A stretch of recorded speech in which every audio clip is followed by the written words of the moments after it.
This stream contains fast flashing images that may affect viewers who are susceptible to photosensitive epilepsy or other photosensitivities. Viewer discretion is advised. Anything can happen in stage 2. All we can control is the here and now.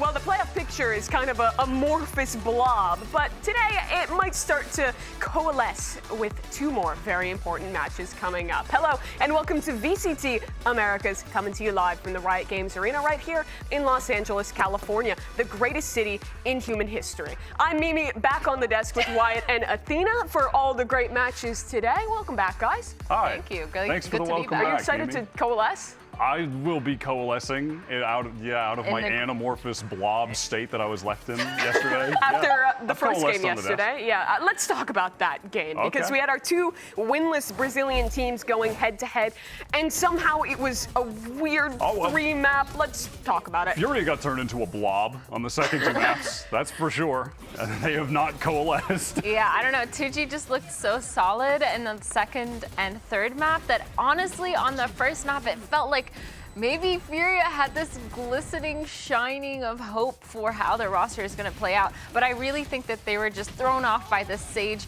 on the Corrode comp, and it worked out really well. But it was a palette reset in our second series, an incredibly close affair between Lev and NRG. That was one of the best games of the stage so far. It was sick. Came down to the wire, got the OT, 13-11 on the last map. Lev almost ran it back. Mata had that crazy ace we just saw with the flick shot. That was a sick game.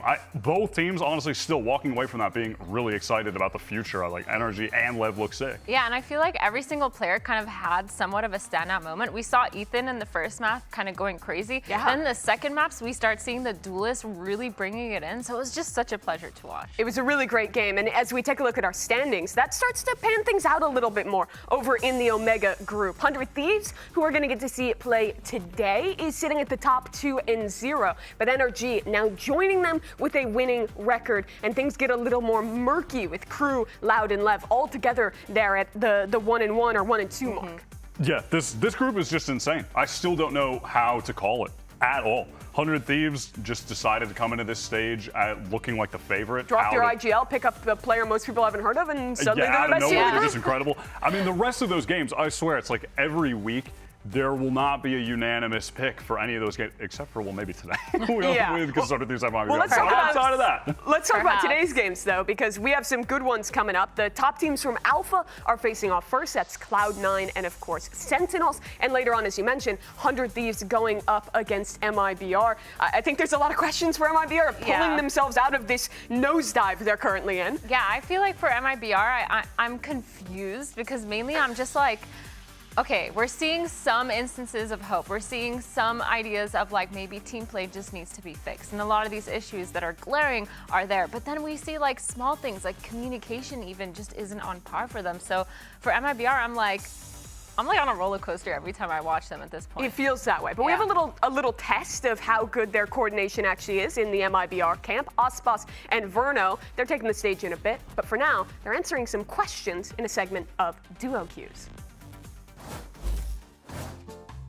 Hey everyone, Aspas and Verno here, and today we are going to play Duo Queue.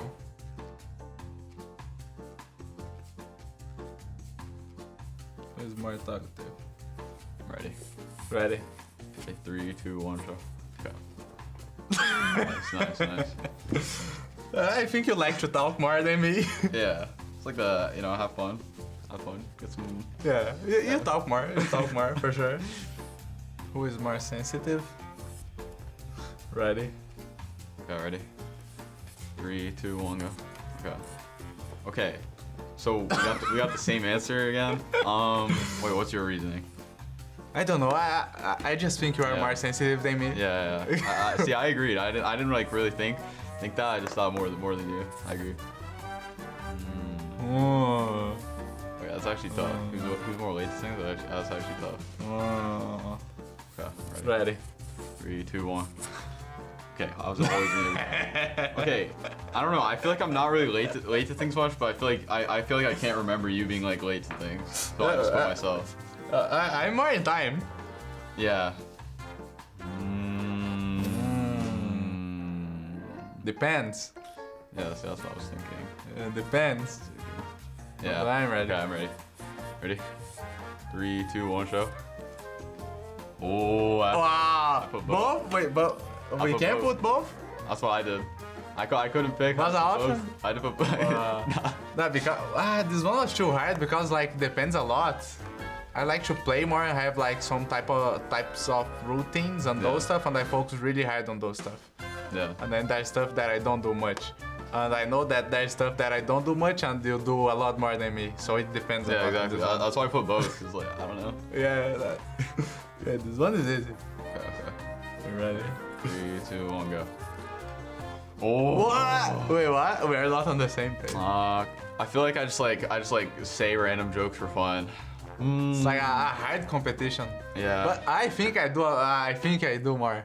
That's it for us here. Thank you for watching.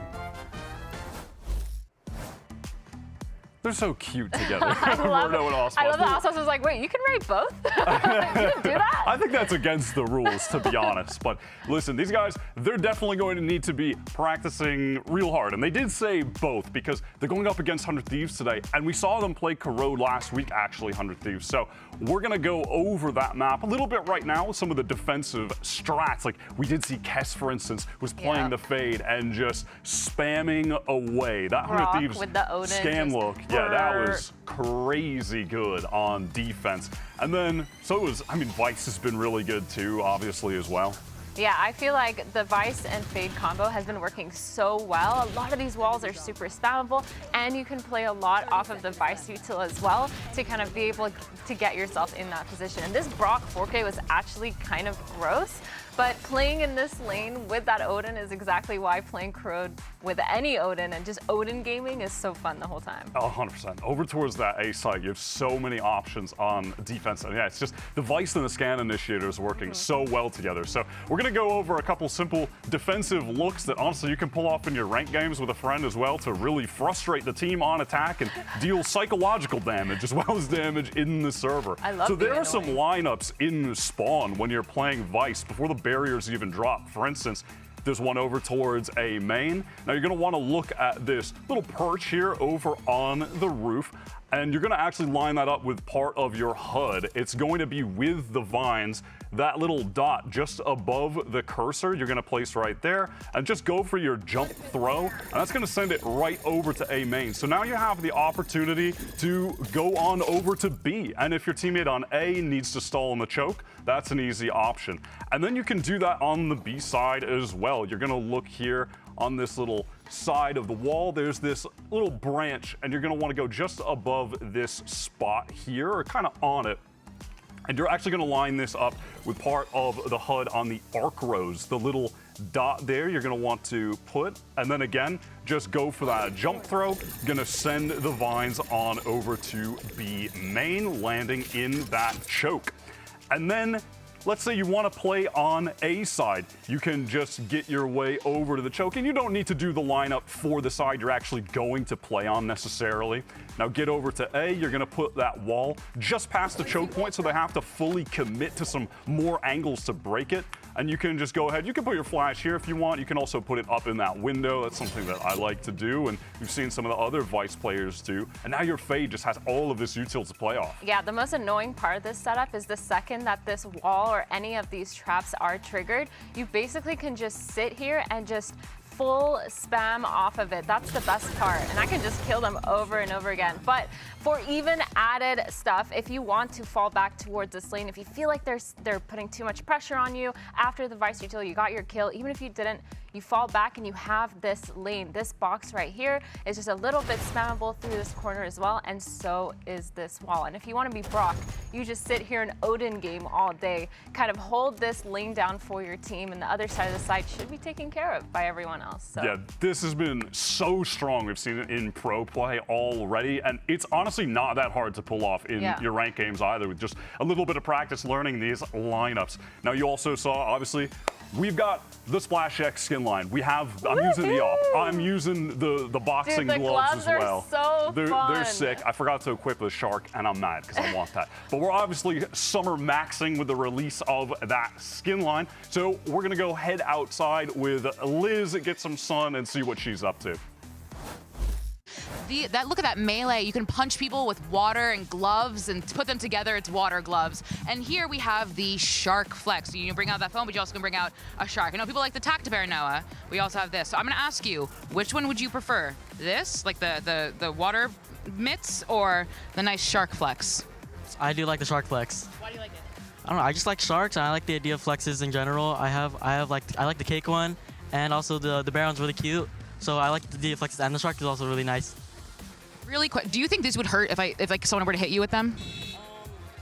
Probably, like if you do the belly flop, it would still hurt. Oh, you make a good point, Noah. You make a good point. So 1 for shark flex. All right, Splash X flex or the melee? I love sharks. Gotta go with the shark. So flex. Okay, the Splash X melee or the shark flex? The melee. Melee? The shark flex. We're divided. That's I know my answer. I know my answer. Yo, where did you get that from? What It's the a hell? new flex. You gotta buy it. You gotta buy it. Here, you wanna hold on to them? Oh, yeah, You I wanna like hold it. on to them? You can. Okay. Time for silly games. It's over. We gotta get serious, guys, and talk about today's upcoming match, because there are playoff implications on the card in this first one between Sen and C9. Basically, whoever wins is pretty much going to be going to playoffs. Now, that's not 100% locked, unless for C9, if they win 2-0 in this game. It feels But like, it would be an looking at the extremely rare situation to be 3-0 and then not make it. This is big implications, guys. Yeah, 100%. And Sen also, they're getting towards the cusp of champions as well. And the form that they're in right now, the form that Zekken is in, we're fully expecting them to be there. We're expecting them to be in these playoffs easy mode. Yeah, I feel like there's like only a handful, like not even a handful. There's only a few teams that we'd be more disappointed in if they didn't kind of achieve that really quickly. And I think Sentinels is definitely the top dog for that. C9, though, has already had a good stage as well, but I think you have to have faith in Sen, especially coming off of such a dominant win last week against Furia. They scored VCT Americas' second ever 13-0 in that game. Marta, it just looked like a walk in the park for Sen. Yeah, they really kept it together. It felt like every single strat had a really good execution. And on top of that, everyone was just on fire. It felt like everyone was getting their kills, making their plays, making their own hero plays. And I really loved Zels's in a lot of these clutch situations since he's on that breach now. Yeah. Yeah, the implications are also even bigger for Sen, right? Because if they can get 3 wins this stage, they join G2 with an early clinch for Champions Paris. So it's not just playoffs on the line in this game, but it's also being able to make it to Champs Paris and not have to worry as much about your performance in playoffs, which would be big for a team like Sen. Yeah, 100%. I mean, this is a team that's been at the top of our VCT Americas scene all year, but are still kind of living in the shadow of last year's success with the roster with Saucy and Tens winning Madrid. They're still trying to get that trophy win internationally, cement this team with Bang and narrate as being, you know, maybe even the best Sen roster ever if they could win at Champions. I feel like they just have a lot to prove this year as well. I feel like for the end of this year, they really have a lot to prove, because I feel like we haven't seen the performance from them in international events, but I feel like they're gonna kind of push it and go the way now. I think especially after how Toronto went, not just for them, but for Americas as a whole, with MIBR's early exit, with G2 not living up to their high expectations. It feels like Sen need to step up in a world where G2 is playing with a substitute through the groups to be the team that can dominate in Americas, that can they're like a break out of the shadow. Torchbearer right now for VCT Americas, for real. And like, I mean, at some point Leaf is going to come back and we're going to still, you know, view G2 as that team. But right now, Sen, for us to feel good about our region, kind of need to pop off. Yeah, no pressure, son. No pressure, but I genuinely do feel that way, because people are writing off Americas a bit right now. For sure. That pressure is high on these players, especially in Sentinels. They really want. Please win. Please. Who's saving you? Sentinels? Yeah. Zekken. The salvation? Only Zekken can save me. You're going to have to Only build like a Jersey's little finest can save shrine me. for the state of New Jersey. You're going to have to never pump your own gas again, and then maybe you can win. We've got another Jerseyan outside with one of Sen's players.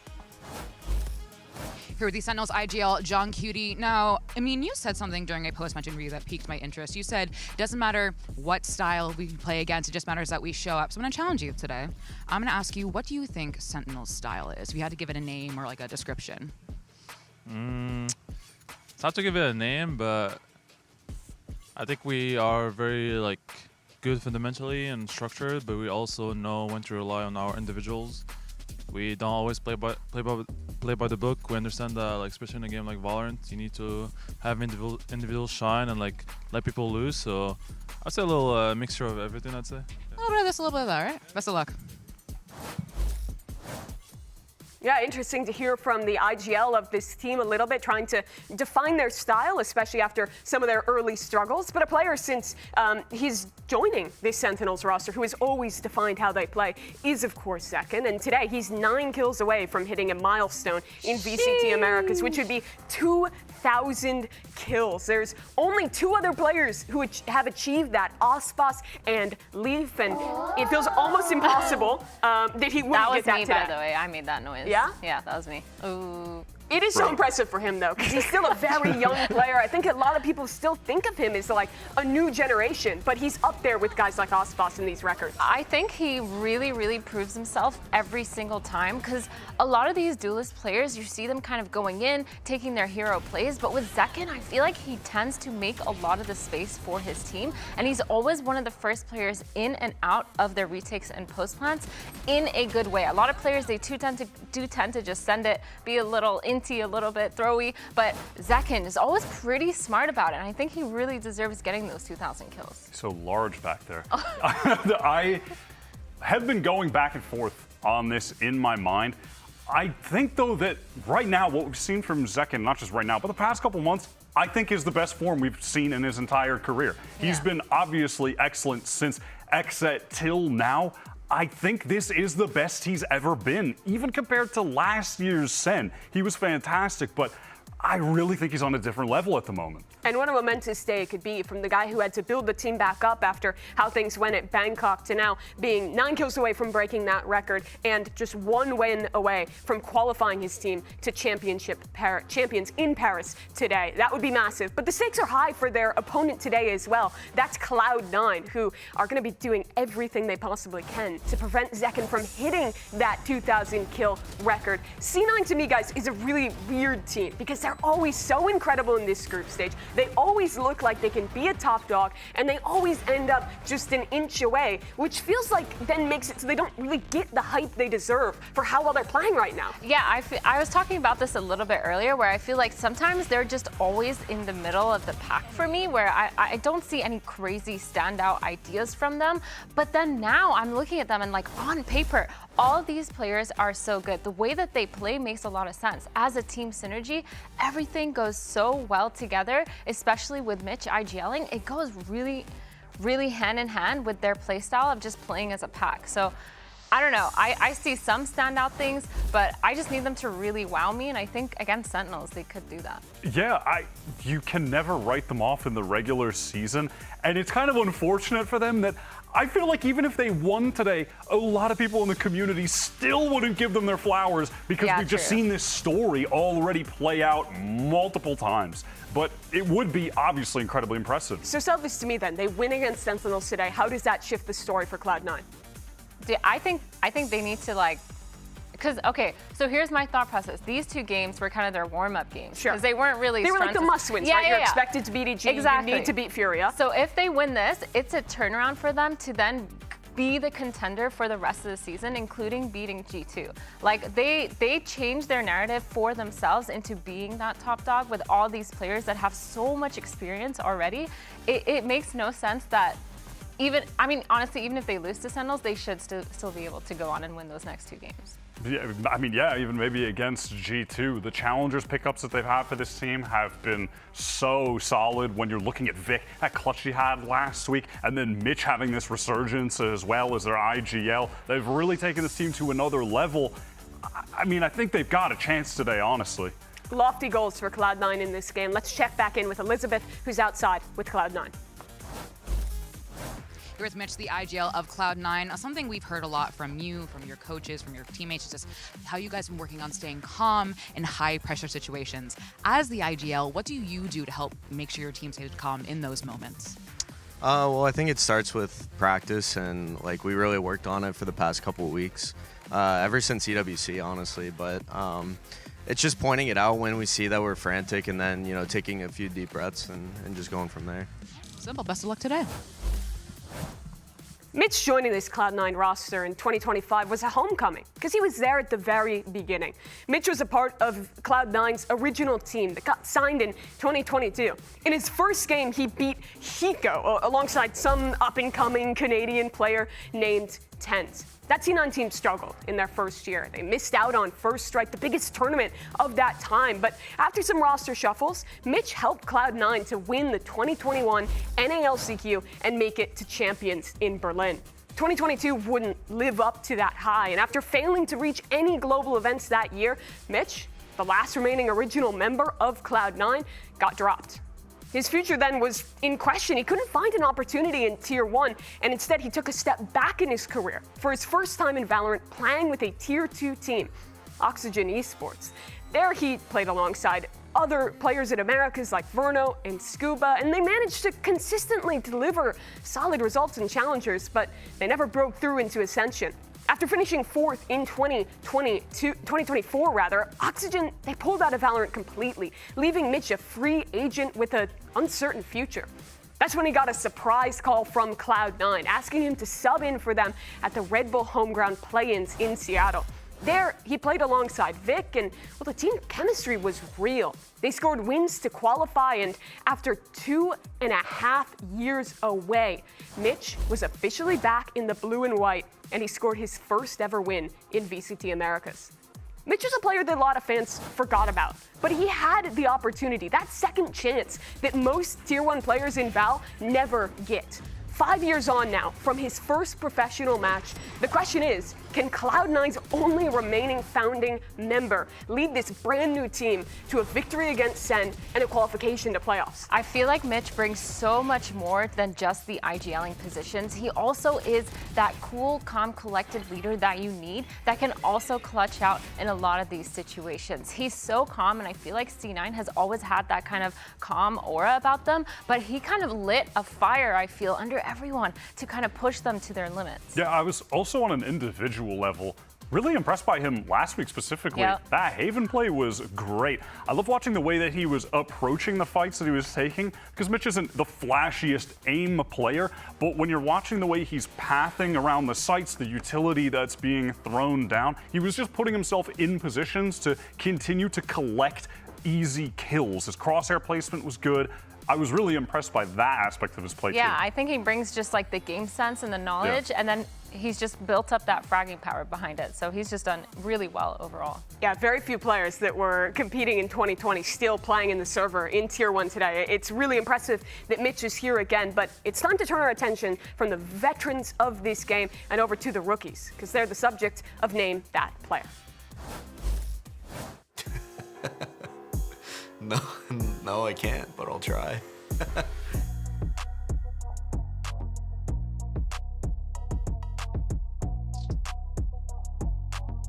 Dante. It counts. He's the new one. Crew just announced their newest signing, Dante Deuce. He's 18 years old. Sato, Luke, Show, me. I guess one is Oxy. Let's see, let's go with, is Spike 18 yet? Maybe he is. Basic from my team. Mata's pretty young, but is he the youngest? Okay, who are all the 18-year-olds? Who are all the Zoomers? Luxo, Sato. And I would say either Cortesia or Shenum. Probably someone like maybe from South America, maybe. I might not even be in the top 5. I don't know, I think maybe Okeanos from Leviathan. Spike, Oxy, and Redux, the 6-man. Dante Deus, Luxo, Sato, Okeanos, and either Cortesia or Shenum. Is it Dante Deuce, maybe? That's 4. Oh, Spike's in? Is that all 5 or? Dante Deuce, Oxy, Verno, Mata, and bro. Wait, who did I say? Zenom from MIBR. Yeah, sorry. Verno. I didn't know Verno was that young. Tato! He literally plays across the office. Verno. Verno. Yeah. truly sad to know that so many of our rookies will never have the opportunity to get a subprime mortgage. But we know who the 5 youngest players are now, born 2007, which is crazy. That is crazy. The 3 of us here, though, we're all professional analysts on this desk. So we're supposed to be able to notice and identify important details, right, guys? Yep, I'm Sure. locking in. Yep. Okay, cool. So this game should be locking easy. in. We're playing Spot the Difference, and the game is simple. We're gonna pull up a photo from the archives of VCT Americas boy. that's been doctored in 4 small ways, and we'll have 45 seconds to point out all the differences. You folks at home, play along with us, and let's get the first photo up. Give me the good. What do we got? Okay. It is send. Number No, 1, this is gonna be narrate, hard. peace sign, no peace sign. Okay. Okay, Number 2, true. signatures in the send logo. None on this one. Okay. What else we got? Oh, got that one. Wait, is the Wait, is the first one Did we get the wrong? peace sign? Was that correct? Peace sign? Okay, okay, that's good. 2 out of 4. There's signatures in the middle. Oh wait, you said that. You said that already? Okay, what am I looking for? Oh, God. Faces, Wait, this is so hard. bracelets. The Sun 20 logo? seconds. Is it jersey doctor? Wait, we got one. The Sun logo on it the says jersey. 10. on Kaplan. It On the says jersey. 10 on Zelsis. On his jersey. Oh! What was the 4th one that you guys said? Wait, The did we get them all? logo on Kaplan's Kaplan. jersey. There's Kaplan's no logo, logo. on it. Wait, is that it? Zelsis' logo, the flag, Signatures and the peace sign. Did we get them all? Is that all of them? Let's go! Wait, we might have crushed. Okay, yeah, we there cooked. it is. We cooked. Wait, We cooked. the shoulder? Oh, the peace sign? The Yeah, logo? yeah, yeah. 10 Yep, jersey. yep. We cooked. Great work. I job, Let's pull up everybody. the next one. Great job, everybody. Let's pull up Great the job. next 10 one. esports. Okay, so this is Leaf and Zeppa. This is a very Cloud 10. old photo. Cloud9 on the sweats, the logo, not there. Cloud 10 And then Second Cloud one. 10 on the chest. Cloud 10. That's crazy. The tattoo! He doesn't have that. Or does he? true. Wait, does he actually have lens that? flare hides it. There's one more, guys. Oh, this is maybe hard. the jewelry. Earring. No. Zeppa's earring and his right ear.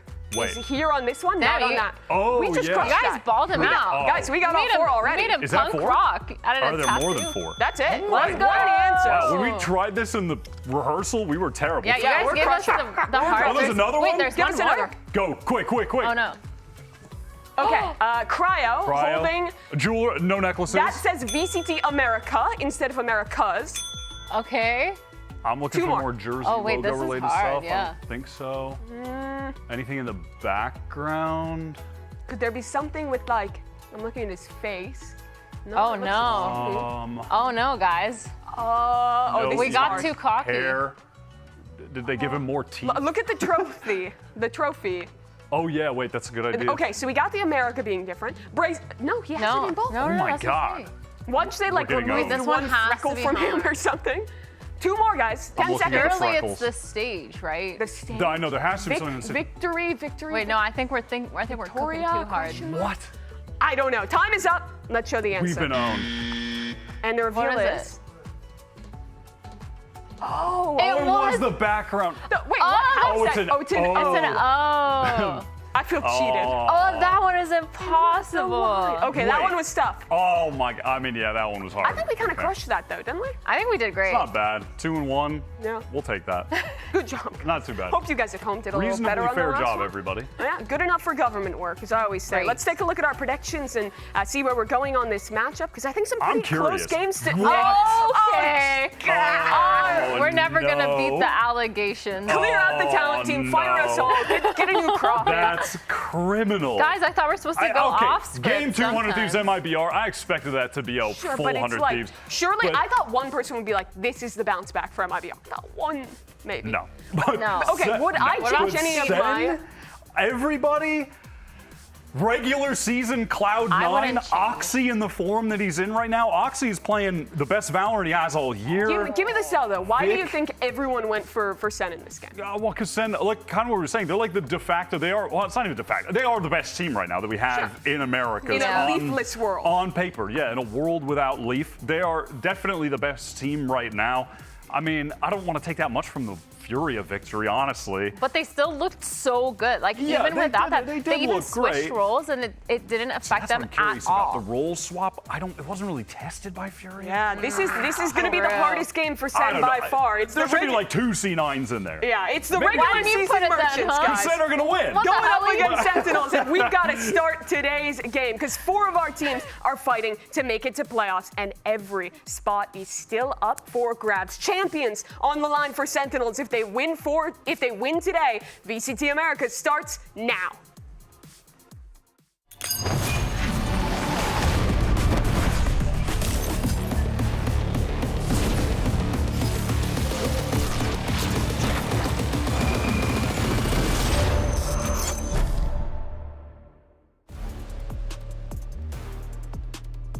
I think they look pretty good. I mean, the last game I saw them play, they just dominated Furia in a similar fashion to us, so they look pretty strong. Smokes on smokes, he's hiding inside.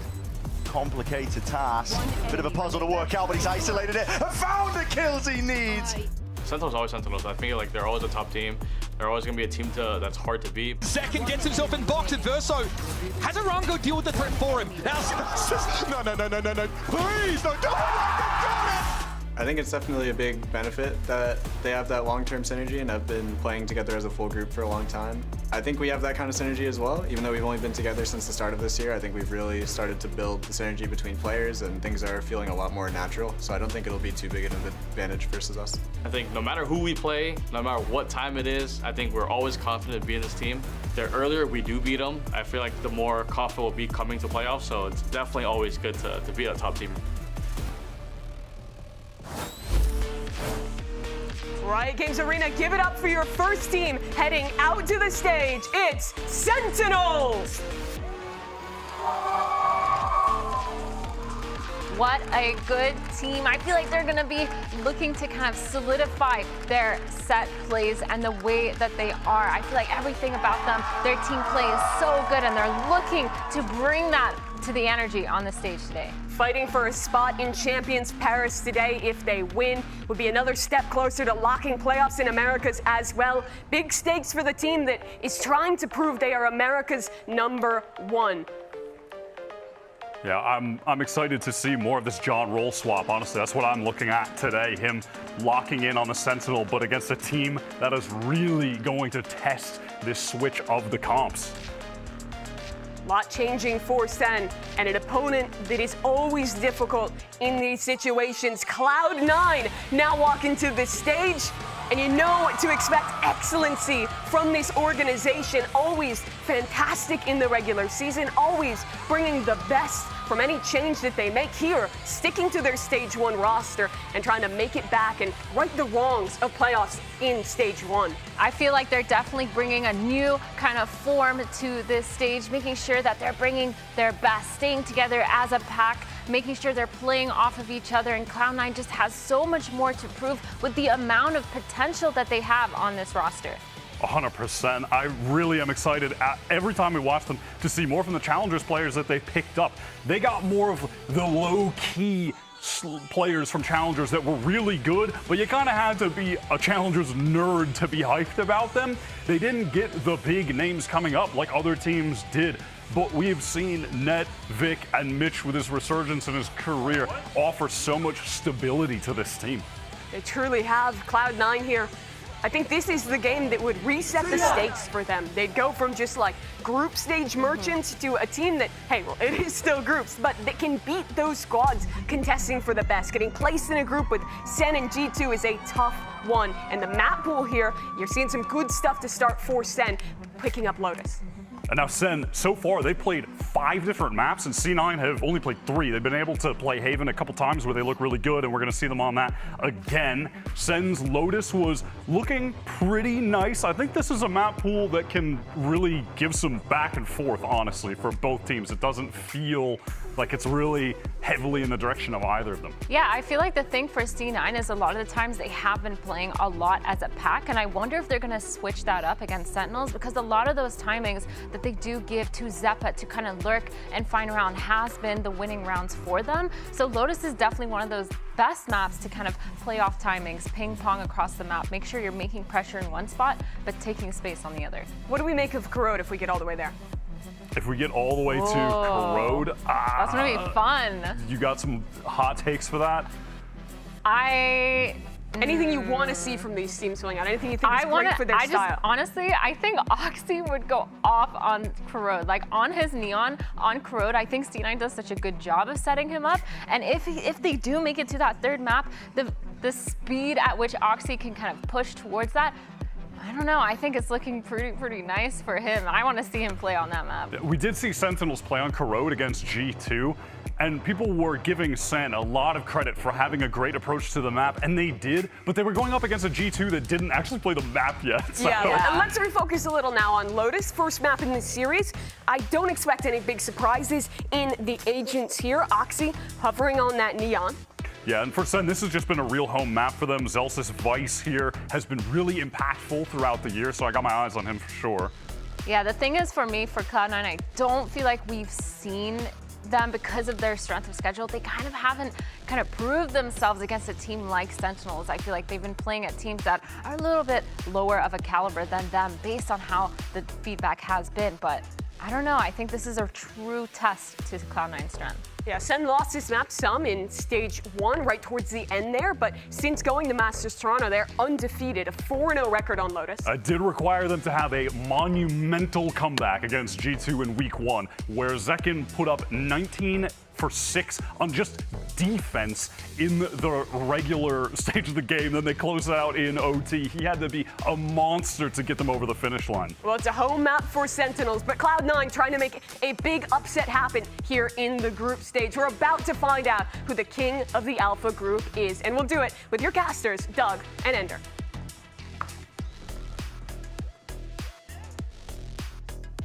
Thank you so much, Mimi. Yeah, we've got a heavyweight fight for you guys today between Sentinels and Cloud9. Mimi mentioned it on the desk.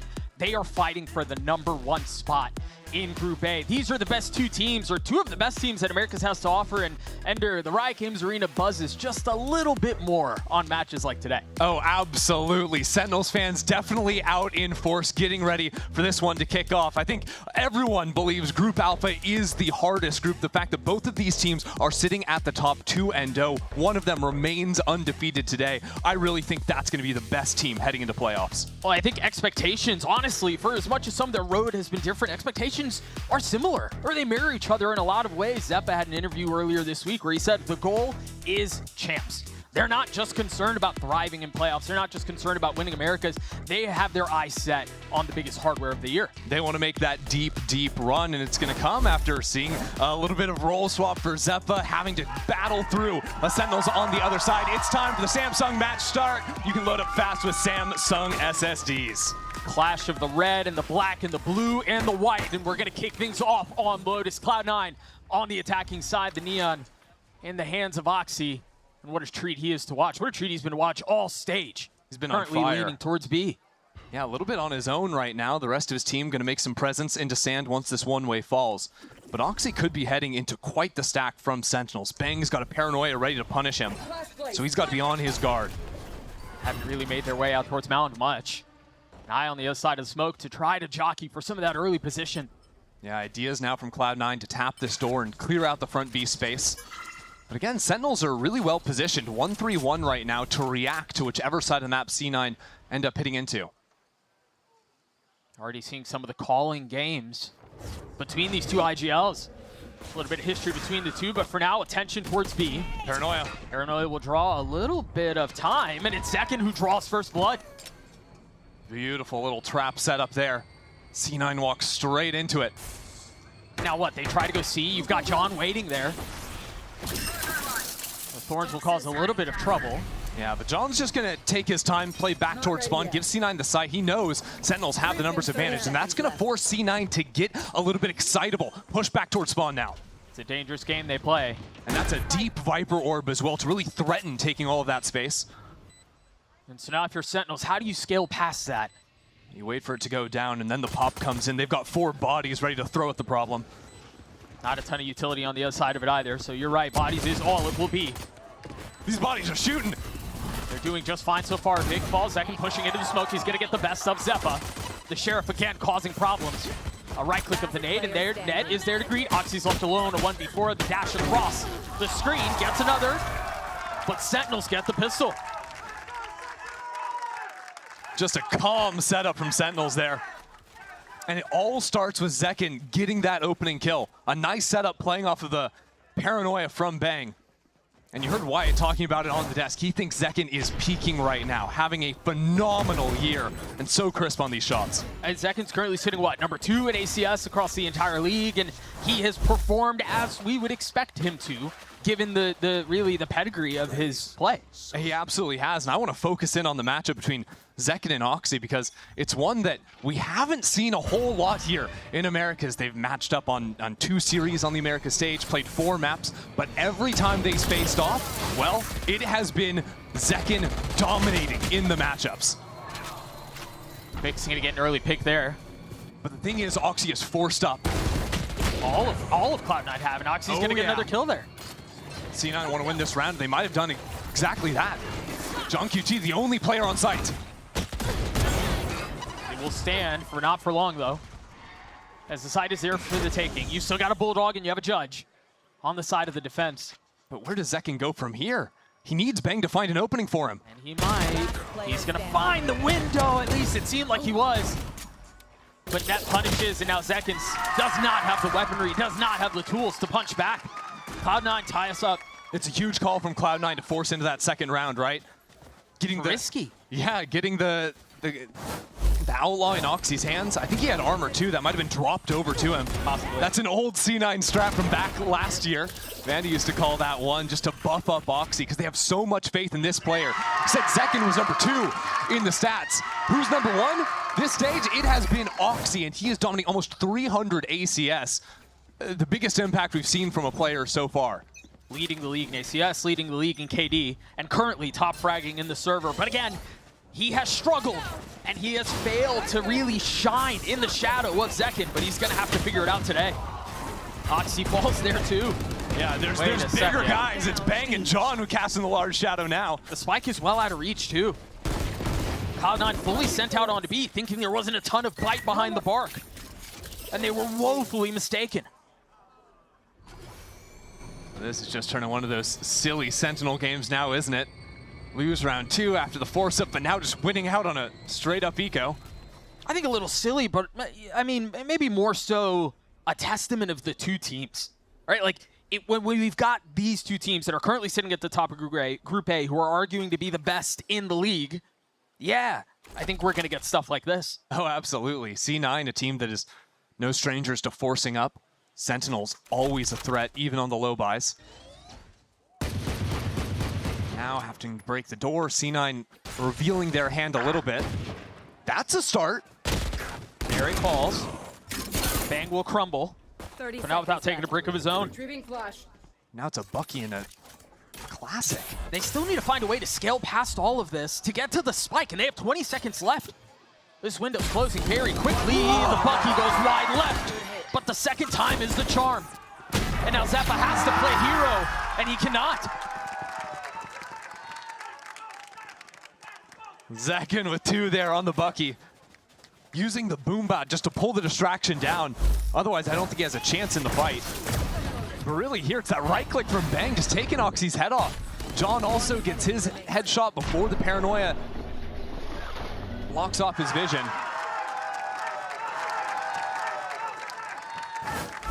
Sentinels are able to right their course, get straight back into things. Much easier said than done. Now, a lot of attention, a lot of aggression towards A main. This is not fake either. Vic can TP'd all the way up. He's gonna get a punish, and Oxy will too. It's so aggro, just buying some distraction for Oxy to come sliding right through that wall as well. Now the door opens, but rotates are already in. Zelsis and Bang ready. Bang has been so steady, so strong for Sentinels since he has joined this team. And it's he and John side by side. Zelsis is now joining the fold. C9 are calling out of this. They don't feel comfortable going into the site knowing 2 players are here, but it's a bit of a fake, trying to threaten going back into B, but they prep back inside that door. I don't think there's enough for them to believe that the fake is there. Zelsis is actually rotating away, so they've gotten them on the hook. Yeah, Bang creeping up there, got the information. And now he can pincer in from rubble back into the site. Spike planted. No armor for Mitch. 70 HP. A little beaten and battered. And a little travel worn as Bang has slipped the net. He's gonna spot 2. Again, steady for Sen City. Bang C9 delivers. He's so good, man. And it's not just the shots either. It's taking that timing to sort of gamble past his own utility, past the smokes, to scout out to see whether or not C9 really were going for that pivot back into B, because they really tried to sell it. And then he has this nice angle to come in on quick timing as C9 are pushing into back sight. His awareness is excellent. Patient in the face of misdirection. Currently sitting at 6-2. And Cloud9 now forced into this lighter buy with a stinger in the hands of Vic. Just such a weird game in terms of econ early. Yeah, I mean, the second round really kind of threw everything sideways. But now by bouncing back, Sentinels setting themselves up nicely, but Oxy will have some options here. Neon ult ready to go. C9 have just been ripping it ever since the pistol round. Yeah, he's got a shorty too. There's a little extra behind that. There's the ult popped. Look at him go. The only way is through. The only way is forward. The paranoia will delay and buy some time. But Oxy can't really find his footing.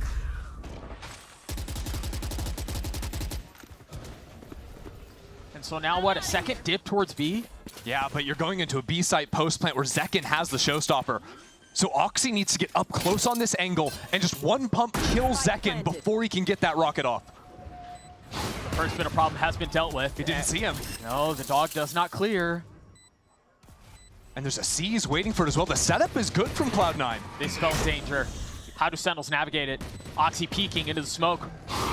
Waiting for anyone to challenge. Second set of the dog does find him, and now he's pushed into disarray. Still gets a kill onto Zekken, but traded back. Oh, the bite that's left is Vic now.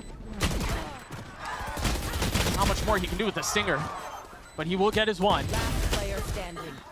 The rest of Cloud9 will fall. C9 give it a good go, but even with Zekken falling, you can see Sentinels just had other bodies there to trade him out, get quickly into the site, and overpower C9's weaponry. And what it means from Sentinels is they don't actually have to use the showstopper. Now Narrate with a few kills has the Nightfall as well. This snowball could become unleashed here on the defensive side of Lotus as well. Putting themselves in a great position. Remember the last time Sentinels played this map, it was the opposite of this. They struggled at the hands of G2. Versus G2, yeah. Yeah, and if it wasn't for Zekken lighting the map on fire, their record's probably sitting real different. Sentinels this time, full utility to get up into rubble, not ceding that space because Cloud9 have been completely disrespecting the Viper wall on that side of the map. Much harder to disrespect the C side where the Vi's wall and those thorns means that Oxy can only really go in solo unless Vic is TPing in as well.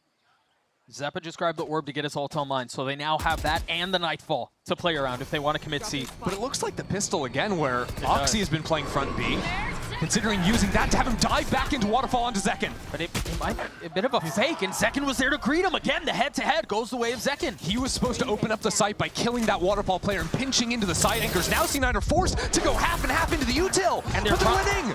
Somehow, through hell-bent efforts, they find space on C. And Bang and Narrate are left to pick up the pieces. Oh, that chip down to 15 HP. And that is the round, it seems. And if Narrate can spam away, get a kill there, 2-on-3 with the Nightfall, you try and play that one out. Sure. But Sentinels are going to cut their losses. Really impressive hit by Cloud9 in the face of the disarray. Yeah. They lost their tip of the spear, and Oxy, as you were mentioning, they had to push into all of that Vice utility, and that is much easier said than done as well, but they pulled it off. Yeah, and again, the idea there from Cloud9 is a good one. The Neon, one of the only agents that can go for this fast C-split. C-split isn't a word that you hear, but because Neon can scale through B so quickly and get that pinch down, if Neon gets a kill over in Waterfall, all the attention turns back into the Neon, and C9 would be able to breach into the site in the disarray. The fact that they managed to make it work, even with their Neon just getting instantly clipped by Zekken, speaks wonders to how effective they can be when they're sort of just execing into a site altogether. That keeps Cloud9 in the fight. Just two between these teams. We'll take a look at it one more time. This is Zekken decapitating Oxy. Oh, and that's with Oxy full sprint jumping too. So crisp out of Zekken. And then here was a bit of a rollout from Cloud9 onto the site. And so again, that keeps them within two. Quick check on the ultimates. Sentinels have Zekken's ult narrates and John's. And there's almost the exact same on the other side for Cloud9. Yeah, Sentinels switching up their pattern though. 3 over towards the C side. Now Zelsis has his setup onto A. It means he can stall out pretty considerably. This is an interesting change of pace from Cloud9 too. We've been talking about them beating their heads against the wall. This is a much more measured, slower approach. Well, they're gonna have to now that the Thorns come in. It becomes a game about baiting out both Thorns, hitting the wall now. Or maybe even just going all in together. C9 have done a lot of this. It's disrespectful, but they're just, oh no, 2 players don't make it. Zelsis gets punished. It doesn't seem to matter, even when the coordination isn't perfect for C9, they're winning all of these fights. Remember the ults that Sentinels have. Well, there goes another one down. I mean, Sen can't play the game if their ults are just getting clipped like that. And if they're just getting popped one by one. By the way, Oxy is up on heaven. And Zekken has no idea because Bang just cleared the area. Vic will fall down in hell, but John's left in 1v3. And the money's not great. No, it's time to leave. And this comes after C9 had won those early rounds after, you know, course correcting on losing round 2. They built up so much. They've got plenty to go for themselves. Sure. But it's going to start to get worse and worse if they're just forced onto these repeat saves. If they can't find an answer to C9 just 5-player hitting sites. In varying pace, too. I think that feels like the key difference there. Yeah, and the shocking thing to me is Sentinels are a team that thrive with their anchor players. It is hard to break past Zelsis or Bang. These are some of the best in the business when it comes to locking down a site completely unassisted by their team. But I think it's rare that you have a team like C9 that's playing these one-phase execs on Lotus. All the time you're seeing, okay, you take Rubble Sand, then you freeze for 20, 30 seconds, and then you go into the site. With the pace they're playing Eric, at. You go in there and murder it like that? That's what I'm saying! Yeah. It doesn't make sense! But it's working. It's working just fine. 4-1 this time from the attack. Just net playing towards A. Sentinels pivot back to playing heavy rubble, but now what I wonder is, with a Viper's Pit here, do C9 do the same thing? And go flying into C? You would think with the other 2 options, maybe they want to go that way. Oh, the threat of the pit to have lurk options coming out of this. It calls in, theoretically, 2 players to hold the Viper's Pit. And that should, in theory, weaken Rubble. That's the idea from C9, is they're hoping that it's just Bang left here. Good calling from John to actually leave Narrate to help out the Omen. And leave Zekken on an island B. Spike leaning towards A. Bang with a little bit of utility to play around. This one feels a little bit more undecisive. C9 just have to wait for the smokes to come down before they pounce. But they're pouncing from so far back. Go, go, go. Here it is. Wall goes up, Paranoia out. We'll connect on a couple. Remember, Bang was the first one there. TP's to safety. And then swings back into the fight, dig through the box and punish. Beast! 30 seconds left on the round. That Nightfall's gonna buy a lot of time. It's gonna tag every single player. And Zekken's here as well at the showstopper. C9 are running out of time. They have to go back into B, where now Net has crept up into the pit. 15 seconds, it's time to move. Forced to accelerate, forced to increase the pace. No real time to think things over, to be deliberate, to be cautious. They managed to get the spike down, and now the slow reset. Oxy just ahead of the smoke. The patience pays off for Narrate. He could have tried to stop the spike, but he waits it out. Now can play 4v5 in the retake. What's the fuse for them to go? Zekken pops the satchels. It's a no-fly zone. Can't get out of heaven. But John and Zelsis hold the line. Zeppa's left in a 1v2. Forced to take a step back. Now the onus is on Zeppa, the longest tenure player of Cloud9, in a position to play hero. Gets it to 1v1, but Zelsis sticks the defuse. Oh, you can't do him like that. Zelsis just holding it through there. A gutsy call out of him, but it's exactly what Sentinels needed to take the round. It looked like it was all starting to fall apart when this shot comes out of Mitch, right? Plucks Zekken out of the sky. But Zelsis from the Steel Garden. That's why we stick in matches, baby. Let's force that guy back. Just so well played out of him. Round feels like it's away from him a little bit. And so Cloud9 call the first timeout in this series. Chance for Immy to get involved in the conversation, talk things over. Yeah, maybe looking into some of these post plants that have not exactly gone Cloud9's way. Maybe even just a larger pace shift. That last round much slower for Cloud9. But I think at this point, Sentinels are going to start to expect that C9 are just full accelerating into their sights. Sentinels even in the last couple of rounds have stopped playing so committed towards B. We saw a lot of Sen playing 1-3-1 early in the game and reacting to where C9 was going, but they couldn't react fast enough because of that speed. Now they've shifted playing more like 2-0-3, not even playing on B site, being happy to retake into that area, which I think is the right read. And C9 might need to alter how they're approaching these early rounds to beat that through. Quick check-in as we have a moment during a timeout. The Desk talked about it at the beginning. Zekken's just a couple of kills away from hitting that 2,000 kill mark. 3 away. He needs 9 in this game to hit that one. 3 kills away at a chance. That puts him at the number 3 yeah, all right. time, if I'm not mistaken. Yeah, in Americas, right behind Osboss and Leaf. Go, go, go. Much bigger fish to fry right now, though. On the other side of timeout, how do they manage the differences that Cloud9 will show? Well, I love Oxy going for the attack outlaw. You see the money from Sentinels. They've been going heavy light armor. It's not even like all 5 players have to have light armor. This is a read both on the econ and the tendency of Sen. The majority of rounds, 3 regens or 3 lights. And this might mark a notable change in their approach because how aggressive he's been. The Outlaw's not going to get any value. Well, that's a change in approach. Sentinels just kill everyone. Some timeout, huh? Just instantly stuffing any plan C9 might have had. Yeah, definitely was not in the ideas of how that was going to go. Yeah, because the real idea there is Oxy gets 1 pick. Now he's got the ulti online, and they can speed up instantly off of that pick. Actually, a cool idea. Just they weren't expecting all that firepower Sentinels was bringing to the Rebel fight. Because Sentinels, to be fair to that read, they've fought Rebel a couple of times, but a lot it has been giving up the space off of some fight seen out of C9. Right. And so now Vic is just going to try to hang on to the weapon, try to stay alive, not hand over any ult orbs, and take us into the next. So Sentinels will get to 6. Cloud9 have a couple of tools into this next round, markedly Mitch's ult. Yeah, I mean, the Mitch ult plus the Neon, I think that is, when you have one of those big, heavy-hitting side ults, the Fade ult, the Breach ult, anything like this, Neon pairs so beautifully with it. Oh, yeah. Just playing into that chaos, sliding onto your screen, the movement is so hard to track even with audio. Now you're playing without, good luck.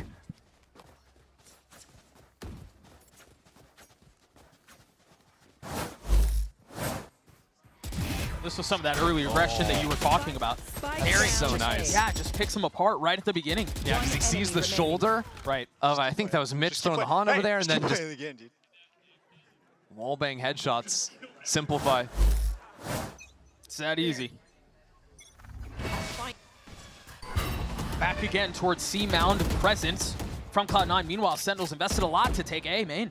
Yeah, essentially if Sentinels can control A main, they're comfortable enough in this C anchoring to not be so worried. Yeah, but remember the last time Cloud9 brute forced their way out onto C. It shouldn't have worked, but it did. Zels is in front of things this time, though. And that red herring. Wall's baited out, because yeah, C9 want to move back into this double lurk. That's a double hold from Bang and Narrate. And they deliver again. Bang jump spotting. Zeppa nipping at his heels will get him. Just the wrong timing out of Bang. A real swing there, and he actually gets the timing going in his favor. And now actually holding onto the side is so hard. There's no stall over here, no paranoia to do that anymore. All the Vise util is on C, and this Viper wall, we are just discounting because it doesn't matter. It goes up, and then C9 are running through it anyways. Right. Might as well not be here. That forces Narrate to take a step back. With Bang away, they decide to play towards A. But Narrate wants to get aggro. If he can find a pick here, it's Nightfall in a post plant. This is danger. A risky call. Putting his life on the line, doesn't get the value he was looking for, but manages to stay alive. That's him as a player, isn't it? Put himself in the front, take the fights, then set up the team. First the dog, then the paranoia. Resetting the line of scrimmage, forcing Sentinels further back. And now the C's to do a bit of the same. But no heaven control, really, Sentinels? With Oxy up there, how do you actually get back into the site? If they're gonna do it, it has to be really fast. Zekken has slipped the net. 2 kills found. Celsius does it as well. Vic on the outside looking in. Will fall. That's exactly how you do it right there. Zekken just gets in there unchallenged. And there was some kind of a gap. Oxy thought his back was being held. You know what I think it was? What was it? The Viper wall. Stop it. I think it was a Viper wall. They had a player sitting back half from main, wall. yeah. Yeah, and he couldn't see the path. But even then, you have, I think Ned is watching towards heaven. Zeppa's the guy that's supposed to be on the line, protecting Oxy.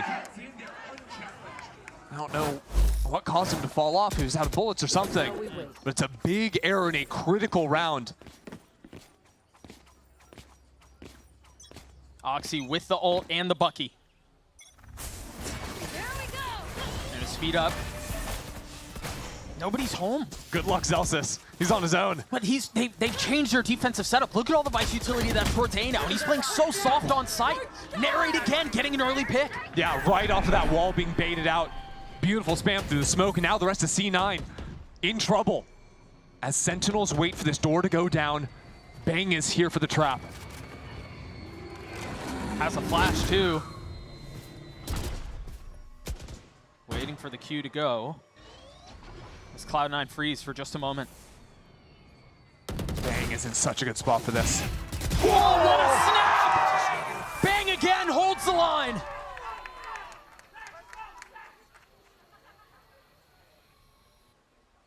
He's a guy who just makes this game look so easy. There's never an effort out of him.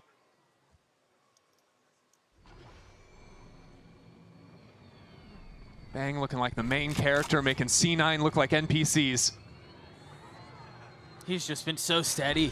30 seconds left. An attempt at a 2v5 will pass here as Mitch gets the spike down. Where are you? Find whatever value they can get. Last player standing. Celsius gets his 1, traded back. But that should push Sentinels to 8.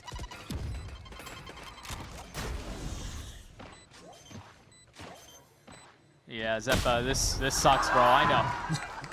Dude had 8 HP and he got killed by a shorty from across the map. Is that really the kill, Doug? Is that really Zekken's 2,000th kill in Americas?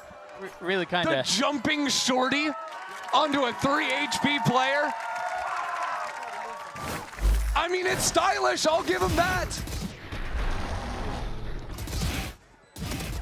You were touching on it earlier. Beautifully held by Bang.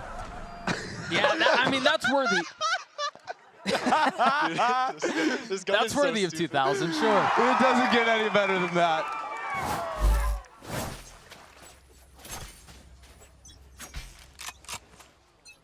Dire straits now for Cloud9. Blast from net, spamming away, just getting mowed down. Cloud9 seemed lost without a threat to pull on here. And C9 thought maybe there was some weakness with Sentinels showing against G2. Pushed into an OT, a map that probably shouldn't even won. But this is a very different story from Sen. Really quiet across the board from Cloud9 too. All of those swing moments, all of the close fights have gone the way of Sentinels. Every single one. Yeah. It's been a bit one note running so many of these execs, and it worked. You know, the round 2 force early on when Sentinels weren't expecting it. But it's been a drought since those early rounds. Even on the lurks, those shots just not quite there. This C site's been left completely open from Sentinels, but now I think they're realizing that when there has been the front B lurk, there's been 4 players out in mound every single round C9 have shown. 30 seconds left. So they're very mindful. They're still giving the C space, but mindful of potential walk-ups into their spawn with the deep play of the Viper, even Zekken holding for the waterfall walk. They have retake tools as well, and Zekken's ult, Bang's ult for a little bit of chaos. Spike planted.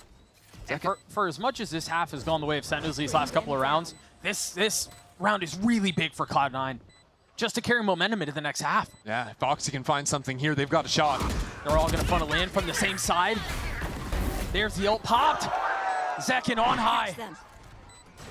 a 5v3 now as Cloud9 try to clutch onto the site.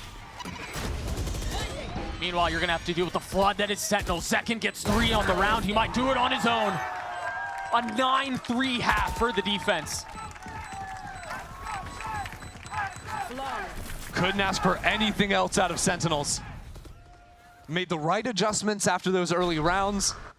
Bang, just putting on a masterclass round after round. And we got Zekken's 2000 skill with a shorty. Why not? 13-5 for Bang, 12-7 for Zekken, 12-7 for Narrate too. That's another player who we've had the privilege of watching grow over this last year, and that's a steady set of hands. So solid for the team. Sentinels have been on fire. A 9-3 half their way. We'll see what things look like on the other side of the break. Don't go anywhere. I know what you're thinking. Total glow up. What's her secret? Fine, I'll spill. I totally upgraded with Verizon. Everyone gets a free phone with any plan, even if you're already a customer, like me. Now I have Google Gemini. It's like a little glam squad in my pocket. Gemini, what eye makeup goes with this lipstick? I'd suggest a classic cat eye. Wow, setting the bar high for daycare pickup.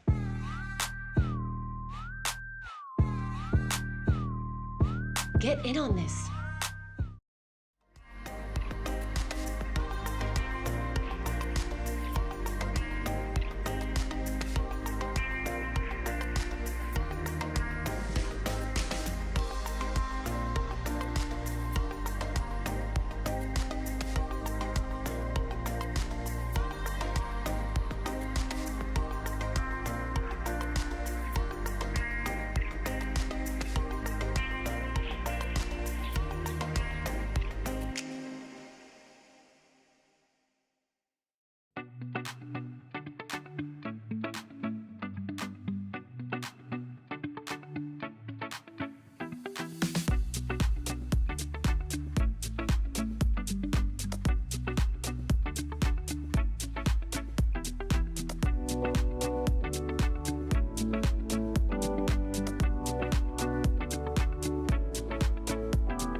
Highly anticipated matchup has left a little bit to be desired. Left to be desired on the side of Cloud9 as they just kind of stumbled their way out of the gates on Lotus. Never really felt like they got a grip on the calling side. Ender, are you expecting something different going into the second half here? Honestly, it's going to be tough for C9, but I am interested to see what Zeppa can do on the defense side of things on the Vise. Of course, him being the role swap on Descent, he was a big focus of C9 coming into the stage.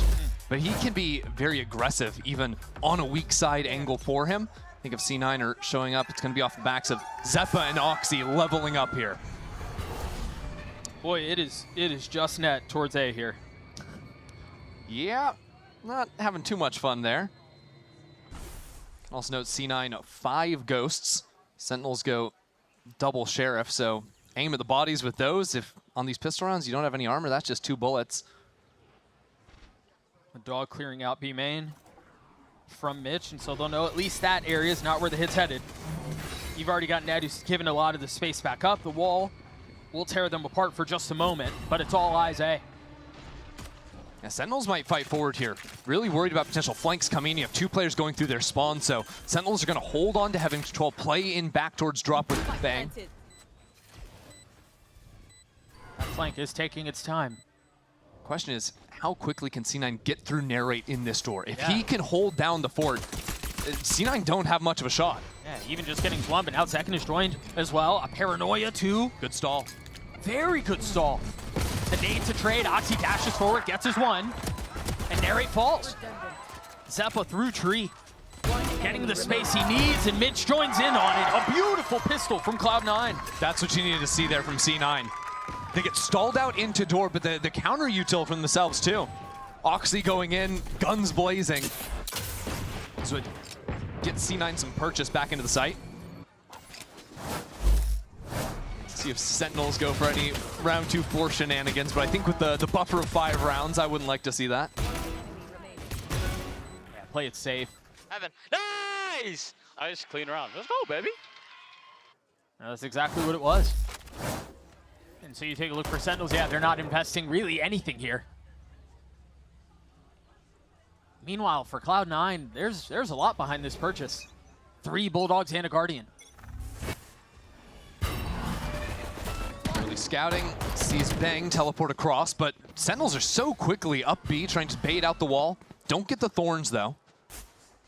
So still some layers of stall on this B side, especially when cycled with the wall is no concern for C9. You can see with Sentinels leaving Zelsis front B, there's always going to be that option to pinch back into the site. They just have to make enough noise by tapping this door here, doing some damage onto some of these players to pull rotates onto A before they cut back into B. So far, 2 audio cues have been given, the orb and the door. It's a bit early. Yeah, Oxy even uses a stun to make sure nobody slipped into tree. But the rotations are very nicely timed from Cloud9. Wow, Zeppa down to 21 HP. Zekken on a warpath! Spike planted. And he will find his target. No real chance to upgrade weapons here, though. It might not even matter. C9 are fairly isolated, now grouping up buddy system, 2 and 2. But again, the guns are the difference. Can they somehow make a miracle out of this mess? Last player standing. They've gotten a couple, but John's left outnumbered and outgunned. Position given away, he gets this one, but the defuse comes through. That's just the Zelsis round where he full stuck the spike. Yeah, we just saw it again. Repeated from the other side. The real issue for C9 is they bought in, 5 guns, combination of Bulldogs and Guardians, and they only saved the one through. And when you're coming into a half down 9-3, you're really hoping to be able to carry more in, because not even winning this round, but just trying to equalize the econ, take some guns out of Sentinel's hands for round 16, 17. They're just not going to have that possibility now outside of some nasty shots with some Sheriffs. Early round spam from Zelsis. Just to let him know that it's online. A casual reminder. Don't aggro A or I'm going to put 40 bullets in you. A chance at a crunch here. Yeah, Oxy wants to go. You can see what the setup was. Cloud9's forced to try to pull a trap, given their lighter guns. But Sentinels were ready for it. Yeah, but this is tough now for C9. Zekken's going to have Showstopper into the next round. Still some options to play this through. We'll see Paranoia from Vic. But Sentinels now taking control into heaven and no pressure from C9 there on the retake. Good luck.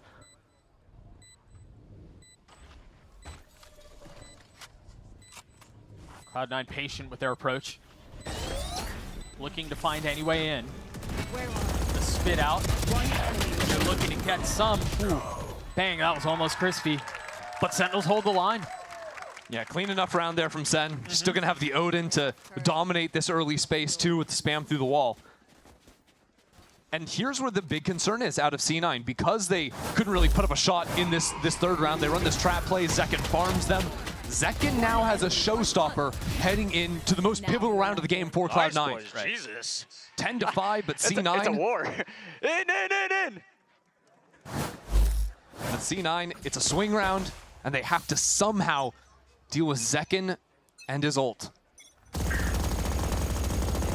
And Zelsis and his spam. Ooh, what's happening? Forget the ult. He gets the best of Vic. Zekken just got a shot while stunned. Bang is getting kills before the door closes. It's over. And now the ult is popped. Pushing forward, paving the way. Oxy waiting on the other side again. That rocket goes off without a target. But just like earlier in the first half, Narrate is there for the trade. Yeah. He has been at Zekken's back consistently when Zekken is, flying into the site on the showstoppers, always finding his trades. That's the round. Just a disaster. I want to see the opening of it again, because C9 put kind of everything into the opening fight. Vic teleported into the front side of Rebel. Oxy dropped down the stun. And yet Zekken was still able to get a kill. Zekken was either got the shot off before the stun came in, or maybe even got the kill while stunned. I don't even know. Yeah. I imagine we'll see it on the replay here. It's just impressive that he's still able to find all of these openers, even when so much is being thrown at him. I guarantee you the rest of his team wasn't in a position to help him out in that initial fight, with all the util pushing them back.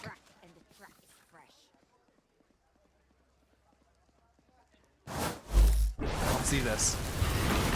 Bang teleports across. Mitch was lit up. Yeah. I mean, Bang just gets that kill off of Mitch being distracted, we're just but... saying shit. He stays here. I do believe Zekken was sitting inside of a stun for that. Sitting at 17 and 11 right now. And we touched on it earlier. We're going to touch on it again now that we have a chance in the timeout. When these two teams match up, when these two players match up, Zekken has historically had Oxy's number. And it's not like close. Zekken has been able to best Oxy every single time. And this map, this series so far, it's just been one map. But it's repeating history. Yeah, I think one the last times it's been Zekken versus Oxy, Zekken in the one-on-one is +5 in the last series, +3 in the other. And that's not even looking at the rest Overall of the stats. impact. Yeah. He's just putting up massive numbers. And so for as much as Oxy has been light out this stage, again, leading the league in ACS, leading the league in KD, it's Zekken who's been able to stand at him for now. And Zekken even started off this game really slow. I thought he was a little like slow to warm up, right? Yeah, the first showstopper round didn't sure. quite come together. It was Bang and Zelsa stealing the show in those early rounds, holding down the fort. But since then, especially with the switch onto attack, Zekken's been big at these round starts. I wondered here if they would try to get Oxy in an aggro or position, to get his ult online, but instead just doing a high-low on B. Again, if you can get a kill, they've got a shot. Zeppa does have a Phantom back spawn. He's going to play a little bit more aggressively than normal. My blind is dead. Usually he'd play numbers. Now he wants to find a pick. It's one of the hero rifles. They're fully out onto C. Sentinels want to fight into spawn, though. Look at this. Zeppa gets his first. Meanwhile, Zelsis, gets a little bit of value of his own. Oxy still hasn't found a way in, grabs a gun, gets his kill, but then falls. And Cloud9 are now going to have to attempt this retake approach from a couple of different angles, but none of them feel good. And the clock's starting to dwindle away. Net first, Vic not far behind. Net the only one with a weapon in hand. And they've got 3 players sitting on site. Sentinels refuse to relent. They do not give up an inch. It's really impressive to watch Sentinels sort of ebb and flow in these post plants, right? When they're playing aggressive, because they're always playing together, playing complementary angles, trading off one another nicely. Right. Early in that retake, they go for that little peek back into spawn, but they don't over commit to the angle. They take the 1-for-1, fall back a little bit, and then once the next stage of the retake comes in from C9, again they shrink back further and further into elbow as the clock starts to wind down. That's classy play from Sentinels. Well, it goes without saying here that Cloud9 need to win this round if they want to keep this map alive, and they have some tools to do it. But the lack of tools hasn't been the problem. It's been execution. Exactly. And now they're timid. They're faking a bit of that fight towards Rebel. Throw the haunt, but don't put bodies behind it. Now they're rotating into A, 4 players, but that leaves B completely open. It's a gamble that John has seen through perfectly. Plenty of retake tools. That was one of them, though. The timing is brutal there. Oh, that's devastating. Now with the Nightfall expended and Nere pushing forward, looking to put Cloud9 away. This situation just got so much more difficult. And look at the angles from Sentinels. Everything is complementary. The Nightfall, a paranoia ready for Bang to play off of his teammates. Everyone has each other's back. But somehow through all that, Cloud9 still standing on. Still hanging on to this round. Nere pushing forward, getting another kill. Oxy with the ult in hand, looking for any targets to pick apart, but he cannot find any yet. A 2v2 now falls. Zeppa left alone, 6 HP, a 1v2. And for now, it seems like Lotus is still Sen Cities. Sentinels are locked in, Doug. This team is suffocating Cloud9. And that's a scary squad to face down across. Yep. Sentinels looking like one of the top teams in the league right now, winning this series. Put them at 3-0, topping Group Alpha. The toughest group we've got, in my opinion. And to do so, it's just one map, mind you, but Sure. to do so on their map pick in such a decisive fashion. This is the hardest team they've played so far. And a big turnaround from that week 1 showing against G2, where they had to claw, put up everything in order to win out in this map. This was the other side of things. This was dominance. An incredibly impressive showing, and it was by committee, right? We talk a lot about Zekken at the beginning, and for good reason, but it was everybody contributing on the side of Sentinels. They take map 1, Haven on the other side of the break. We'll see you guys soon.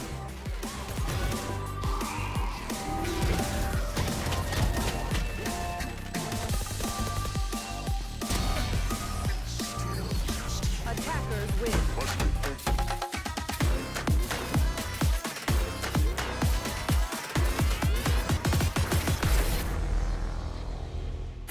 Who's gonna stop me?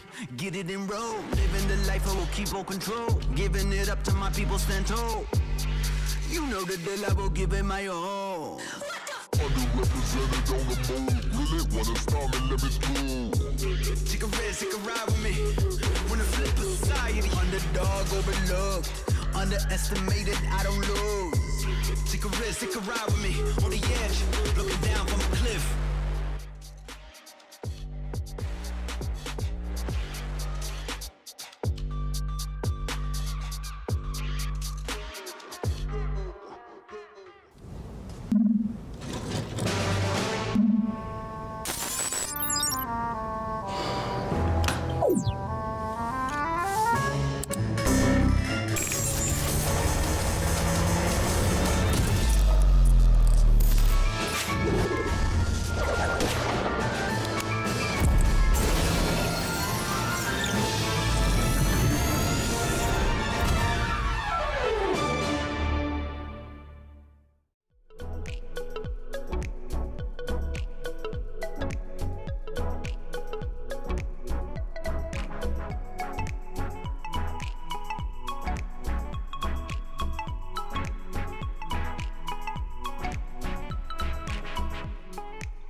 Back to the edge of it, inside it, in fact. Really way to creep it up, but good reactions now, right? Just mows them down. It's in a long bloody while, but the shots are missing. And the players are whipping. Vic is when it rings around the man. Here with the coach of Sentinels, Kaplan. Now we are one map away from Sentinels qualifying for champions. We also have to celebrate Zekken's 2000th kill. But I'm going to ask you to talk about Cloud9 instead. So what I want to ask you about is their Haven, because we saw last week they made an incredible comeback against EG. So what is your read on Cloud9's Haven, and what have you, frankly, anti-stratted against them? Keeping it pretty simple, trust in our game. I think that their comp has some problems. I think hopefully we'll be able to showcase what those problems are, and yeah, fingers crossed. All right, well, good luck on one map away. Thank you. Sen are a game away from Paris, and there's an easy sell that they are the best Lotus team in our league. Welcome back to the floor, where we're going to talk about the first map of this series. Because I'm down here chilling, but we got to get serious and talk about this game, because this was a really impressive start to the series for Sentinels, showing again, Wyatt, why they are the best team in our league on this map, and the best especially defensive team. Yeah, I gotta say, they have a couple maps in their pool right now that they low-key feel unbeatable on. You know, you're looking at Sunset, and obviously you're looking at Lotus. We're highlighting just even in the pistol round, something that they continue throughout the entire half, which is just an excellent prowess for retaking. Flood timings are always good, and even in a round like this, where they're going in late, the way that they're pathing together, Cloud9, all these players get isolated, and Sen fully exploit that by displaying some excellent fundamentals. Sen wins 72% of their defensive rounds on Lotus, and next best is G2 at 62%. This is a map, Athena, that has always been considered attack-sided. Sen break that narrative every time they play.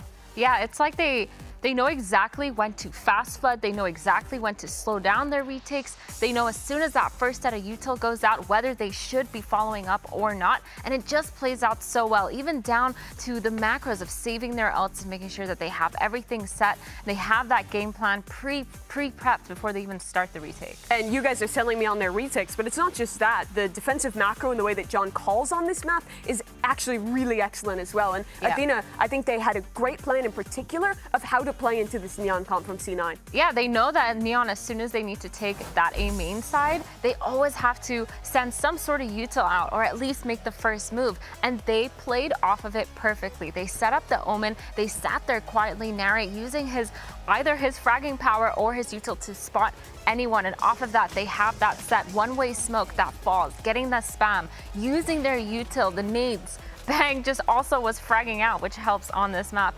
But overall, they were just so good at counter-stratting that kind of super fast Neon, where they don't have that much util like Raze to take that much space. Yeah, it just feels like no matter what you do when you're attacking against them, you're either running into an excellent forward presence setup like the one that you just went over, or maybe sometimes you're hitting the site where Zelsis is at, and he's just going to delay you, escape, and then they're going to flood back in with a beautiful, flood timing, or just a full retake that is such a nightmare to contend with. Tough start to this series for C9. Let's check in with Liz on the floor. Here, the head coach of Cloud9 in me. Now, Lotus didn't quite go your way, but let's talk about the Haven, because last week, it almost didn't go your way, but you made an incredible comeback against EG. Has anything changed this week? Do we see a different comp from last week? Like, is Mitch still going to be on the Sky, or what have we...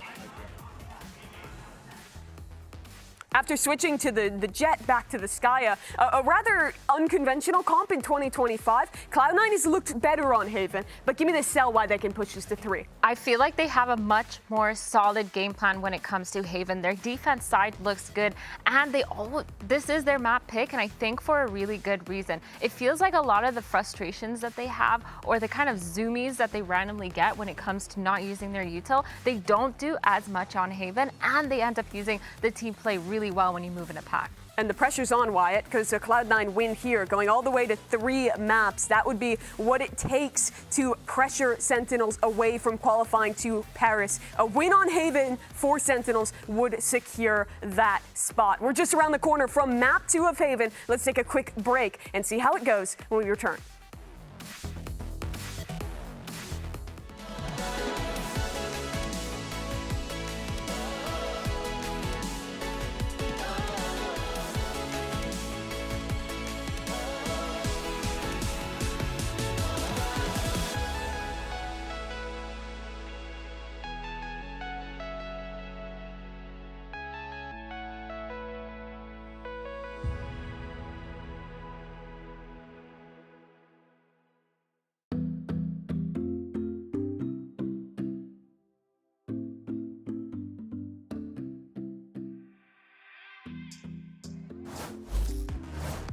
Map 1 in the books, and it went all the way of Sentinels. But now we turn our attention and our mind over to Haven, a map that Ender has been historically incredibly successful for Cloud9. Yeah, C9 have been looking good on this. I mean, recently in VCT this year, they're 3-1. They've won the last 3 times.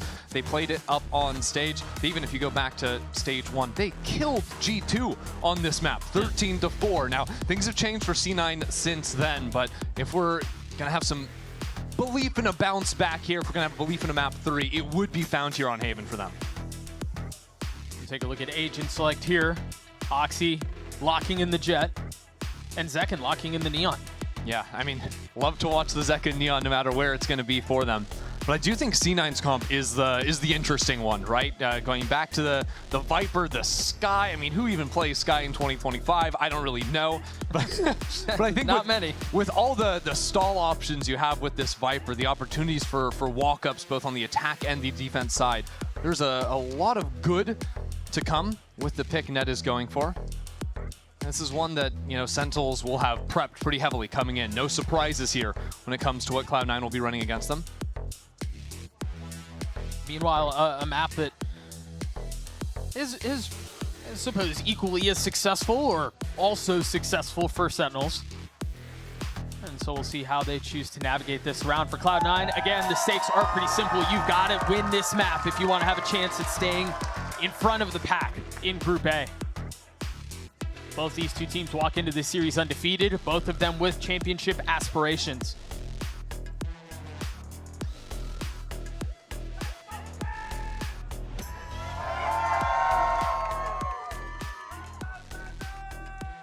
So here we go. Sentinels ready for some A aggro immediately, starting off the pistol round, can play behind this Viper wall early to get the cross. Up against Mitch, who's been islanded down A long. Even fails to break the dart, so that pressure he was trying to put down of multiple players being here isn't going to be sold. A little info with a flash over the top. And an orb will soar across the sky in exchange. Yes. Utility fully out towards A. C9 have to get out of there. It's hard to retake past this Viper orb as well with the decay going down. Even Molly is thrown into the mix to guarantee the spike plant. But when it goes down, this is C9's chance to pop. Dash out. All sorts of flashes too as Oxy tries to find a little bit of space to breathe and a little bit of room to work on the site. Pistols erupt, and so far, it's all Sentinels. Zelsis finds 3 into the round. And this is just picking up where Sentinels left off back on Lotus. I thought their post-plant protocols were excellent on both sides, sort of outclassing on that front. And here you see Sentinels, the first layer is so good. They have the Viper orb lineup goes down, then a Molly to stall it out once the gas runs out. And then, in this little gap... Oxy whiff he's so bad. I should have kept talking. He said freaking, by the way. Oh, okay, yeah, That was what he said. I know it sounded like something else, but... Yeah, that's what the subtitles will say in the VOD. Yeah. But really, I just thought the layering of utility to lock down that choke was so good from Sen. Take flight. And a very similar look in this next round. No C9 for shenanigans. You can't really do that on the defense side, but they're going to flood in. Yeah, they're trying to get ahead of some of this utility that was so effective at stalling last time, but... Well, Oxy got a little bit too into the utility, it seems. Yeah. I mean, all of them did. Nanoswarm's chewing at his feet.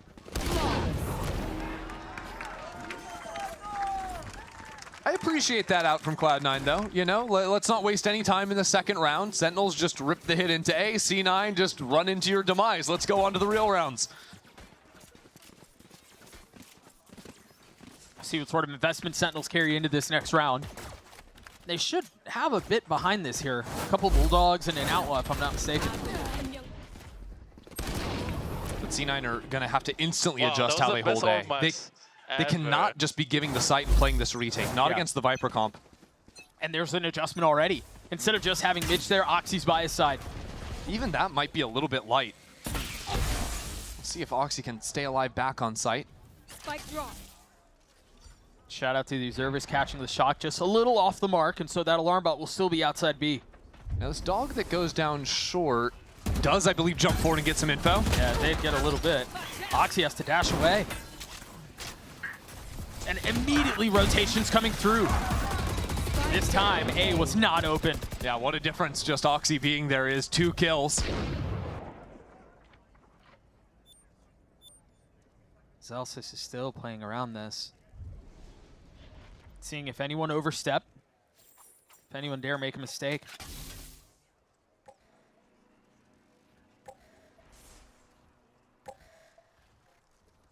Have to re-clear the space back into mid. Maybe make a go at making noise over into C. Sentinels might just be thinking about giving some opportunities for Zellsis to find a lurk timing onto A once these players clear out, but I love the decision now to put that turret down onto short. Now the team can start to move back and filter into B. There's that alarm bot that the shock was off on at the beginning of the round. Yeah, Zellsis had to break that turret, which keeps these C9 players over on the A side of the map, means Zekken can go ahead and plant the spike. They're just fully playing retake C here. Yeah, why not? When you have such a massive numbers advantage. Yeah. That should be the way, but importantly, notice there's no paranoia on Vic. Dog and both flashes have been used from Mitch. So while, yes, they have the numbers advantage, actually breaking through choke points could pose a little bit more of a problem for them. Timing is an issue here as well. Zellsis is on this later flank, but he may be going a bit too far. First shot off the mark. John gets his one, but that does not add up. Yeah, it's just not enough. And Zellsis a little late on this lurk as well. And doesn't get the kill. Last player standing. Oxy with 3 on the round. Zellsis will try to arrive and do any damage he can, and there's not much there, so Cloud9 get on the board. Yeah, and apart from just having guns to actually fight Sentinels, the difference there was Oxy putting that extra player on A. 1000%. And even without much support to go off him, he's just playing this off angle. Right. Into graffiti. He goes running through. It looks a little bit silly without the neon wall being up for the pop. I think Kaplan agrees with you there. Yeah. Shares that sentiment.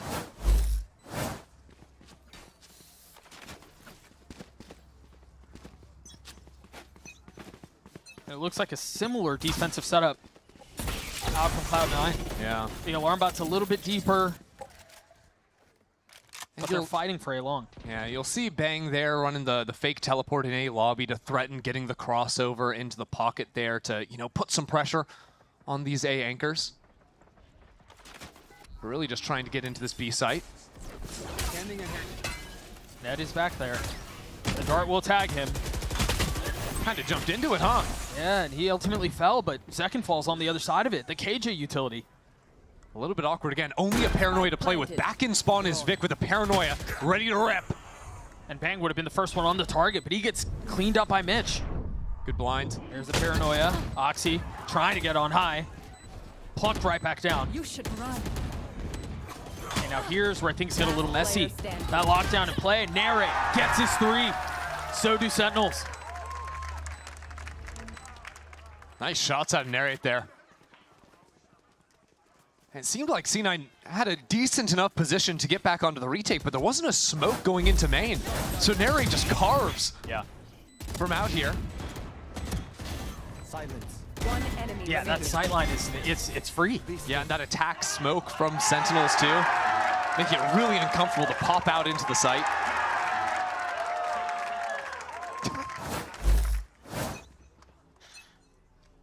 Placing swap grenade.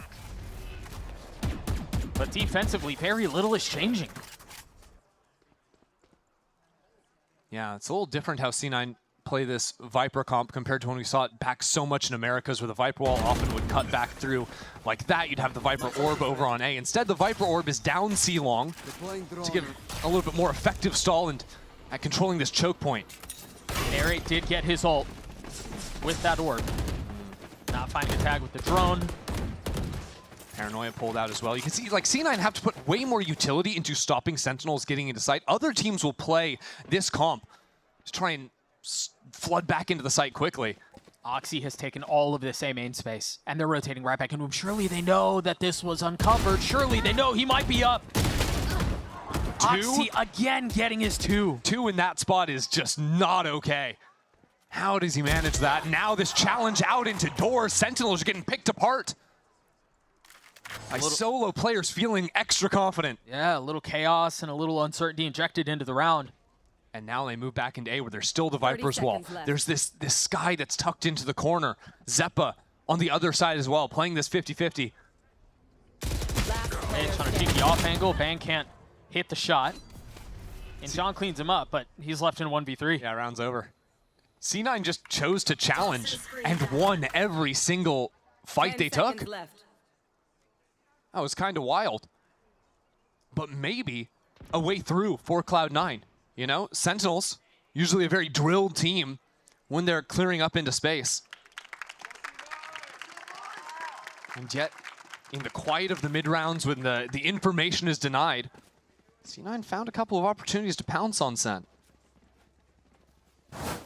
I imagine that will continue to be the approach for Cloud9. Denying some of this negative space, if you will. Just walk re-cleared me. Nice little double piece. Switch in the setup from Cloud9. Deep seawall. Yeah, and 3 towards A. This looks aggressive. It looks like it's going to be a C fight, though.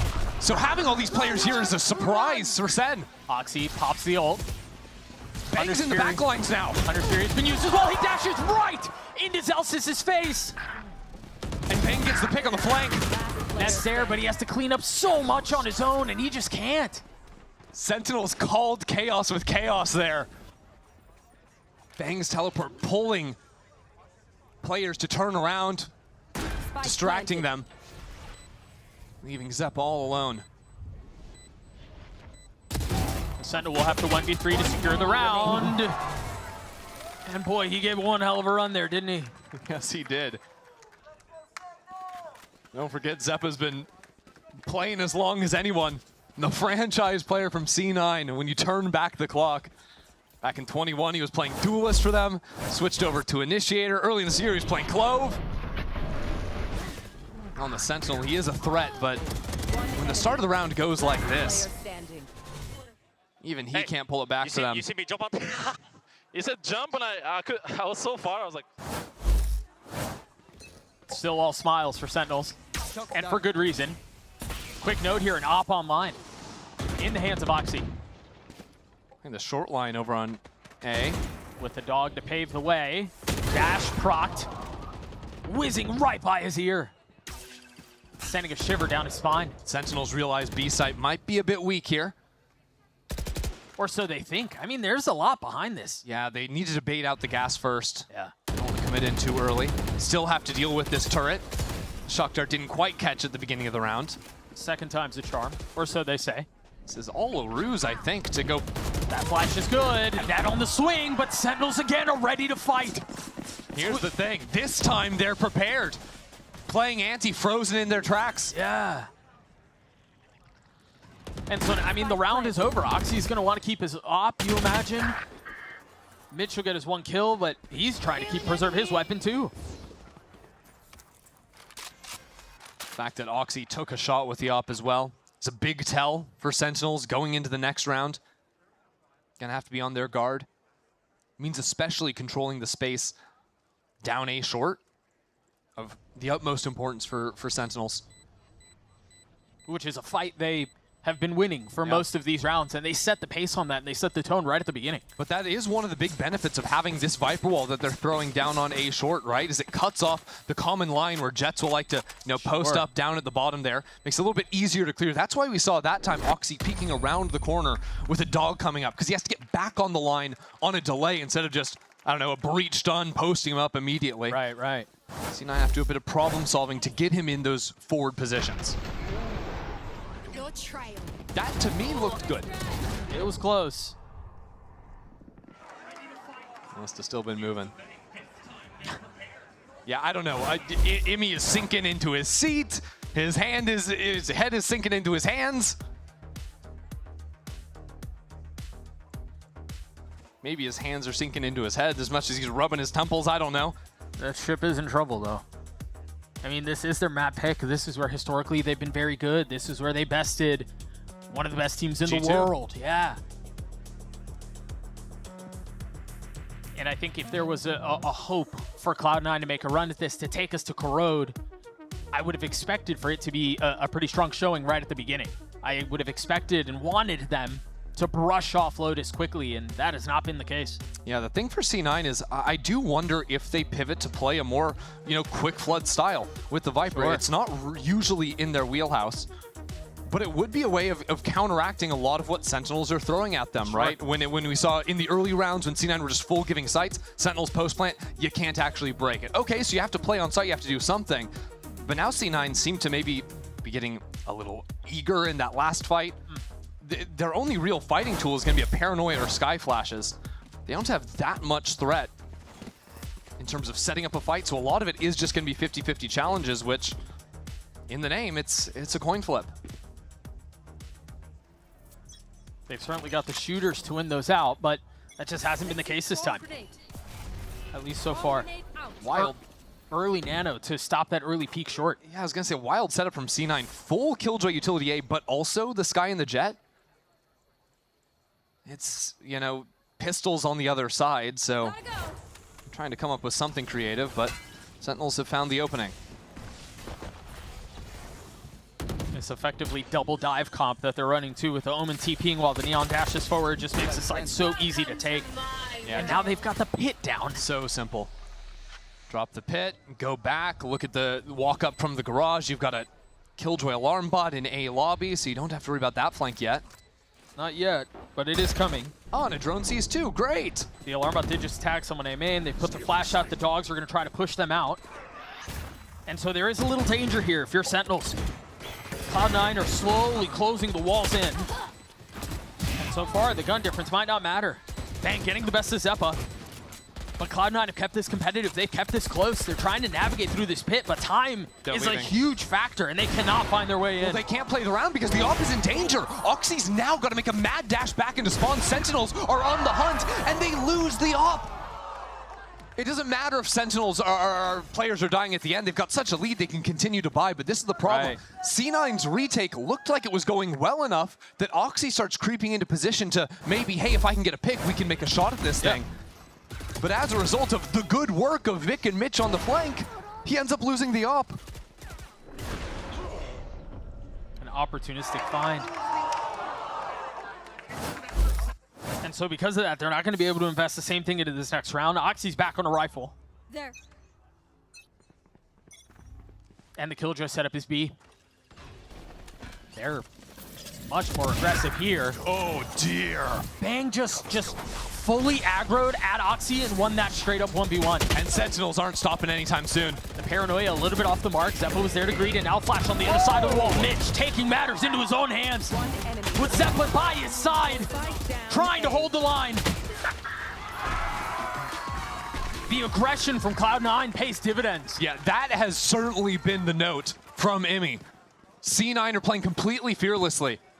Disrespecting smokes, pushing past them from Sentinels. I mean, these are fights that could just as easily be shut down from Sen. But C9 think that they can thrive more in the chaos of the rounds moment to moment than Sentinels. And if it comes to, you know, a game of chess, maybe they're losing. If it's a fist fight, C9 can win. A backyard brawl, bare knuckle. Nice, let's go, baby. Where's your up? Where's your up? Comes. Goes the way of Cloud9. Now an early pit towards A, particularly on the short line. Sentinel's not interested in that. C9 getting really nimble with these Viper Killjoy setups. A different one every round, it seems. Bang, not taking a tag there. Vic has to pull that smoke back just a little bit. The Paranoia too early. Yeah, but it's full stall. They're not going to give the C site. C9 now invests the lockdown. Sentinel's going to have to be pushed away from that. And remember, because of this, they can't go A because of the pit. They have some Killjoy utility B. But that's the thing. C9 are trying to push Sentinels into the decision to go A, but Narrate is always going to challenge these angles. And so now they've dealt with the lockdown. They've dealt with Zeppa. And Sentinels can threaten now into B, the ultimate into backside. A challenge from Vic. On the other side of the wall. And Zelsis wins that swing. Again, they want a brawl. They want it to get messy from C9. But this round, it has not been coming up heads for C9.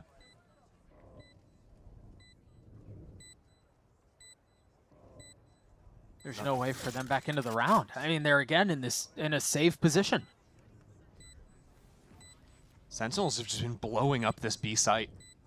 And it's not even like they're just sprinting out at the start of every round or anything like this. Like, they're going C, they're pulling out all this utility. Again, if you can ever eat up a Paranoia early on in a round, C9 have effectively no tools because, well, as Mitch goes down, C9 are almost always using a Skybird for scouting. They're using the Skydog early on to scout as well. So if you eat the paranoia, they have a Sky Flash, and that's the only tool they have to play on the late rounds. Right. That's why C9 are always challenging and looking for these solo timings, is because they don't have the same tools to fight.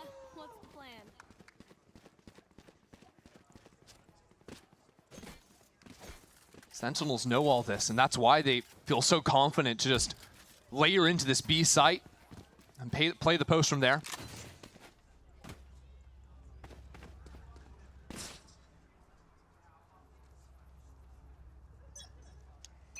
No real buy for Cloud9 here. Quick tag and the ult. Oh boy. 2 ults invested. And no.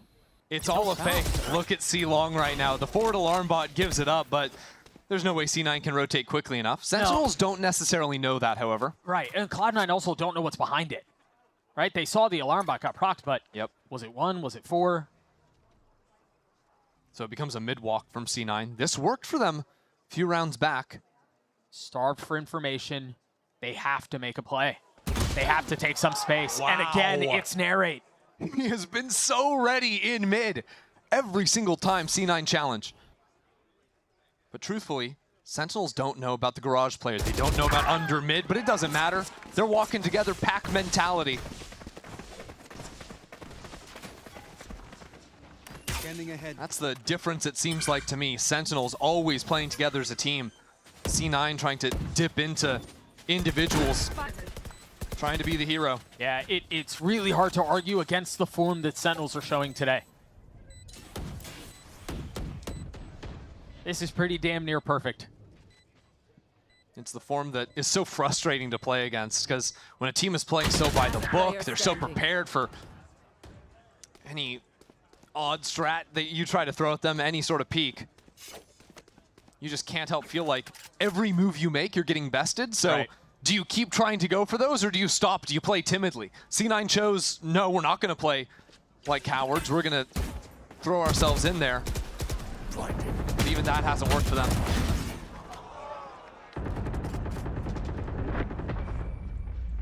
Zekken's still on the hunt, man. Might get him. Last round time runs in out. The half. And so much like was the conversation on Lotus, for as rough of a half as it's been, an 8-4 feels really different from a 9-3. That it does. And it'll have to come down to Oxy. You know, Oxy was the pivot point for C9 early in this half, and they got the buy round. This time, you know, him and Mitch don't really get to play the game down long, but Oxy has bought up into the operator. Final round. He's got to do something with this. Early utility to deny that line once more. Exactly. Very aware that Oxy can have that gun. So it's a close Killjoy ultimate, as a matter of fact, to stop all of the forward lines Oxy could be on. That's all this is. Clear out short while the whole team pushes in through long.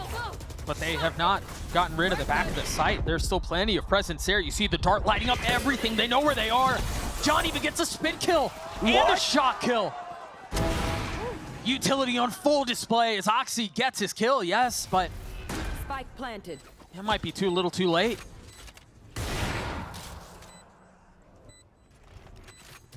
That hit was crazy. And it's another beautiful showing from Sentinels. Okay, Oxy. Last player standing. Yeah, no. Complete destruction. Sentinel's utility there. I mean, you saw the snake bite plus shock dart combo. Right. There was also a paranoia thrown in from Bang and a neon stun, hurting all of those players behind default. And the dart back there. Exactly. To light them all up. So you just get completely destroyed. Zekken ran into the site fully blinded just to run distraction. Let's look at this beauty. Double lineup from John right on the fly. And again, it's after, oh, it's just gross. We fell into that trap? Jesus. And don't forget the lockdown too, pushing them back. Yeah. Filth. Beautiful side hit. That gets Sentinels to a 9-3 half, and Cloud9 are left to figure this out. Maybe some words of encouragement from Jack on the stage behind us can pull them back into this match. Liz, take it away.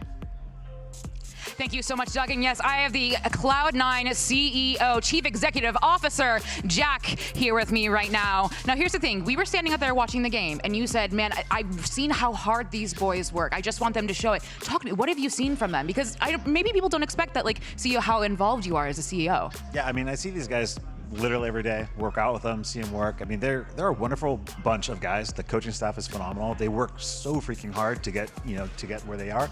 I'm hoping they can show it on stage today. Yeah, I mean, it's a 9-3 curse, so anything can happen. Something else I want to ask you is, have you heard of the Cloud9 playoff curse? Yeah, I know about that. I'd really love to change that narrative. I mean, do you have any thoughts on it, or it's just kind of like, okay, we'll see what happens? I mean, you can't really ignore it. It's pretty painful. I'd really like to change that narrative. Well, something I want to ask you is about Mitch, because he was in the first iteration of Cloud9 Valor, and he is back on the stage leading your team behind us right now, talking in the half, talking with Emmy. What has it been like to see him from literally years ago, first during the first iteration of Cloud9 Valor till now? It was super fun to see him return to the team. I've always loved the guy. He's an incredible player, so we're really lucky to have him. Now, Doug, you threw this gauntlet down. I would like to hear your words of wisdom, because you just told me you don't play this game, but you watch them every single day. So when they watch this back, maybe for Emmy, maybe for Googly, maybe for the boys, what would you like them to know? Any words of wisdom? I mean, it's a game. They need to have fun. Just get out there, laugh, scream, have fun. All right. Have fun, boys. Everyone give it up for Jack for Cloud9. But we have a 9-3 half to get back to. Casters, take it away. Thank you. Thank you so much, Liz. Yeah, maybe a little fun will be the difference maker. Maybe a little something to inject a little life back into the situation, because Cloud9 haven't had a ton of reasons to smile. In fact, they've only had 3 on Haven so far, but a turn of the half potentially will change the tides. Seems like a similar story to Lotus early on. But if that story continues, that would be C9 winning this pistol. That'll be the start for them. Actually, very different approaches from both Viper players, switching at the half. Walls set up over towards C, and a high-low from Sentinels. Just a pixel. But no kill found, and so Cloud9 can cheat up a little bit further. Sentinels are reading a pivot back into the B site, pulling all 5 players into the center of the map to react quickly to wherever C9 decide to finish. The spam onto Oxy almost brings him all the way down. Zeppa's fighting a war by himself and somehow walks away with a kill. And now it's full acceleration towards C.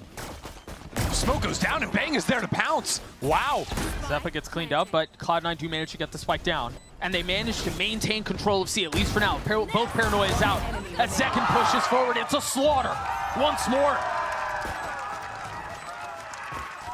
That was nasty. Sentinels are up here having fun. And Zekken, I just want to see those shots again, because his entire team got blinded up by a Paranoia the same time he chose to dive into the site. He is a sitting duck. He's supposed to be the bait in this setup. No one's coming to help him. And he gets 2 kills. Hold on, Vic's illegal.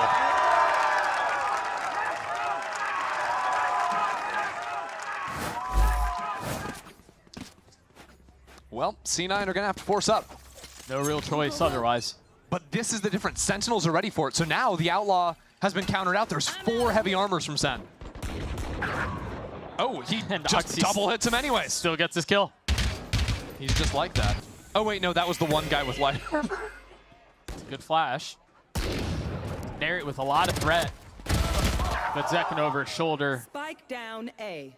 And the force investment still has some legs to it, still has some life behind it. I think Zeppa bought that Outlaw for Oxy, was glass, and then picked it up off his corpse. We'll try to do what Oxy could not. The John keeps away Cloud9's intentions. Already John's here, though.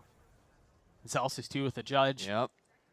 They're rotating away. Yeah, with the silence, now the correct call from Sentinels is to creep back down into short. Go for a little peek here to see the players leaving. Tries to get a kill. And despite his best efforts, doesn't, but stays alive. But the thing is, all of that chip damage gives Zelsis an honest shot with a judge later on. Sure. Right now, heavy armor, that gun, even from mid-range, a couple shots onto Mitch and Zeppa could be enough. He's going to have to find a way to close the gap, though. And that smoke might give him the window he's looking for. Zeppa staring right at it, though. Spike planted. Surely not going to be afforded the opportunity, but he slips it in, he gets through! He goes unchecked, grabs a weapon, falls. And now it's on John. John's on the other side of the world. Not a ton of health to play with. And not a ton of time to figure it out. Mitch will be the first to fight. As Zeppa posts up down long. Gets his kill as Cloud9 gets a 4. These round 2 forces from C9 are deadly. But if you remember back to Lotus, they couldn't turn that into anything. They couldn't snowball from it. Right. This is where if they're going to come back into this game, come back into the series, they can't leave any room for error. Hey, don't be scared of them, guys. Let's go. I'm telling you, that's just the strat from C9. Don't be scared. Peek everything. Win your fights more often than not, and we'll win the series. I mean, it's gotten them to a 2-0 record so far. Sentinels is a different beast, aren't they? No fear in this round. Full swing out long, knowing there are no real guns on the other side and take those fights. Yeah, if you were scared in this round, that would be a serious problem.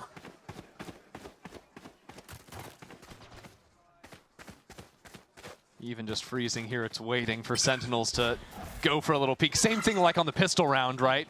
Where once the trade happened and noise was cut, you want to re-peek down and see if it's a rotate out or just freezing to re-hit. That's why C9 take their time. And this is the amount of control I want to see. I do want to see a little bit more control out from Cloud9.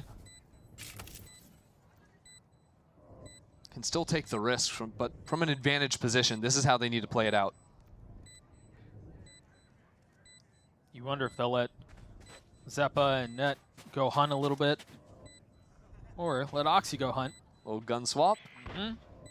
Because the Spectre's the one we don't care about. Right. Flash. I mean, Oxy's got a dash ready to go as well. There, it might be in trouble. One enemy He's looking remaining. to get closer to getting those orbs up, and he will. Oh, he's still going. He might get 2. Well, nicely done from John there. Gets to die to Spike, no problems. I still have trauma from yesterday, but we're going to be watching those Spike deaths extra careful.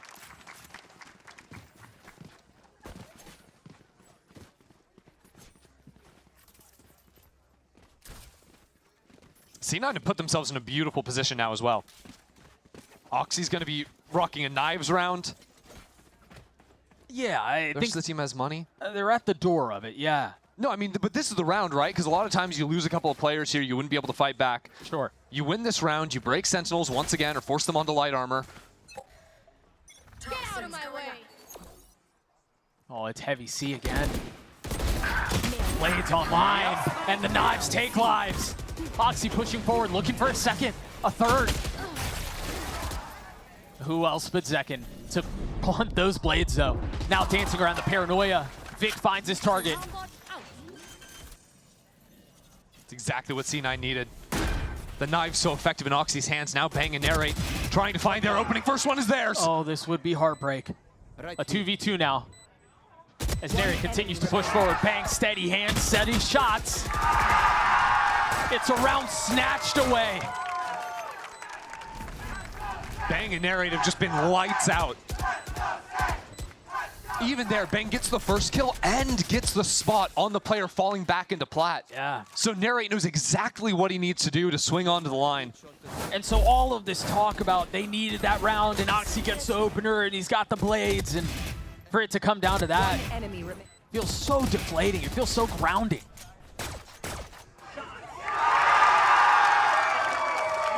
C9 will look at the scoreboard and it's fine. They can play this next round as well, but they lost the chance to claw back to near even. Lost the chance to break Sentinels. Now Zekken's got an ult on the other side. That last round was with a little bit of buffer behind it, if you will, but there's no buffer anymore. Zekken on plat again. By himself. Yeah, but he's also got this Killjoy shirt to bait for him. Typically, you wouldn't expect the duelist to be behind that. Right. They're hitting his sight once more. Trying to spam, thinking of with off trap plant. Celsius down, the turret goes with them, and so does Zekken. Wow! It's not the blades, it's the rifle. Yeah, Oxy just says, let's run it back again. Yeah, we lost the post plant, but this time I won't die. And this time it's a 5v2. One enemy remaining. Oxy with 3. Narrate, the last one standing. And Cloud9 showing signs of life and success on C. A little slow to react there. Out from C9. Again, I have a microscope on how they play these post plants because I think that has been such a major difference in these two teams today. So here, yeah, big numbers advantage. You can't leave these openings. Not when a guy like Narrate is still alive.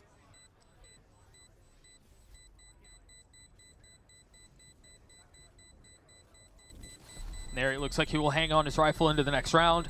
Cloud9 will get to 6. You wonder here if there's a timeout incoming. Just to kind of try to get ahead of it a little bit, right? I think the lead is still comfortable, but definitely. I think this, honestly, the side hole just got to be a bit of a mess. Zelsis is running out of that smoke to try and hard bait for Zekken in the corner, but Zekken wasn't hiding. Zekken was shooting into the jet smoke to try and catch Oxy. Bit of a miscommunication between those two players, perhaps, and you're right, Sentinels are gonna sort out those details. there has been plenty of time for them to talk through this too, as Narrate was alive and really prolonged the last round. Sure. Plenty of time for the conversation to take place, and Sentinels look to put Cloud9 away. Sentinels very likely don't buy into this next round. Could have the option to play off of Zekken's ultimate perhaps and get something going.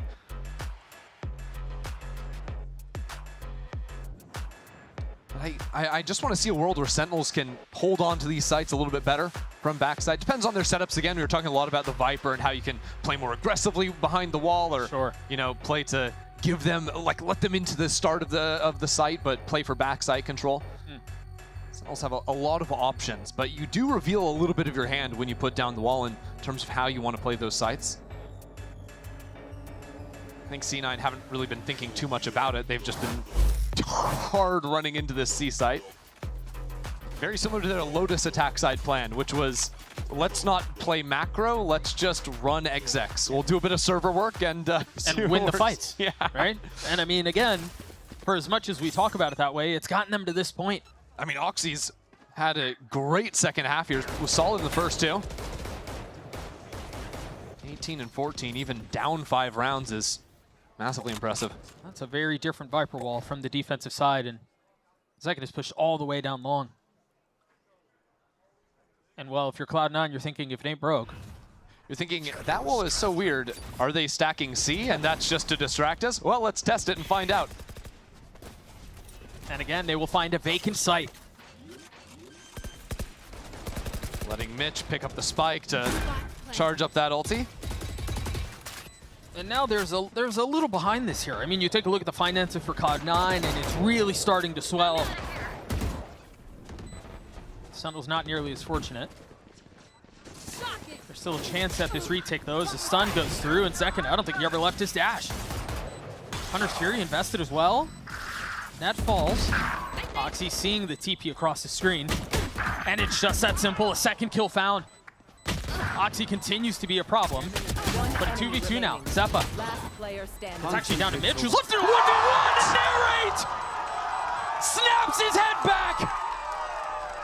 The defuse comes through. And Sentinels steal another round. Match point. Player standing. One enemy remaining. Concentrate's over. Last player standing. I'm hearing noises of excitement. I'm hearing immediate reactions of disgust. Amy doesn't want to be in the building anymore. That was gross.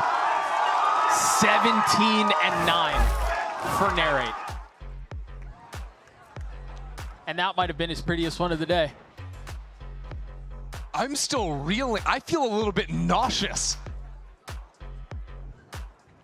That was an eco. That was a round where I was almost like, Narrate, really? We're going to use the ultimate on the retake? That's a little bit extra. With the Sheriffs to back it up. And that single shot just slams the door on this comeback attempt. Yeah, it's just How do you pick yourself up? You talk about it, and again, it comes down to these post-plant situations. C9 were in a winning position from the plant to the guns to the numbers.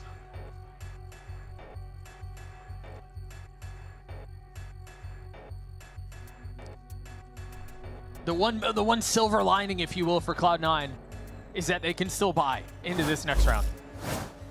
Mitch is one off of his ult, so maybe there's a player on getting Trailblazers online and then slamming a site, which has been their success. They might just see if A is going to work for them. C-side failed, so run the other option we've got in the playbook. Come on, Zelsis, you can get it up there, buddy. There we go. Tucked behind that dart. Ooh. Zekken's really far up. Oh, he's going to put him away just like this. Waiting behind the wall as it goes down. Oxy, 180. Bullet between his eyes. Great preparedness from the young gun. Who still performed admirably for Cloud9, but there is a lot more work to be done. C9 have adjusted so significantly into this round. No more of these fast ones. Said slow playing, get the pick. Now coming back towards C, which is light. Sentinels have left it for the most part.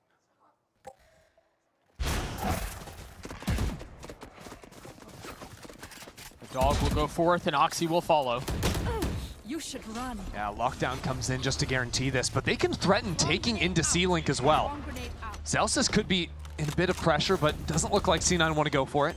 No, Not even leaving players in garage. No. Fully vacating the space. But Zelsis has a lockdown of his own. This is now a little bit awkward. They know garage is clear because this Killjoy turret's still online in mid. They're saving. Sentinels are hard saving. Okay. An early call to cut their losses and go into the next. Financially, they're in an awkward spot. It's really just Nary who can afford something into the next round. I honestly don't hate it. They just got 2 ultimates there as part of the exec. Zelsis would hold on to his ulti. Cloud9 are going to hunt. Yeah. And they've got some money here, but this is not like you can afford to lose a ton of guns here. C9 are comfortable enough that even some 1-for-1 trades would be benefiting them. Sure. And Sentinels, the reason they go for the save, a little bit hard to play that round with the threat of C-Link control being taken away from you. Right. But also, when you have this buffer of 6 rounds, it is very easy to just say, okay, we throw away this round, make sure we have a full buy into the next, let's start supercharging our ultimates, right? Narrate's already got, Narrate doesn't have his, but Zelsis has his online. A couple of other players are going to be close. And you just play to stack a bunch of ults into one round. Because all you need is that one. Sometimes that last step is the hardest to take. Sentinels have pulled a couple of tricks out of their hat so far. Might have to do it again. Sentinels pretty heavily leaned into A early, now rotating out with Bang posted up on the short line.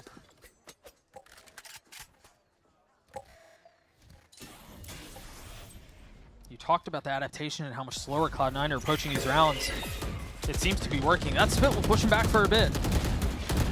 But C9 are still challenging on the area, and Sentinels are in a great position to force on through. C9 have to go back to A lobby and push Bang out of the space before they do anything, or I think Sentinels can just react with numbers.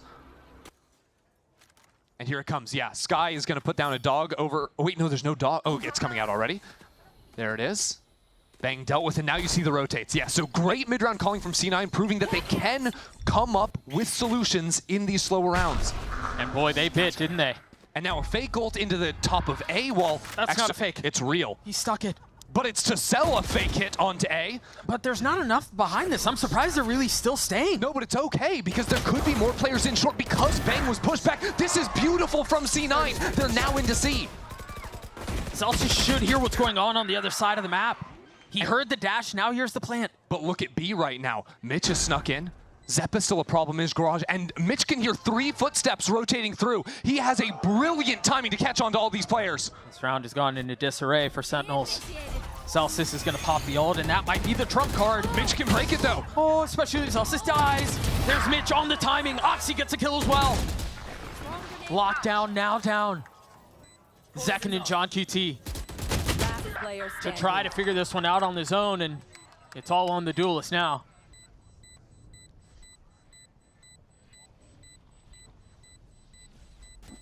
Can't imagine Zekken manages to get away through this. No chance. That is a round and a half out of C9's IGL, Mitch. Just perfection, second to second.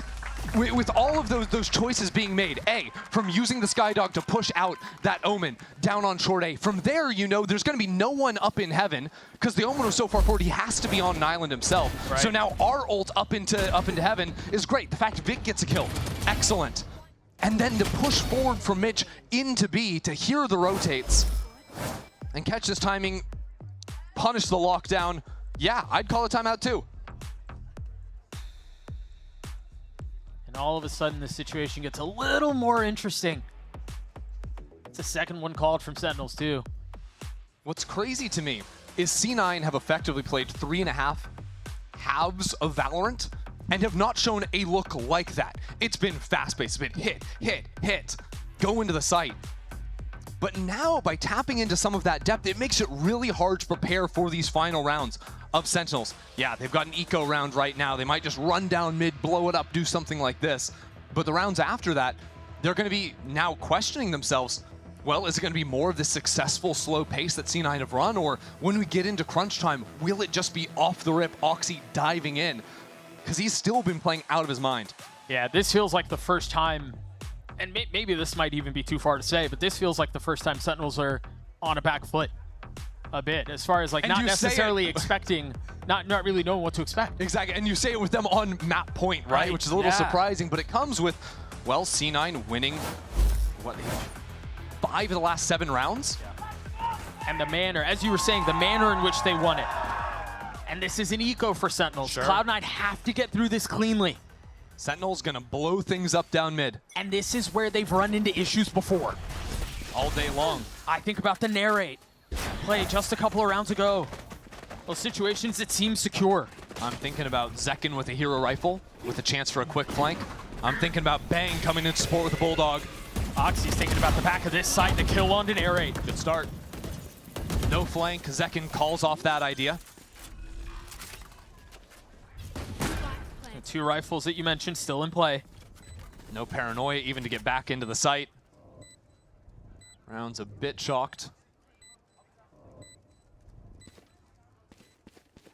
But if we learned anything a couple of rounds ago, it was not to count out the round quite yet. But I'm seeing C9 with 5 players live in great positions, right? You know, you've got Oxy on the first line of contact. Players can swing around both sides of default. Vic in Hell, too, can come into support. Like, that's just a comfy post-plant setup. Yeah. I mean, even exits don't give a ton of value here. Nobody's really close to having their ult online. Love how he drops the gun before going on the hunt so that he doesn't even donate anything over to Sentinels. Everything considered. Yeah, so the 2 players with pistols will die to the spike. Bang and Zekken surviving with a couple rifles will get away from things.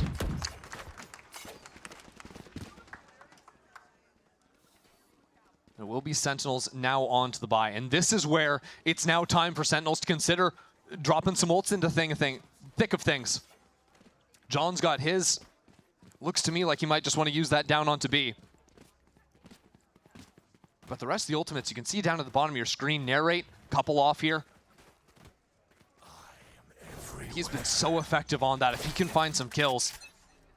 I mean, you remember the snap tap with the Sheriff.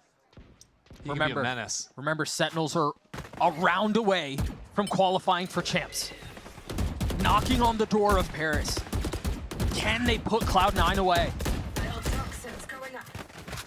C9, fight down C long for the orb, putting that smoke on top of the Killjoy turret to threaten creeping forward. And then also getting net his pit. But similar to the other rounds, C9 have to deal with Zekken on short A. Mitch still has the Skydog, and that'll come in. But after it has contact, I think C9 popped quickly into B. It was cleared immediately, so it didn't even fully get info short. Zekken's already rotating out. This is a bit forced from C9. Stage are on it. Can they navigate it correctly? Oxy gets the best of Bang. A beautiful shot, but narrate again, looking to play spoiler! And that's exactly what he does! Narrate gets 3. The spike is out of reach. Cloud9 fall apart. Narrate is the man of the day. What a showing. 30 seconds left. 30 seconds left. And Zeppa's so far away from the play. Now position given away. And they're just playing with him. They know the job is finished. Sen City 2-0, Cloud9. And Paris awaits. I love Narrate just shrugging it off. It's been so fun to watch this team over the course of the year.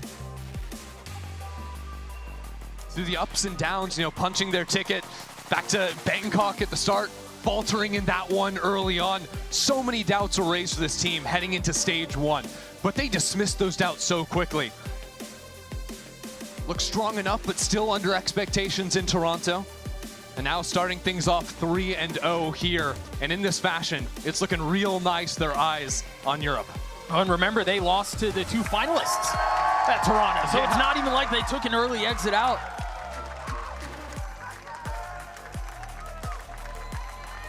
This is the Sentinels that people like to talk about. This is the Sentinels that fans get excited about when they're playing like this, when they're in the form they're in.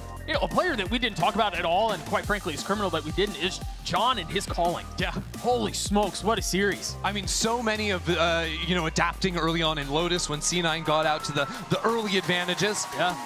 He adjusted how they're approaching the early rounds. Beating C9 on that front.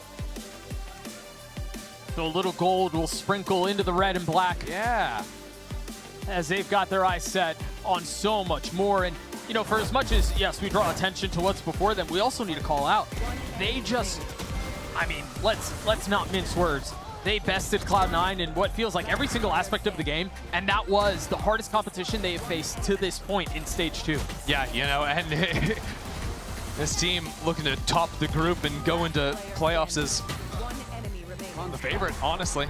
See what G2 end up looking like, but there's so much to be excited about when you watch even in this series from them. Narrate closes out the series, the beautiful 3K to losing a side anchor, taking that chance.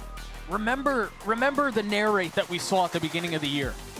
Backstage, head in hands, in tears after a match against Loud. And Kaplan was there to pick him up. And for that to be the transformation that we've seen from that kid to the kid that just put Cloud9 away has been a ton of fun. He's just been taken over. It's been a ton of fun to watch. Let's send it over to Elizabeth down at the stage for the Verizon post-match interview with Zekken.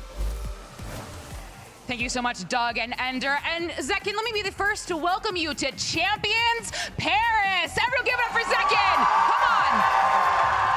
Thank you. Let me be very clear. Zekken walked over to me just here and he was like, I had no idea we were qualifying today. He had no idea. You play like that. You also get your 2,000th kill with a shorty, none other. All of this happening today. What do you want to start with first? Qualifying for champions or the 2,000th kill? Champs, probably. I think that's a bigger deal. Let's start with champs. All right, bigger deal. I mean, you didn't even know, so you're just playing this game like any other game, and then you find out just now, basically, that you qualified for champs. I mean, it's too little too soon to ask you, but how do you feel now that you're guaranteed to make it to Paris? It feels great. That's a big weight off my shoulders. I did have no idea when we were playing this game that this was for a champs qualification, so I was just trying to have fun and have a good time with my team, but now that I know we're qualified, I'm very happy. I mean, what is that? I mean, obviously you've qualified for Champions Paris.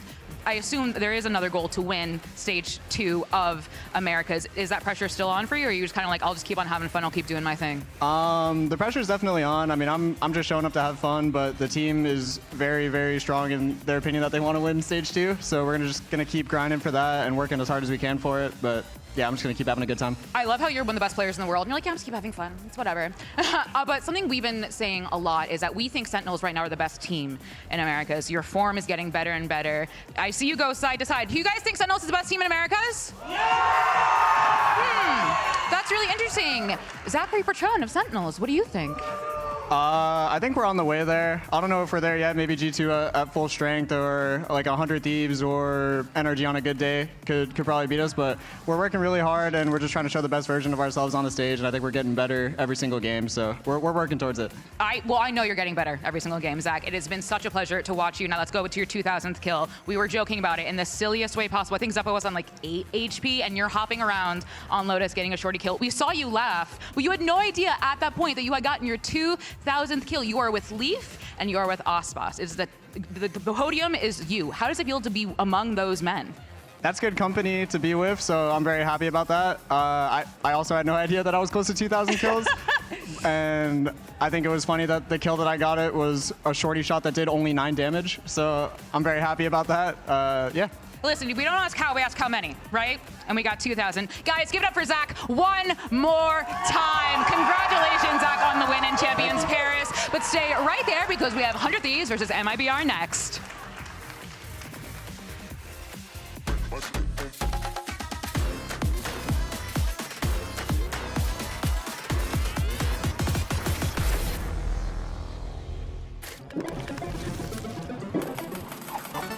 Red Bull gives you wings.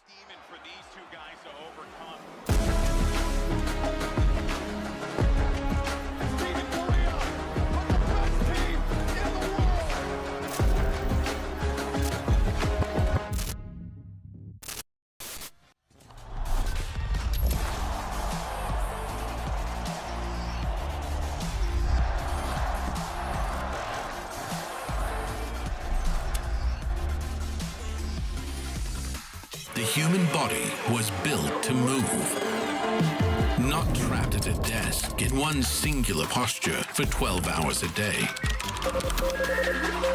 It's time your chair evolved. This is Secret Lab Titan Evo. Ergonomically engineered for you, gamers, hybrid workers, artists, backing your every move.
MIBRs are like a scary team mainly because they're just like individually really insane. I think Verno, Artsin, even Corrode, Aspas of course, are like all really insane players, and they can kind of take your head off whenever. Top box, what a shot! 20 health and a dream, and he converts. 100 Thieves, they have really good set execs, so his ability is flying everywhere. Shy's still able to get a kill despite being caught there, and he's going to be finished up by the paint shells, Asuna. The best way to take down them is gonna be if we play like we're playing in practice. We're having some problems in bringing it to station. MIBR is a team full of individuals that like to swing a lot and go for these aggressive timings and peaks. If we kind of unfocus in the round, they will just win the round, simply put. Okay, Artsin is just him. Yeah, okay, he's just him. As long as we play together, play doubled up, they will be solo a lot of the time, and if we can just trade them off and play together, I think it's going to be really important. 100 Thieves are just firing at a different level today. He's in heaven, man. We are doing a hard time right now, but we're gonna make a comeback.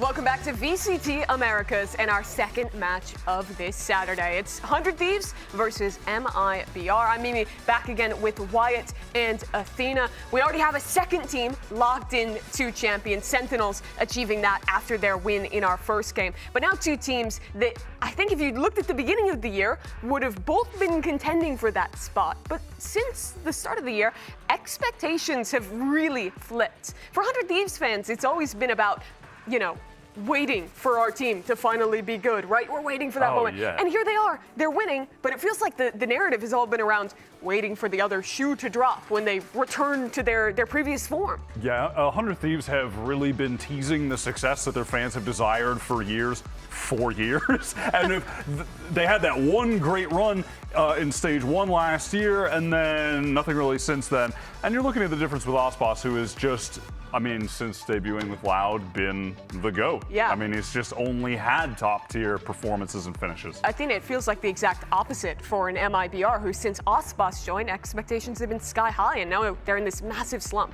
Yeah, it feels like they're kind of went away from the form that we kind of know them as, and it feels like they're kind of trying to switch things up, and they're just not finding the right fit for whatever it is. And Aspas, man, like recently his showings have been a little bit low, and I don't know if it's because of the way that they're just changing these things up.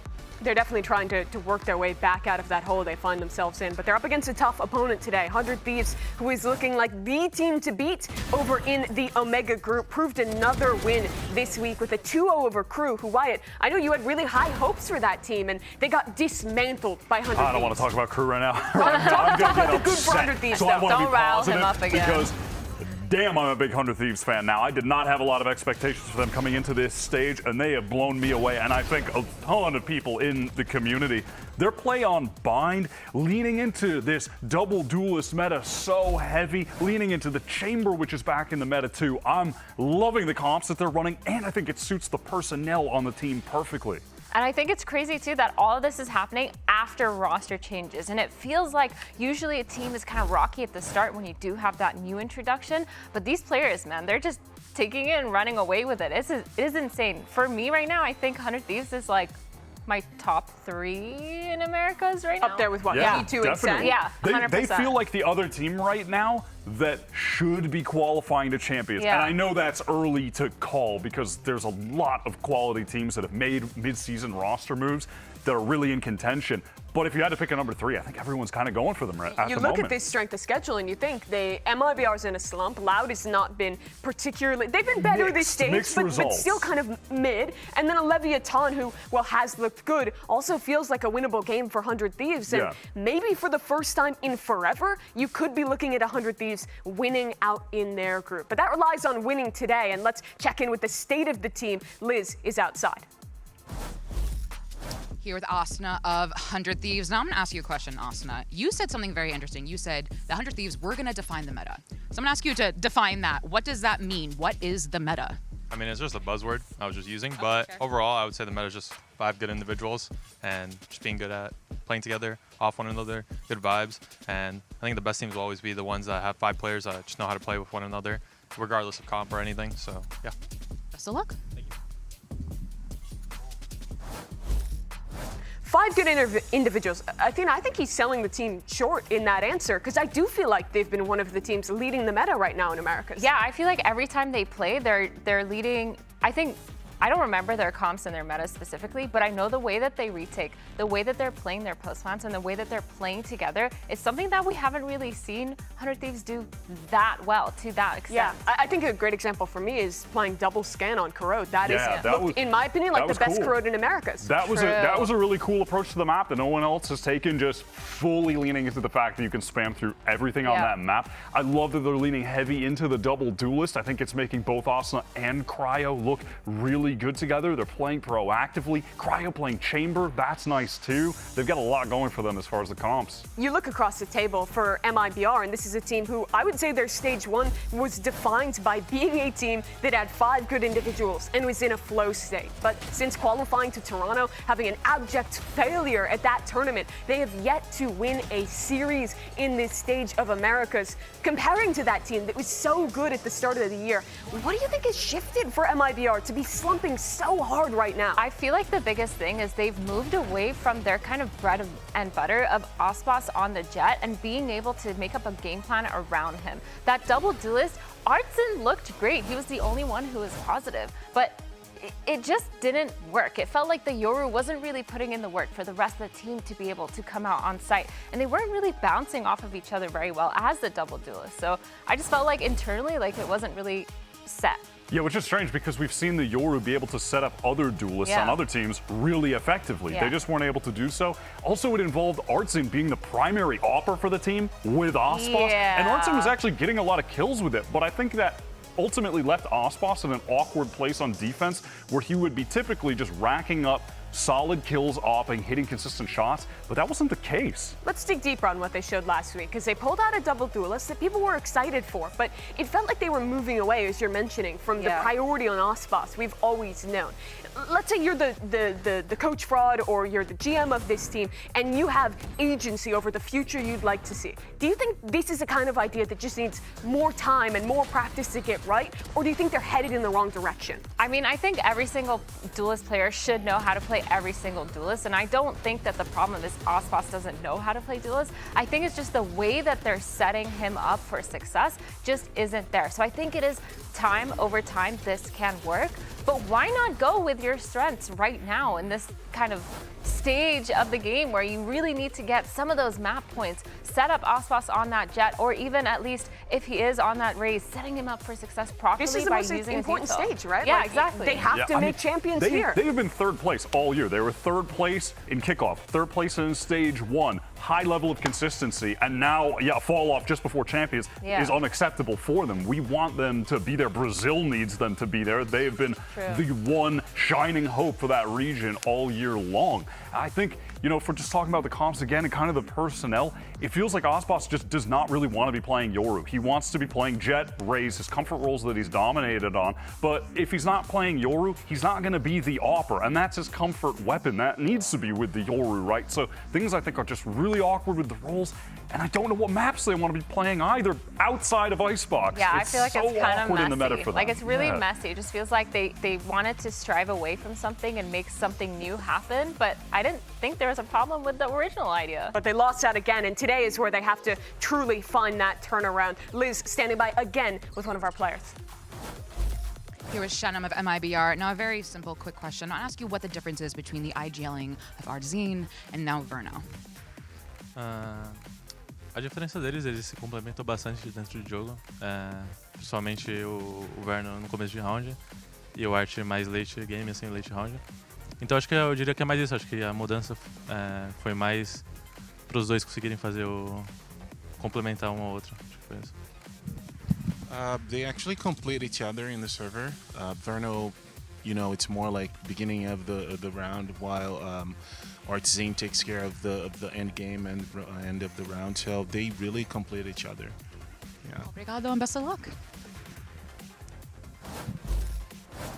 It's been this struggle for MIBR, and a lot of the focus has been around, I think, how they're making mistakes in the mid-round and missing out on fundamentals that were previously excellent, Wyatt. Yeah, there's been just a lot of individual attempts, going for things. I think players trying to overcompensate for the lack of team play by going for heroic individual moments, which has resulted in poorly played rounds and the vibes of this team being reduced to nothing. Last stage we were talking about, whoa, this edition of Verno, suddenly everyone's having so much fun. Everybody's looking so positive, and total opposite now. So I want to sell positivity now. If we're looking at an MIBR, we're hoping for a bounce back in this game and to make playoffs still. I think you have to look back to Ospas. This has been an unprecedented slump for him thus far. A player that has always, his entire career, been dominant, Myrna. I mean, we've seen him bounce back before, and I feel like it's never too late to count him out because he has always been that consistent fragger, and maybe they are returning to what they know best, their bread and butter on what, like,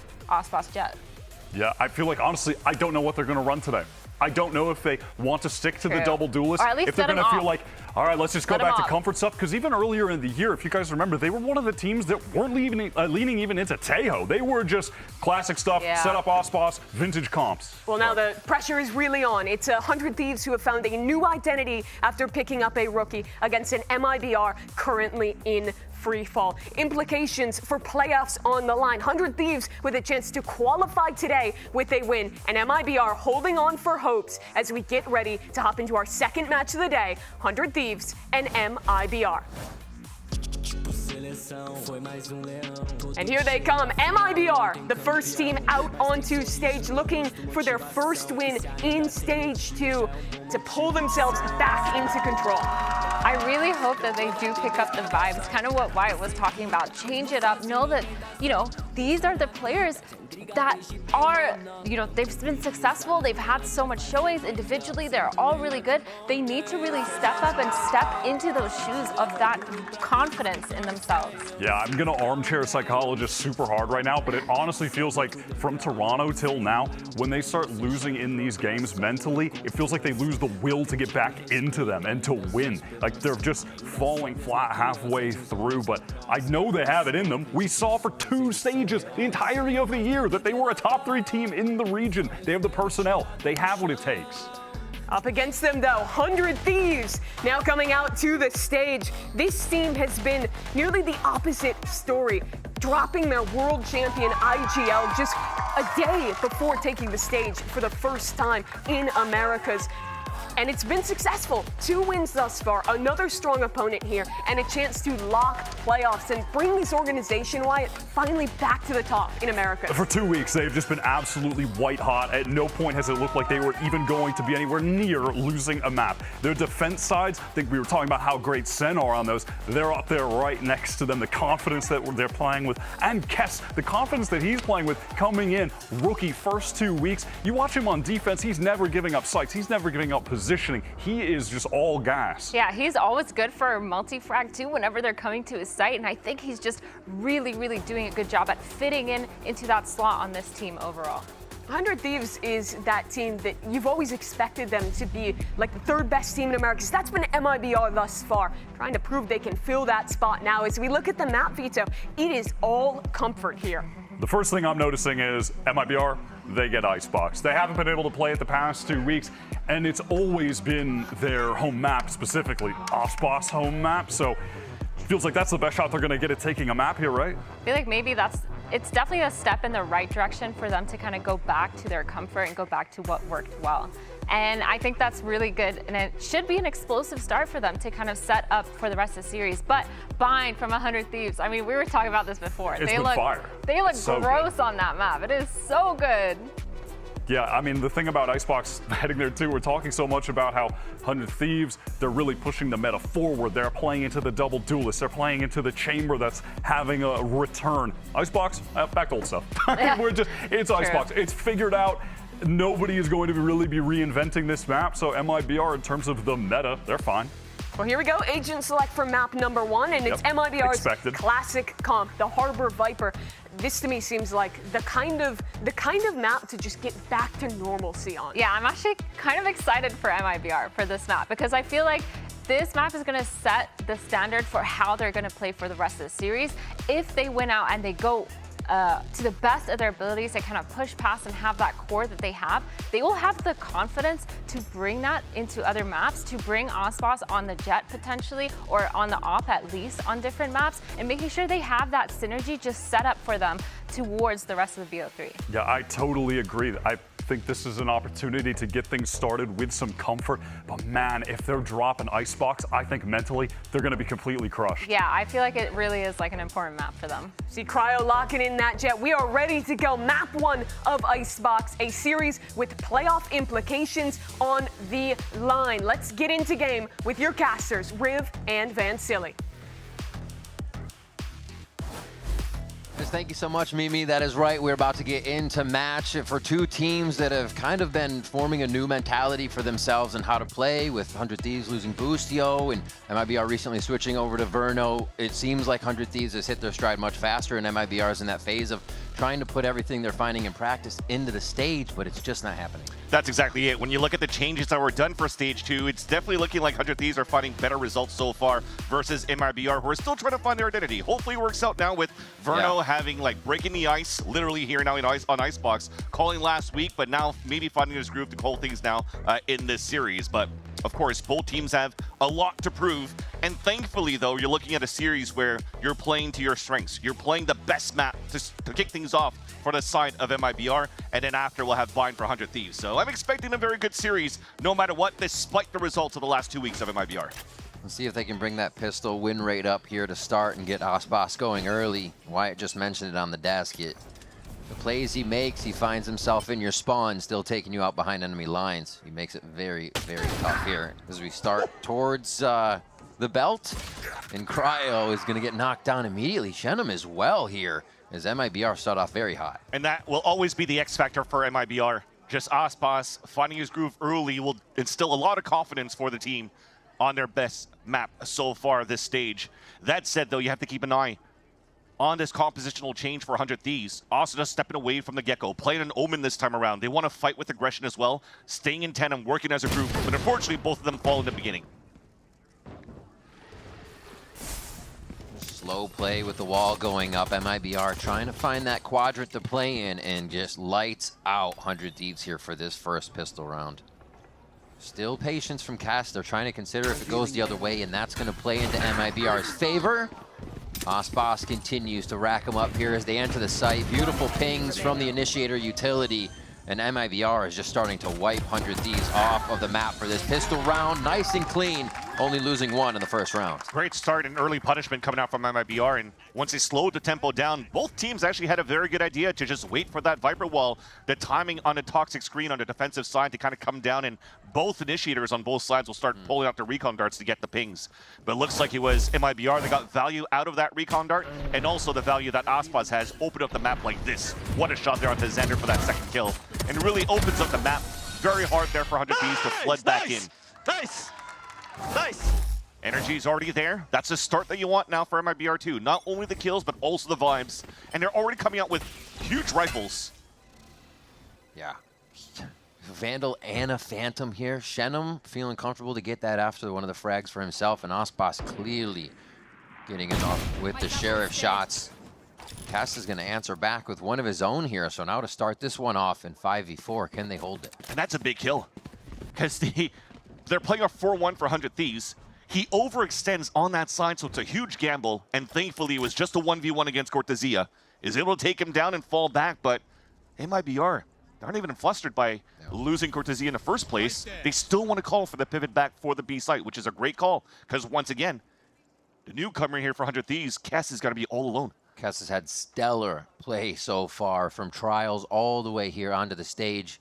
Seemingly so comfortable, but how long can he play his life in this situation? Gonna get crunched from both sides of the box. He's choosing back and forth. Artson finds that first shot, and they're gonna have a lot of room to work up here and keep the pressure flowing forward to make this even harder for the retake. Yeah. Another new agent being played by Kess for 100 Thieves going into the stage. From Cypher to Brimstone to Fade to now Kess playing the KJ. 100 Thieves trying to stay as a group once again. Just trying to play that buddy system. Nice little shot by Vernal, but for the rest, you're starting to see the numbers dwindling down. They can't trade out here for the rest of 100 Thieves. This might be a simple, don't give any more orbs here for that side. of MIBR, as especially now Artisan's past the halfway mark of his reckoning, which is why he's chasing now for kills with the Sheriff. Works really well. Textbook MIBR here. They can keep pushing forward to pressure some more with the Sheriff. Artsine looking at ult online for him. That's huge coming into the bonus round here, so they can thwart 100 Thieves, and they've lost so few members, right? 3 up in this round, 4 up in the pistol round, so MIBR is set up for success right now if they can keep it rolling. That's crazy how much value he got with just the Sheriff pushing forward. Unfortunately, catching one with his back turn against them, that was EU towards that back of the kitchen. Little drive by there with the Marshall coming out from Artisan, the co-IGL this time around for MIBR.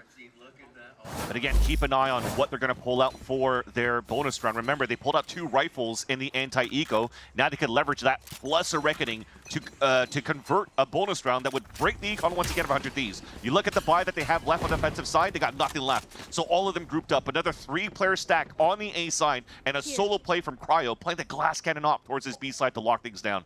Pushing the pace pretty quick here just to get in the face of 100 Thieves, and then it slows down. Audio's cut. There's a few more one-way smokes come out to give the defensive advantage for now. Yeah, that's the beauty of playing the Omen away from that Gecko. You're adding the extra screen here on top of the toxic screen. You're forcing early util out, but thankfully again, MIBR has that reckoning to clear out the site. Aspas up high, switching back and forth, and it's going to be Kess dropping Aspas as he tries to go over a screen. Do they know where Shenum is right now? If he can get some frags from the top side of this nest, and MIBR is able to clean up a bit of the site. But there's still a worry. It gets faded away as EU goes down. And this operator from Cryo is still going to approach into the site. Now that it's planted, does he stick? Does he stay? It might just be a backpedal here onto the A site. Definitely will have to be a retreat. And now the queue is already for MIBR as well. They identified now that Cryo has the operator already, so they'll be wary for it for the next round unless they're able to go for that hunt and that kill. You could already see Verno and Shenum working in tandem to try to find where Cryo could be hiding. Well, they're going to leave Cortezia alone just watching that spike. So a nice little conversion for the side of MIBR. I like at least for 100 Thieves, they did try to fight from the back of that site to try to hold that push from MIBR, because the comp that they have is great for stalls in the very beginning. You're creating one-ways on top of that with the Omens, so you're definitely looking to fight and not give a chance here for MIBR to really go for a plant. The retake's going to be a little bit more difficult because you don't have Sage Walls for the retakes. You're not playing the double controller like MIBR to block vision as well, so having that smoke and the paranoia for those retakes maybe could be good, but you kind of want to stay in sight here to fight. 1, 2, 3 in quick succession here for MIBR to start off their math versus 100 Thieves. Nice! And the reckoning is so big for Artisan to get early. Everything unfolding very well for the side of MIBR. And they're going to realize a low buy. Artisan goes between the Outlaw, but switches back to a Phantom as they're really considering 100 Thieves being able to put down the power in these Thrifties. And this is where it gets annoying to play against the composition of MIBR. They always go for this Cascade, maybe even Shock Darts at the Orb, just to prevent Orb control. It'll get picked up though, so it's not a one-way being thrown by Asa this time around. They just throw it in the front, so you could safely pick it up and fall back. But what I mean by this Cascade is now you create this false sense of pressure. You don't really know if they push all the way up here towards 410 or towards Pipes at the bottom, and Cryo's gonna have to maybe guess the line that he wants to take here with the operator. MIBR now has open map to really work with and try to pull these rotates. Starts off with a drone on this B side. Yeah, making a little bit of noise. Popping the smoke in mid there, you can see from Shenum real quick. Puts it down just to give a look for EU. And both Kess who are trying to focus on that position, so they give the comms that it's clean. And this is going to take the time down now. They're going to have to work fast towards the site, and they will be pressuring, it looks like, Xander on this go-through. Second time a great read from MIBR in the mid-rounding. 5 players now grouped together to play against a solo Xander Sheriff. Got some value from Kess before. It's a tight spot for Xander to play. Stays sturdy, even though he takes a shot, trying to hide in the smoke. They're going to consider he's there for a moment, but are they going to fully peek it? Yes, it will be Artisan, but he loses the Phantom. It goes to no use there in the hands of Xander as Verno is very quick to clean it back up. It's delayed enough, though. Everybody's rotated across. All delays coming out from the nanosword for Kess as well, but beautiful ping coming through. Yeah, EU before he dies gets that dart off, and it helps the team start to clean up the site. Kess is there as well. This is why we saw the buys coming through for MIBR, not the Outlaws. It's because 100 Thieves can do this on their Thrifties, but Aspas is still Aspas. And he's going to be able to almost get that. Cryo holds it, no swing. He's got a smile on his face knowing that would have been it. But he holds, and it will be 100 Thieves' first round from that thrifty position. Yeah, great position from Xander, just hiding. His first kill is the biggest impact right now to allow 100 Thieves to get the first round of this series. I always praise the value that both initiators kind of, well, if two players have to play initiators for the side of 100 Thieves, but mainly EU. The amount of assists that he gets supporting the team. An easy kill in the end for Cryo, and yeah, Fraud's not going to be happy at that one because it was a great read from the very beginning, but yep. Falling to Xander, wasting that clock. That stings. They're still going to hold the space, though. The first time that they've kind of held this. Good trade coming through, and the fight will pursue in this spot as Aspas still finds his targets. MIBR continue to clean up these quick, scrappy fights against 100 Thieves. How many more are they actually going to be taking for this position? Cortezia potentially could catch one on the rotate, but looks like they're staying a little smart. I was going to say for Kess. Got a haircut. But he does cut the rotate onto Xander. You also have to commend how Aspas played the fight in that brawl of the smoke towards that A side. Now with 3-on-1 for MIBR. Kess caught from behind again. The lurks are pristine coming out from Cortezia. A revitalized MIBR to kick things off in this series against 100 Thieves. And listening to the comms last time these teams played, it was the round starting and Verno asking the team for things. I need this from you here, come back, we'll do this. Can you do this, please? And there was a lot of yes and then input as well. But yeah, Verno's calls right now around the map, and it does not hurt that Aspas is just deleting 100 Thieves members. So there's a lot of this free space to take up. The hype man continues on the side of Cortezia. You're definitely seeing Aspas playing with a little bit more aggression than usual here. Yeah. From pistol rounds to that last execution, dashes forward on top of that. Doesn't even wait for the smoke to dissipate before he goes for just a flick shot. You're continuing to see him at the tip of the spear. An eco round for 100 Thieves, full classics, two shares rather. As now they're finally spotted towards white. Oh, that's your feet are sticking out. That's also a fool me once kind of thing. You want to make sure that the orb's up. You're going to start spraying that, especially with the Phantoms in. Should be an easy round conversion for MIBR after this. And I feel that the conversations would come through with Zix right after. As they're having the right stacks, they're just not winning like these trade battles that they're usually praised for this stage. Yeah, it seems like the protocol for kind of knocking down the double wall that they're seeing right now isn't there. The utility spacing that they need, that we see from 100 Thieves usually, isn't clicking right now. So MIBR are going to find themselves with another round and probably a few more kills to boot here. If they stay long enough, they have the money to. It's just smart, pushing Artezine forward here to go for kills. Yeah.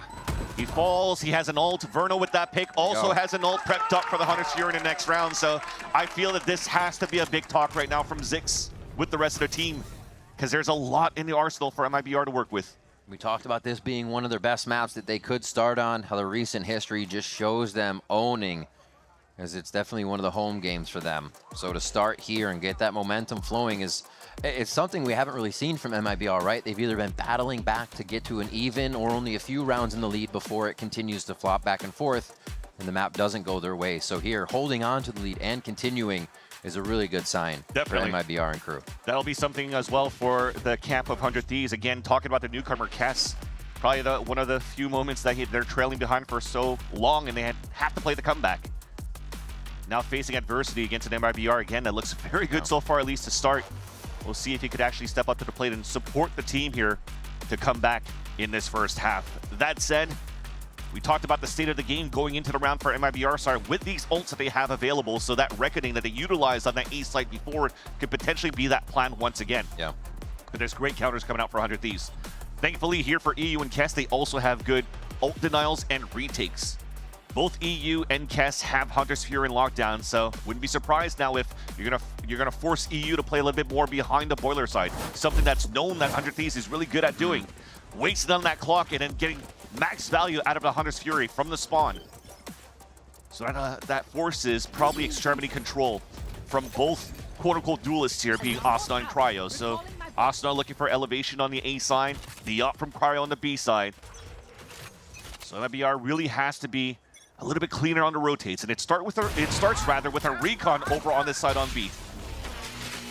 Oh, it's a blind ult from the beginning. Just that one small cascade forces out the Hunter's Fury, and that's already one ult down. And that's open season for MIBR to take over the A site.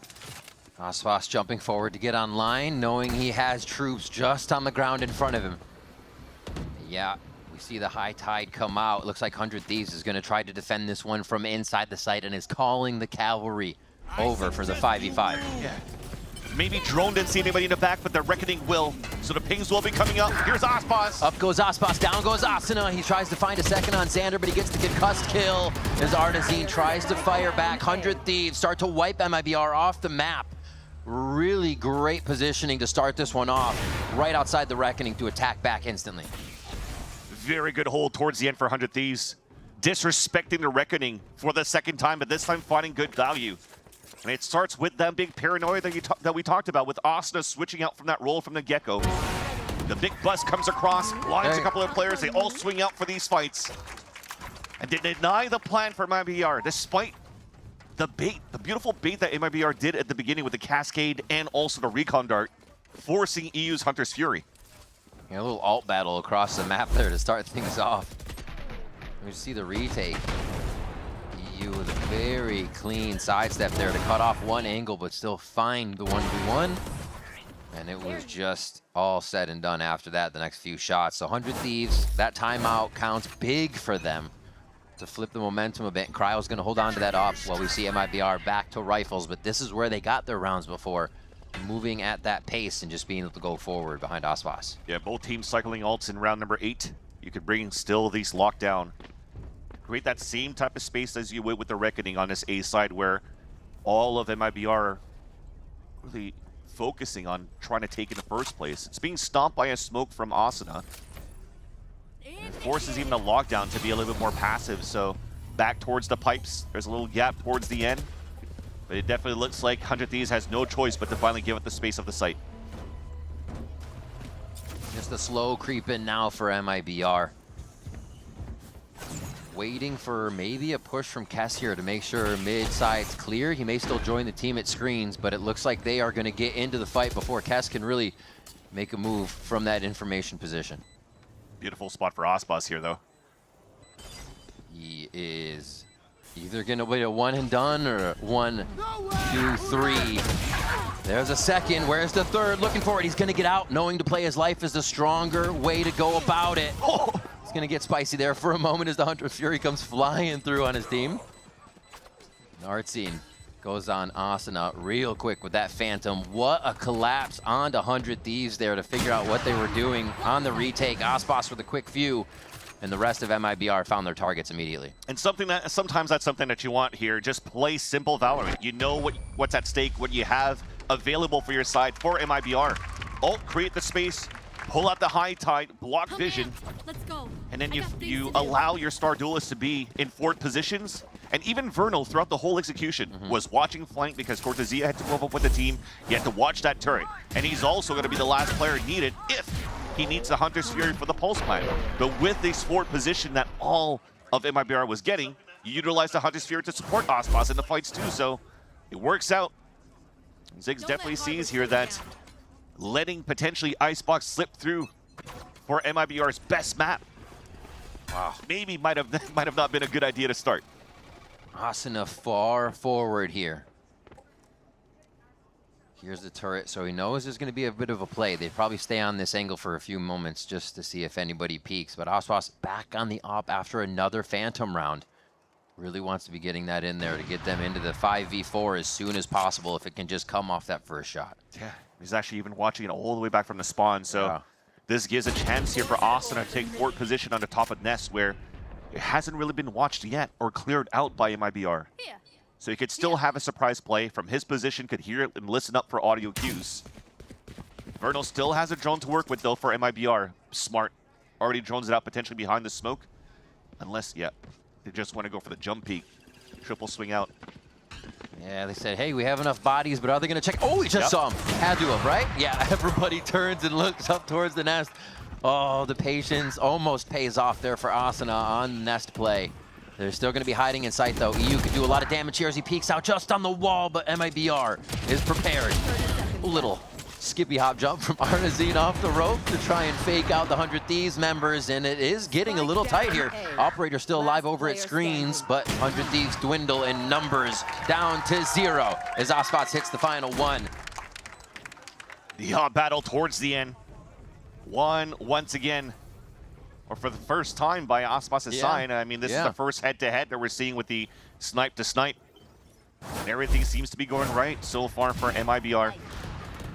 Really thought that they were going to try to drone behind Oscar Smoke in the beginning for MIBR, but it looks like they wanted to disrespect the low econ that 100 Thieves had. They trusted in the trade, swinging outside the smoke, getting more value out of the drone to drone deeper into the site.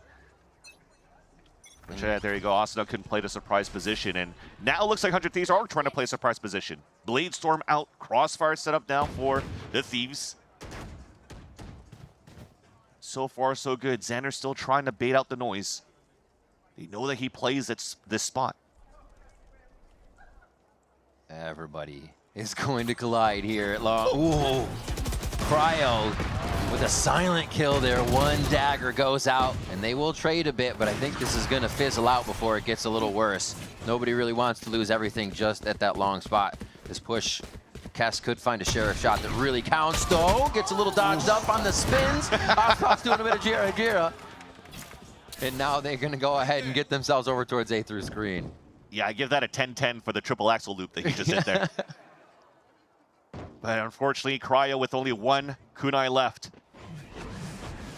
Gonna try to find max value out of that one. They both split through him.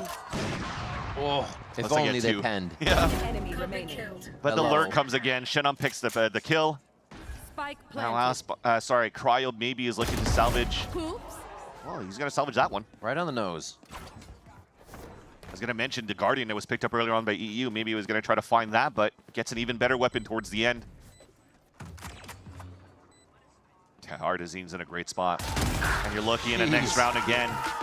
Under your screen, another Reckoning available. This should be the third one for MIBR this half only. That is wild. Ospots 13, Artazine right behind him at 11, and you have to consider that, you know, 100 Thieves will expect any team to have a good run, but when have they seen this from MIBR? When have, you know, what are they going to play against right now? They have a bit of info on how they play Icebox, but once MIBR is hitting the trades, hitting the protocols, it looks like there's not much you can do, especially with Ospots firing on all cylinders this game. Already using a second timeout. So Zix really wants to capitalize on these last 2 rounds available for this half. And meanwhile, despite a little bit of frustration coming out from Fraud's camp as the coach for MIBR when they got ecoed with that cryo op and 4 pistols, they were able to answer back quite well. You know what was interesting going into that round? Out of it, I think it was Verno that was holding an op, and Ospots went in with a Phantom that round. And they lost it, and now he's continued after what I think one more Phantom round to buy the operator back against Cryo. So it was like 1 round of consideration back around 5 or 6, and he's like, no, keep giving it to me. We have the money, we have the play, let's control the map. Yeah, it definitely shows the patience and the game plan that MIBR kind of has when they have big payroll, bankroll. Just have Ospots go for these picks in the very beginning, maybe switch weapons for them to dash and gain that space for the team. But there's great utility to support Ospots to allow for him to open things up, especially around what Artazine's currently doing. Again, very simple stuff coming out from Artazine's son on how he's teching up with the Harbor, but it's good enough here for Ospots to take great value off this jet. Oh. Consistent pain onto that orb, preventing 100 Thieves from really getting EU to have those ults. From Kess to get the lockdowns. They're really making it, making 100 Thieves work for that if they want it. This push-up is risky, but it's exactly what 100 Thieves need right now to get under the skin of MIBR. And it's like they know. This patience is incredible. The Reckoning goes down. They're actually going to hear Cryo leaving now, so they know they made the right call. And they have full control of the site as they move in. Still, a few 100 Thieves members are on the back side. So you have this weird line of scrimmage that we still need to cross before we get the spike down. There's not too much utility on the side of 100 Thieves to work with for the fight back. So it'll be a bloodbath once all of these smokes drop. Yeah, it's going to be a surprise shooting show for somebody. They're going to get the ult down. Spike's finally going to get down on that right side as they can position for a defense. But 100 Thieves is going to be finding these sprays through the smoke right now. Two of them. Pit still up though, hiding all the way back towards jail. Aspas above the pit, looking back towards the rafter. Backing out, trying to find out where they're hiding. They do see a few just by that jail. It's kind of where the default hiding spot for a Viper is in this point. Verno staying alive is important here. That's his dart. He doesn't have one left, but he has a recon that could maybe help if 100 Thieves want to go again for the second tap. 4 members of 100 Thieves about to enter into that pit. A few trying to get in. The health is low, and Verno's going to take advantage of that. Aspas fires onto one. Verno flying forward with the shorty, and Cryo has the world to fight now in the pit, but it's not going to be enough. What a big play coming out from your IGL. Verno with the utility, getting max value out of it. Despite even the recon dart not getting any pings, the fact that people are forced to shoot that dart allows for him to follow the bullet tracers inside of that pit, get a lucky kill onto the diffuser, and after that second kill coming in from Aspas, the way that Verno just runs in, he has to be the drone. You have to see somebody sticking onto that spike right over here, sacrifices himself to just make sure that they capitalize on that round. And I think that was a 5-on-3 converted on the side of MIBR. It's going to break down that momentum and the morale here for 100 Thieves. Still, once again, going with Orb Denial at the beginning of this round and really not allowing EU, as you've mentioned here, Rib, to maximize Orb value, and Xander also drops. That's the first time that they show the up on that side on B. And 100 Thieves are just getting picked apart. Yeah, it's been mostly watching down mid or somewhat starting on belt, but really just watching that mid spot. So Xander thinking he had a moment to walk up. It's going to cause a full rotation on that defensive side so they can still be across the map in some kind of default positioning.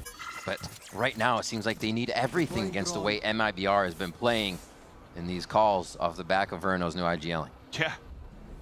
The game plan's great. I think you're also going to have to commend what Artazine brings as a co-IGL, and also the workshop probably that Fraud has been putting here with Verno. But you see how calm they stay every single time.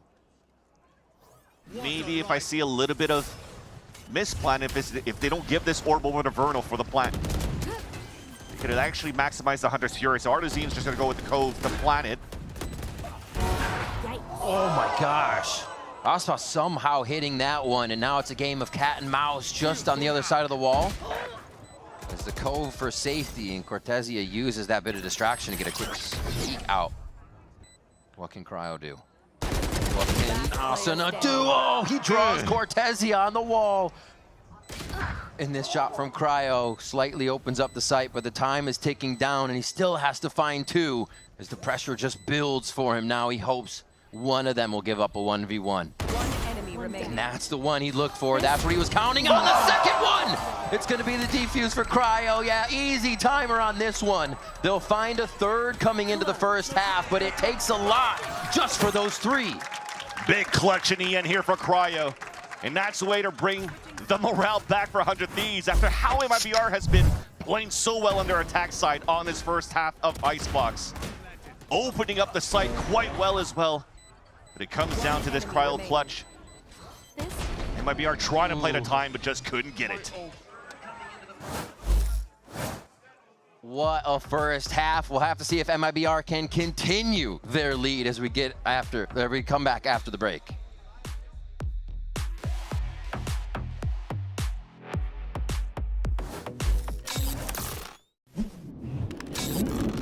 Red Bull gives you wings.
Beat the heat with the Splash X bundle. It's available in the shop right now. Right, I think we just got a lot more sales because we did that. Nice. Well, hopefully 100 Thieves is going to be able to pick up some more rounds now as we switch sides for Icebox. You talked about some rounds that were much needed, and yeah, it was definitely labored to allow 100 Thieves to pick up 3 into the half. Looked like they had some pretty good ideas of how they want to fight against MIBR in the very beginning, but just everything kind of faltered. And it also, maybe you saw that little fight from Asuna on the side of Cortezia in that round number 12, where he should have had that kill against his opponent here for Asuna, but just couldn't. So it'll have to come down to 100 Thieves kind of resetting things going into the second half. I'd say Aspas is feeling pretty confident right now. Yeah. This is one of the positions he's gonna kind of back up here. He is reading it though. He's literally looking exactly where Cryo is on both of those shots and doing a little bit of damage. That was just actually the fuel going past, so Cryo's back to healthy as they get the plant down now, and 100 Thieves are going to set up this post plant. Still great movements from Aspas in the beginning, and great shots from Aspas to continue up. Calibrating the last few. Still hiding behind yellow. I think 100 Thieves is really going to make MIBR work for this and get as close as possible before they spring the trap. Cortezia is going to be able to find a few, though. Wait, they start coming out behind the harbor wall. It forces 100 Thieves' hand here to try and figure out what was going on in the retake. And what was going on was everyone going down. My God, this is going to be terrifying here to just peek out. Artezine is going to run out first, though, and collect that for himself. Who else to get more towards the Reckoning ultimate? And that's just, again, simple playbook that we've seen even from last year when this composition first came out, when you're dissecting the front of yellow so that nobody can play post plant all the way in the back and a cope just behind the wall too to just secure yourselves to an easy defuse. You're forcing players to run across the high tide. You're playing a default comp pretty much where your only flash is going to be Asuna if it's still alive, but then you're running through the high tide where you're slowed at the same time and it becomes an open target against MIBR's flood retake. So very, very nice. A very strong buy going into round number 14 for MIBR. And with that plant, though, looks like 100 Thieves, they want to force the hand. They want to up the tempo a little bit. But MIBR playing a high-low, aggressive in the front of that ace light, and looking to deny this stinger buy coming out from 100 Thieves. Got a high-low. Still one over on the left side, too. Oh, a little noisy there for a moment. Okay. They peek out. They're just kind of waiting for this. And 100 Thieves is going to climb the jungle gym that is the entry into a Icebox and say thank you very much. Maybe just a curse of play defensive side for both of these teams where you get first shot, you're just whiffing a few. Look at the HP remaining coming out of 100 Thieves after those 3 duels. A lot of them are pretty healthy despite a stinger buy and lesser weaponry against MIBR. And they're looking to convert here their force by Cortezia looking for some damage and instantly denied by the Bulldog of Xander. And yeah, Shenum's thinking differently. He's not going to try to force his hand either. That might be the Guardian needed for the next round. Oh, easy for Cryo to pick up that one. Gets another one under his belt. And 100 Thieves to kind of deploy a bit of walk up to that maze area and then just activate triple swing. And then you still have a bit of the elevation break as you kind of cast come around the corner. And yeah, little palmed ahead there for Fraud as he's not feeling that defensive high-low get taken apart like that. Yeah, you almost wanted to do it on purpose to make that sound bait because that swing was a 3-2-1. Let's just wide swing with the stingers too for 100 Thieves. So yeah, keep those guys exposed for the side of MIBR, thinking that they're only facing against pistols. And surprise, surprise, a round coming in for 100 Thieves. An eco for MIBR. Orb control denied. Actually, he would have picked up just in time there for Artezine, but was it worth it? You got 13 HP left, falling back now towards that back of that A site. Giving time now for Aspas to rotate over as they give up B for a moment to really put the defensive forces here. And this is one of the good things. You see 100 Thieves is moving up as a team, right? Just to the right, you have Cryo, just to the left, you have Xander, equal lines that they're creating. So they have the crossfire, but the smokes are starting to divide the site in favor of 100 Thieves. The waterfall into the site does not favor MIBR. And that's Asuna cleaning it up. Very nicely done. The synergy of just kind of stepping in, little util to use, so they have so much more for post plant. Yeah, and good for 100 Thieves. After all, looks like Artezine wasn't able to pick up that orb, forced to fall back, and almost was able to pick a kill when he dropped down from the rafters. And that could have been a reckoning into their gun round to swing it back just like they did in the first half, where they leveraged the reckoning to get good value and get around, converting their bonus. That said, though, it's a Hunter's Fury available on the side of 100 Thieves. Can't really call it a bonus round now as they forced that second round. But they still have good economy. It's MIBR now that potentially could get reset another time. 100 Thieves are all sticked up together, or grouped up together rather, to open up A to start. It's kind of just a repeat of the round. Make a little noise high, go for the swing low when you get a chance, so they're going to have to wait for the cascade, but this is nice because now they can swing from both sides. Cover going out. Make it a little more indecisive for the shooter if you're trying to defend. Oh, hello. That's going to alert of quite a few people. You're going to see the killjoy. You probably have the rest of the team. So MIBR has the call right, a push up towards B as well, and 100 Thieves is going to have to make this one count because they are getting locked in. I don't like this right now because EU was, I was going to say, I'll let the action go and we'll see if 100 Thieves can convert this back. Asuna helps. That's going to be a big shot. Xander finds one in Nest too. MIBR didn't really have a forward line there, so they're getting crept up on a little bit too much. Same side now, watch for Cortezia and Verno. So the reason I didn't like it was they were forced to recon earlier on when the Owl drone came out from Verno. There was no util to get into the site, so they're waiting for that second cycle for the recon to re-hit towards A. This time it does get a ping. 30 seconds left here. It's going to be a tight fight. Going towards the back of A, and 100 Thieves just decide to run it with 3, unknown to where, or not knowing where the MIBR members are. Yeah.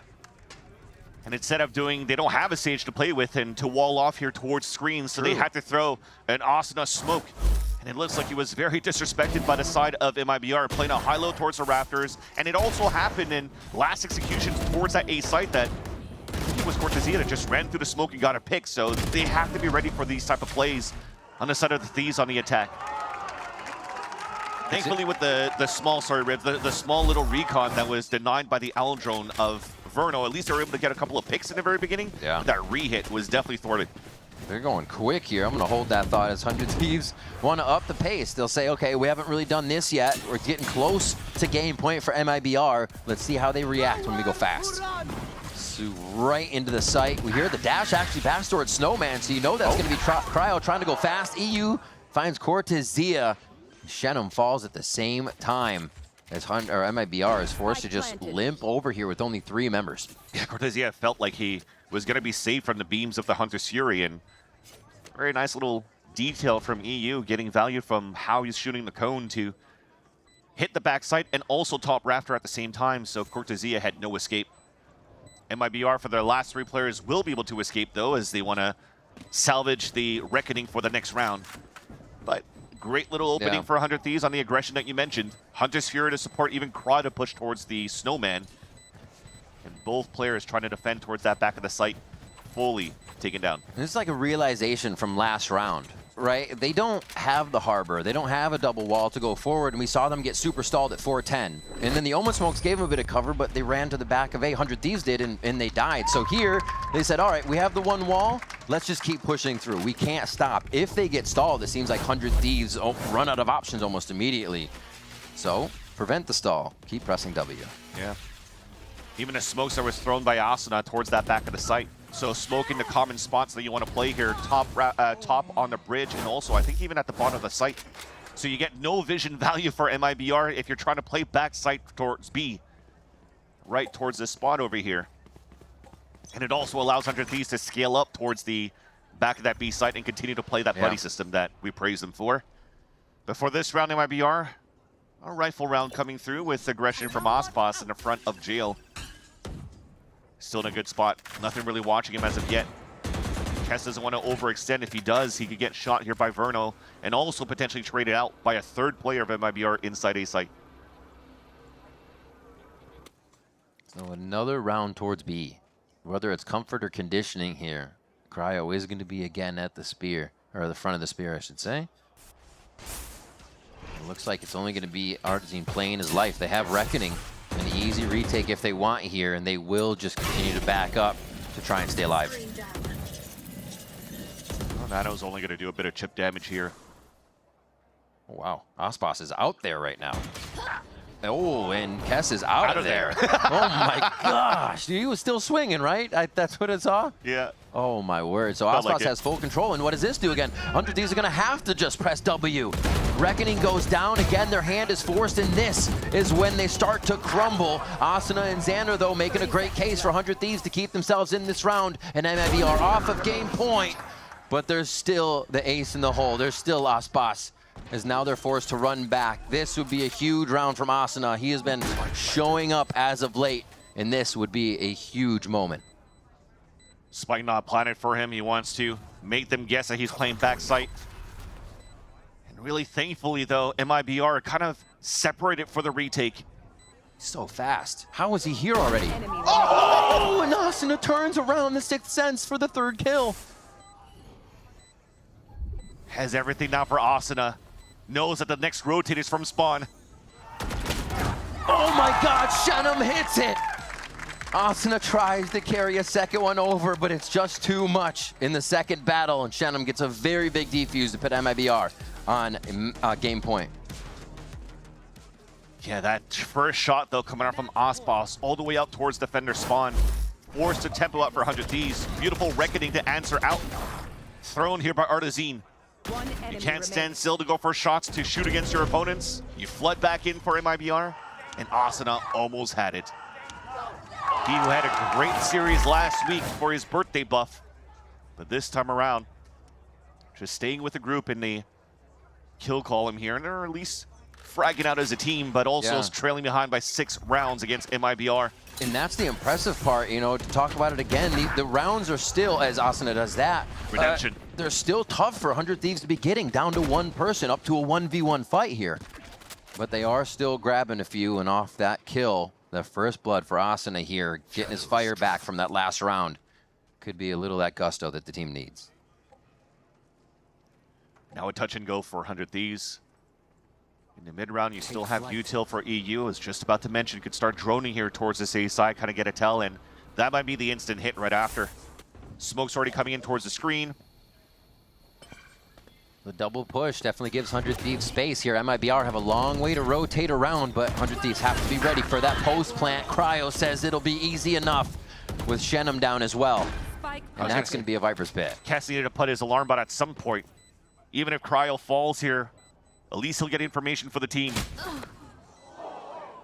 Oh, that came all the way back from spawn, so don't really know how many players are rotating and flanking. Cass with the first kill, though. Oh, Artsine has to peel off, and a missed shot. And that's going to be enough. 100 Thieves keep themselves alive for another round here to bring it to 7-12. And they got a lot of work to do, though, to get back against MIBR. The money's going to be there. They should be able to get the guns in to do it. Also love the play of how 100 Thieves scaled up towards this A site. By using that pit and controlling screens and even deep towards screens, you don't allow here Cortezia to get the lockdown to regain and start the retake. I was just about to mention again, that shot coming out from Cortezia to get the backstab onto Kess would have been huge there. Because again, you don't know how many players are flanking out from the spawn. Like a front stab. Exactly, so then it thankfully, at least, playing from that bottom belt. Look at that shot. But thankfully, Kess at this position right here is able to get that headshot onto Aspas and save the round really for 100 Thieves. And now this time, Fraud is calling the first timeout for the side of 100 Thieves. Or sorry, for MIBR. Definitely doesn't want to let this lead slip. And for the Thieves to gain that momentum here for the second half. What Fraud has building with this team, he's got to be pretty happy right now. He's always been a big proponent of being able to use flexible players and be like, hey, I need you to do this, please do this, and to just have them kind of say yes, and he can mold them into a situation. Loves to be able to do that. So being able to put Verno on calling, have Artsine kind of co-IGL, and the team add a little communal comm throughout the middle of the game. He's got to be excited to see where this team can go. Yeah, definitely. It almost seems like a continuous work in progress, though, for Fraud. There's not really a moment where, okay, well, all of my players are comfortable in their roles, comfortable in what they have to do, so they're still switching things in and out here. Remember, Artazine was the one that was first calling here for the side of MIBR after Noswer, unfortunately, was dropped on that side as the initiator IGL. So now they're still trying to find their groove, and they have so at least in this series against 100 Thieves. And that may be at least that positive aspect that Fraud could take out of this first map, that the first time in Stage 2, you're starting to see an MIBR that almost looks like the MIBR from the kickoff and Stage 1. With that said, this is still Icebox, right? This is still their map. So I think the real value that you'll see here as a coach is how they'll perform in the second map against 100 Thieves on Bind. Icebox feeling like he needs to make that play now. Moving up just a bit and trying to get an audio cue or even a shot that might be an advantage off of this. But now the Killjoy utility from Cortezia rests basically along that line of scrimmage at A. They're looking to delay. They realized the rounds were a little bit easier when they were able to stop 100 Thieves for just a moment, but they crashed through the front door once again on A. 3 members again only here at A for MIBR. Yeah, we're just trying to play full delay with the KJ util, allow the rotate to happen. Once it comes through, you have lockdown, pit. Yeah, you can slice up the map for the retake as well. Good push back. The protocol getting into position for MIBR. And they are going to actually have a few to fight for towards this. That's going to be a tough one. Xander looking to get a kill before it goes off.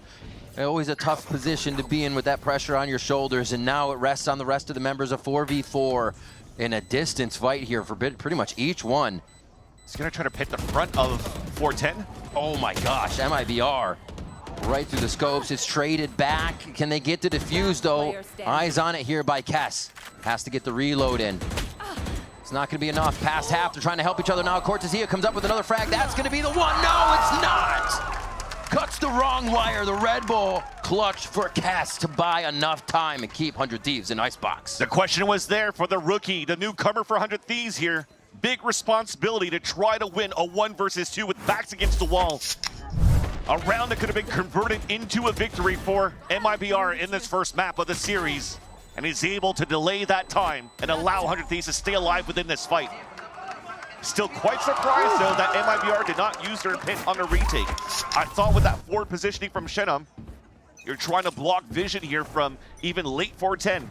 Give that opener for the rest of the players inside the site to fight out, but maybe they're just gonna rethink the ult for the next round. An eco round for MIBR, but a Guardian for Akbas. He'll connect. Finds one. Was trying to stay there to help Shenum. Loses his life. Shenum missing a shot there, but Xander didn't even give him a chance, really. It wasn't too much of a miss.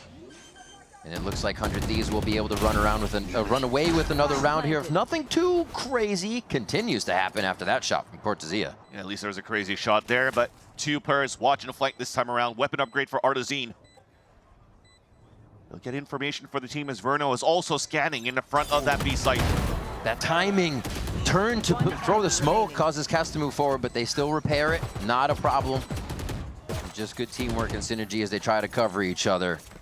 And now Verno jumping around. He should get ultimate off of this one as well, so it'll kind of be helpful for the next round to have that Hunter's Fury, but you're looking at quite a few ultimates from 100 Thieves that they can continue to connect these next rounds. Yeah.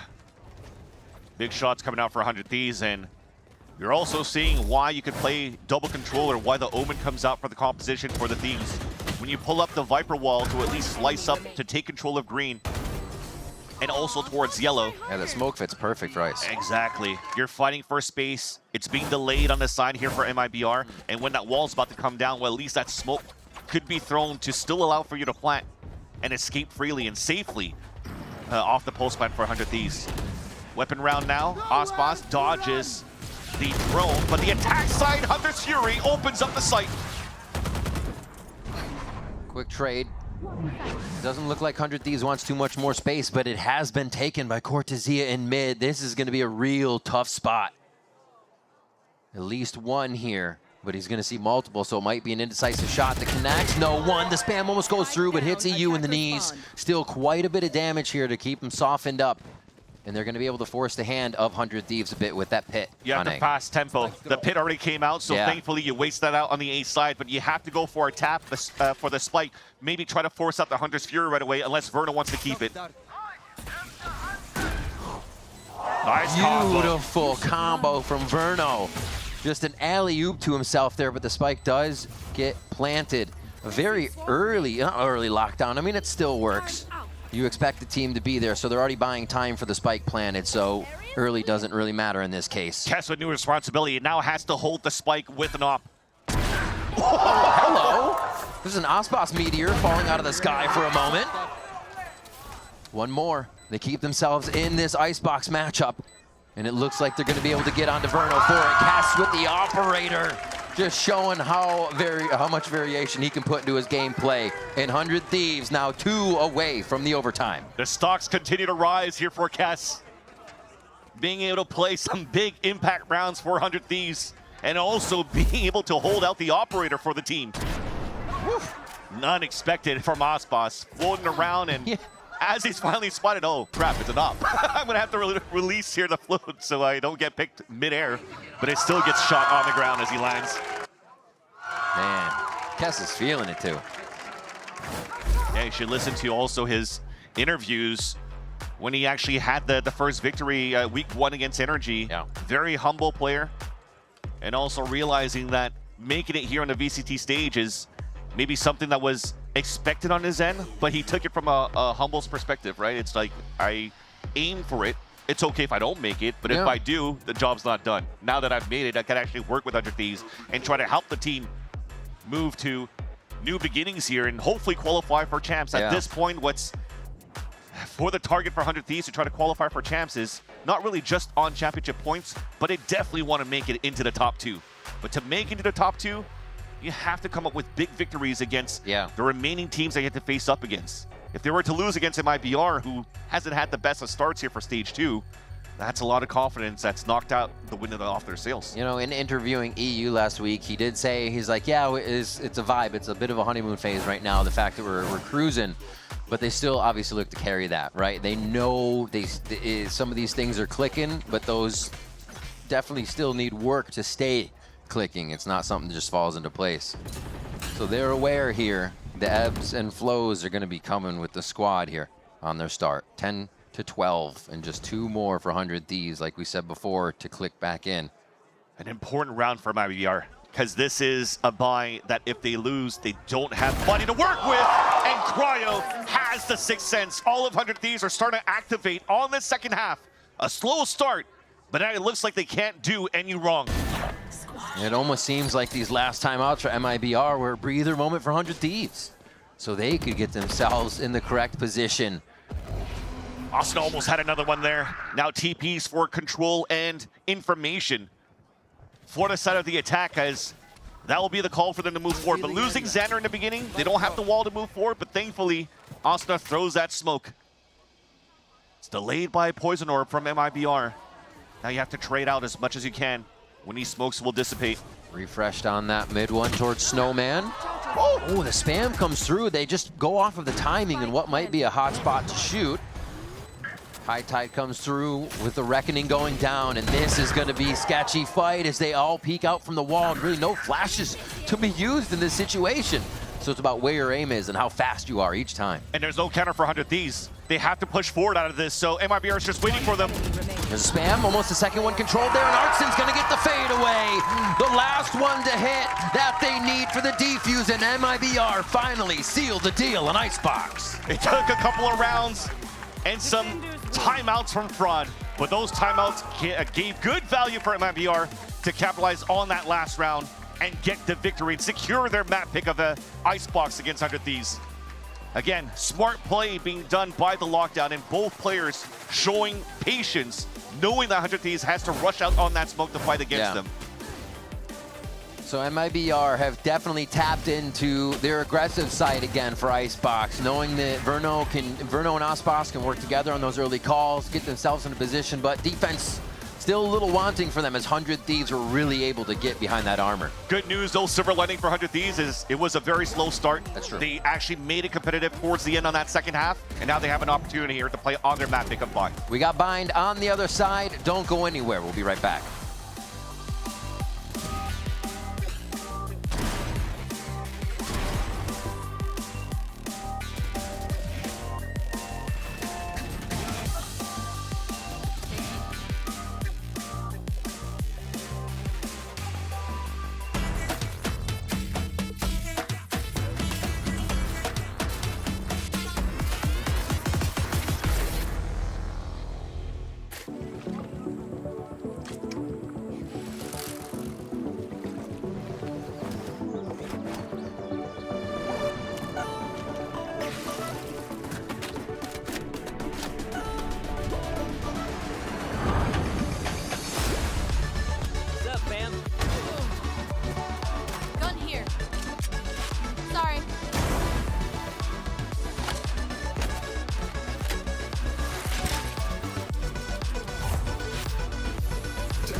Artzinho com 20 de vida. Vem fúria do caçador, o Artzinho. Leva oceanos. Tem que acreditar, rapaziada. Boa! Artzinho! There's a salvo of stingers waiting around the corner, and Cass just runs it down. EU, though, clean as a whistle. Here with the coach of MIBR, Fraud. Just told you, got a little spooky there for the second, but you took a wonderful attack timeout, and you guys bring it home. I want to ask you about the next map, though, Bind. That's kind of 100 Thieves' bread and butter. They're known for it. They play a great Bind. Why let it through, and what do you see and how as like what you're going to do on that map? Yeah, for starters, we suck on Ascent right now. I think we're like 0-6 this whole entire year or something like this. So, you know, we're working on it. We're trying to fix it. But with that in play, we already knew kind of what they would pick based on their comfort level. So we spent the whole week preparing for it. So we just got to hope our preparation and our homework is going to help us against their pick. All right, well, best of luck. MIBR might be heading to 100 Thieves' home ground next, but they started on their own of Icebox, and despite a rocky second half, take the win they needed there to stay up a map in this series. Welcome back, guys. This is a big win for MIBR, who has been in kind of a backslide all stage following the failures of Toronto. It felt so good to finally see them back in a positive attitude, winning a map here, Myrna. Yeah, it felt like their attack side was really good. That's exactly kind of how the MIBR we've known and come to love always looked like. They were really happy. They had the vibes. They were pushing. They were aggressive. They were making sure they were getting the picks and always playing off of each other. And not only that, I really felt like before when we would see MIBR start to lose or string these rounds together, their vibes would kind of go down, the energy would go down, but they kept it up. Even though it was a little bit of a rocky second half, they still pushed, were taking those aggressive lines with Osas and making sure they did good.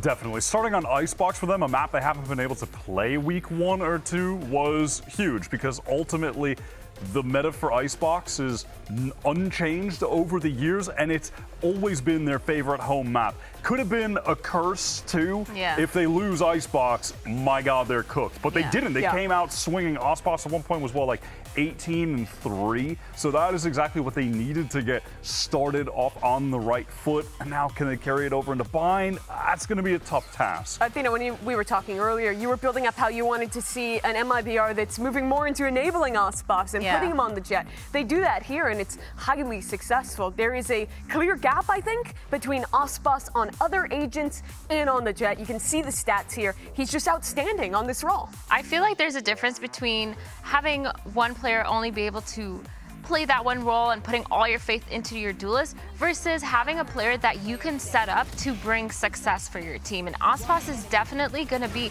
that second option. Not only does he go aggressive, get the space for his team, as well as get those multi-frags, he also manages to settle the game. Even if he does end up kind of dying or not getting the first frag, he still has such a huge impact on both halves of each map that he plays, with Jet specifically. Yeah, I feel like I'm going to be the Grinch in this segment. Oh no. Because here he comes. Obviously, Ospas Jet is incredible. The problem, though, for that right now is it's just not great in the meta. So it's something that they can only lean into here and there, not all the time, but listen, they took the map. He had an amazing performance. You can't take that away from him, but it still kind of leaves me worried when he gets a Bind, etc. 100 Thieves heading to home territory now. Let's check in with them and Liz. Here, the coach of 100 Thieves, Zix. We almost made it in map 1, but couldn't quite make that comeback happen. I asked Fraud about your Bind, and he said, we're prepared for it, we're ready for it. I'm gonna ask you, we've seen there's a lot of tape of your Bind. Why let it through? Are you changing anything? Are you just that confident in this map? I'm definitely a big believer in identity and comfort. I think that Bind is a very comfortable map for us, in the same way that obviously Icebox is a very comfortable map for them. Some details on Icebox, could have easily went our way, but it's like when it comes to Bind for us, it's like no matter what comp we play against, no matter what team we play against, the fights are things that we like.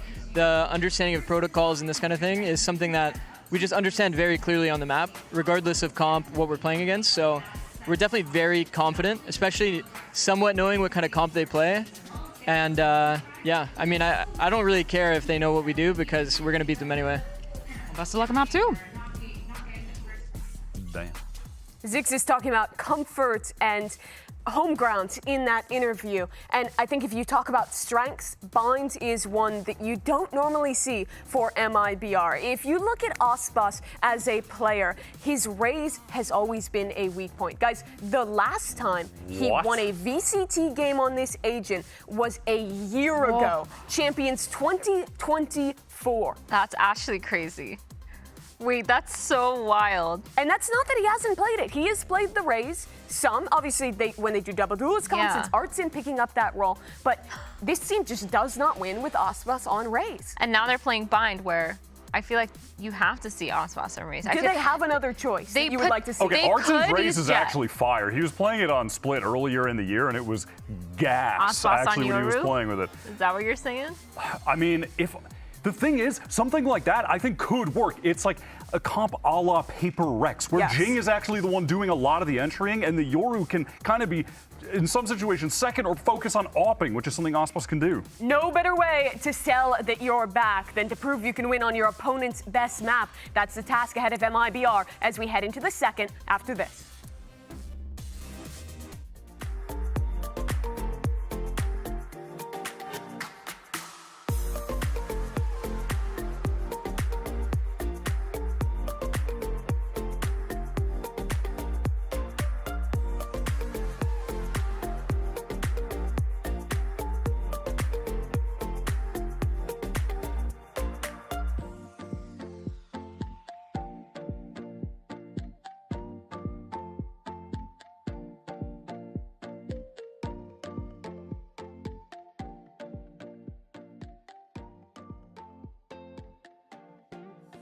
Hundred Thieves in a bind after map 1, but so is MIBR here as we load in our agent select for the second map. And where Raze? There's Raze. Ospas going back on to Raze for this. And we do expect to see that 100 Thieves composition coming through as well. Yeah, it would be a great way to tie the bow for MIBR if they're able to find victory with Ospas on a Raze. Been a year now since he's won with that agent, but let's talk about the composition coming out from MIBR. They haven't really played Bind since kickoff, but I do respect the fact that they kind of let that slip based on what Fraught was mentioning. They're kind of really bad at Ascent, so you just got to play into the vetoes where maybe it favors you. So maybe a little bit more preparation on Corrode or Haven. Those were the two maps that were left. So you're just hoping here that you have enough prep to play against 100 Thieves, and they're coming out with something that they've tried out in the past when Noswar was still in the roster, and he was also playing that Sky. Now you're adding Verno. Again, still IGL role, but also adding extra firepower for the team. Maybe it'll be the winning solution now for MIBR, and hopefully they can understand these protocols that Ziggs was talking about. Let's see if Artsin can pop off too. There's going to be kind of a distribution now of which duelist is getting a little bit more if both duelists are playing hip and hip when they go in for this aggression on the side of MIBR. 100 Thieves, that tried and true comp, like Ziggs said, probably getting to a map 3 in their eyes here because of their bind, because of that identity and comfort that he was talking about, and this is a very comfortable one for them. They start on attack, so they get to set the pace. It'll be basically a mirror matchup with the exception of the initiator EU playing onto this fade. 4 players now stacked up over towards short. For the Thieves, as you do have deniability from MIBR. Viper playing on that side. You even are in range with the smokes now with Shenum playing control towards showers. Even a high Ospas. Maybe trying to bait out a little bit of his teammates because he's not playing on an angle where he could spot a lurk up, but more on the contact. Arzine pushing down B as the A hit starts to come in straight towards U-Haul. Asuna starts him off. Zia trying to figure out where he might need to look right now. It's not going to be a gate crash back, so 100 Thieves have a lot of time with the MIBR members that are here on defense, and that isn't looking good for MIBR. Verno makes himself known, but cannot proceed any further into Lamps just yet. Cortezia trying to make a name for a round win here. And there's just a lot of time that 100 Thieves is buying here. Artzine coming in with the Sheriff. This is what they were waiting for. Now they can start to crunch down on all these members. A few more of 100 Thieves fall as the spike now becomes an issue. No util available for Verno. They have to double swing on this. One haunt, the shots two. EU is going to be there with the classic. A little bit of an upgrade, but the round win is what they were looking for to start off behind. Got dicey towards the end. But now you're starting to see the preparation coming out from MIBR, because the position for Ospas only is not to bait his teammates rather on the execution, but it's to deny this right here. Asuna has been pathing a lot with the double satchels and smoke on top of the APC, so it's just trying to deny that. I think weapon of choice with it is kind of difficult though, using a Ghost to play close range against the right-click classics of Asuna, and that really opened things up to allow 100 Thieves to at least go for that plant. Rifles already out for 3 players for 100 Thieves. Will they get countered by MIBR? Verno flashing down for info. That's the only flash that he has. Freeze is the name of the game right now. 3 players, 3 Vandals. And they almost get all 3 that were hiding. Yes, they do. Cryo cleans up Artzine there on the right side of the map. And now 100 Thieves have a free run here to get that spike down once they get towards the site that they want. Yeah. Portal closed. The triple swing once again, kind of just like they did with the Stinger buy on that second round of Icebox on our attack side, making sure that they are there to help each other out in case there's any type of traps. It's a good read by MIBR to anticipate that type of push. Unfortunately, could not get their pistols to drop the players of the attack side. So an easy plant towards the end. Ospas and Shenum, maybe not looking at TP to give their positions away, but they're definitely looking to get closer to the radius of that spike going off. And if you're looking on the side of 100 Thieves, I probably want to see Asuna or Cryo looking to hunt for kills, and there you go. A mini Bogdan's Law, Cryo going with the Ghost while he trades out his Vandal.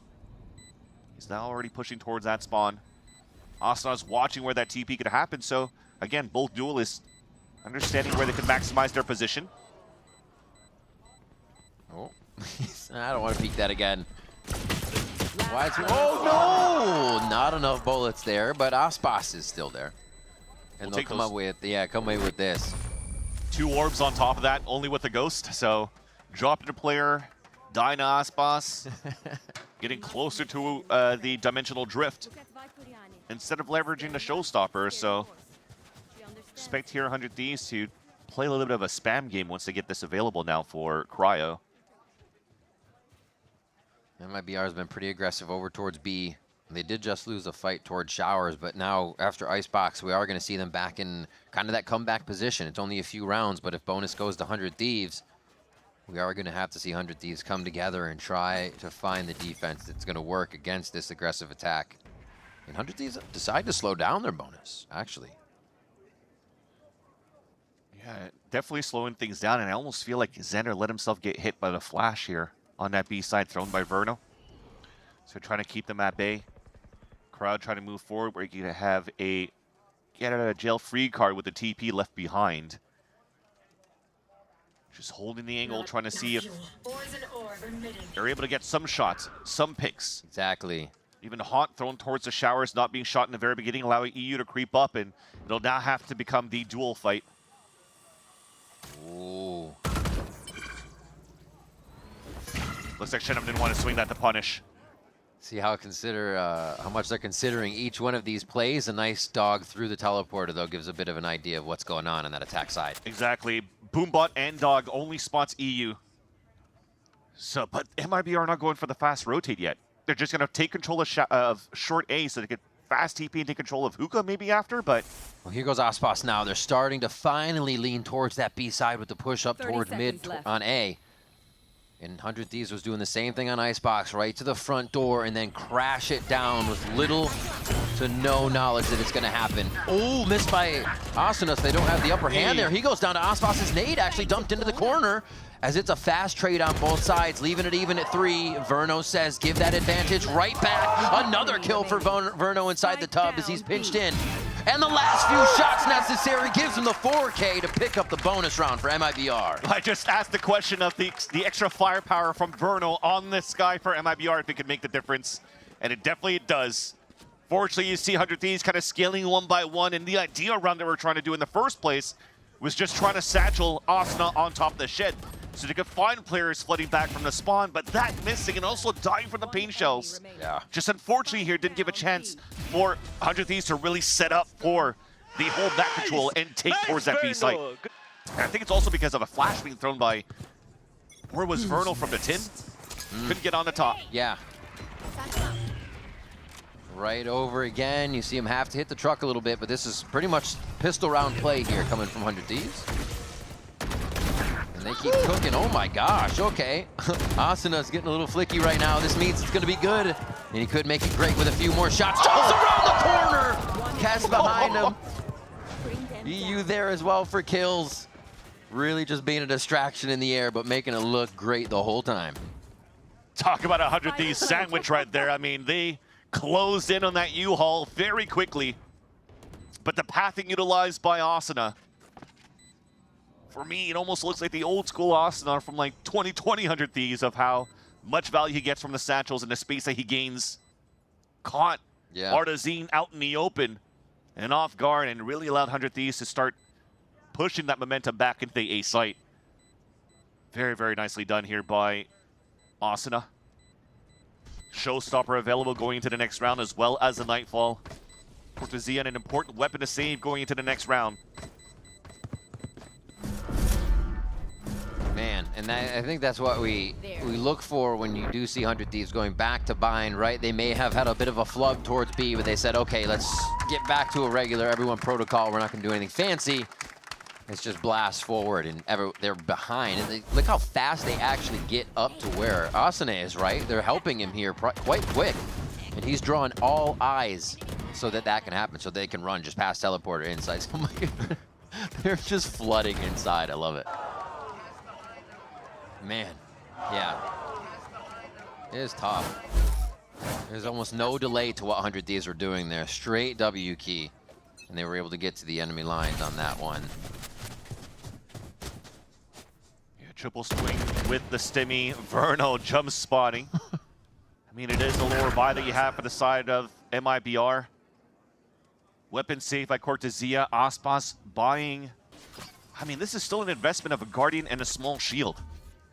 So that means now you probably won't see an MIBR with an op for the next round or two on the defensive side. Potentially even a lower shield once again going into the next round for Aspas wants to go for the full gun round. 1 minute creep towards mid. Oh, that was a big one from Asana. They said, oh, you saw something? Yeah, we did. They go straight for the throat on that. And now that there's blood in the water, it's an easy plant. Also, still the lurks around here. EU playing with his food a bit, isn't even really going to give the kills, going to try to figure out what else is going on. So Asana can come back through and start popping up the pips on that ultimate. Dude, Asana is playing Bind like he's on deathmatch. Yeah. Just going wherever he wants, getting picks. You mentioned earlier it was like the early Asana, right? Yeah. Just the young kid they would feed with all the utilities so he could go forward and kill. Just doing that with a bit more structure now. We're seeing the version 2.0. The fact that they went for the blind ult right into short A. That's just how 100 Thieves are comfortable with manipulating the map. The artists already had inserts. Extremity control in the start.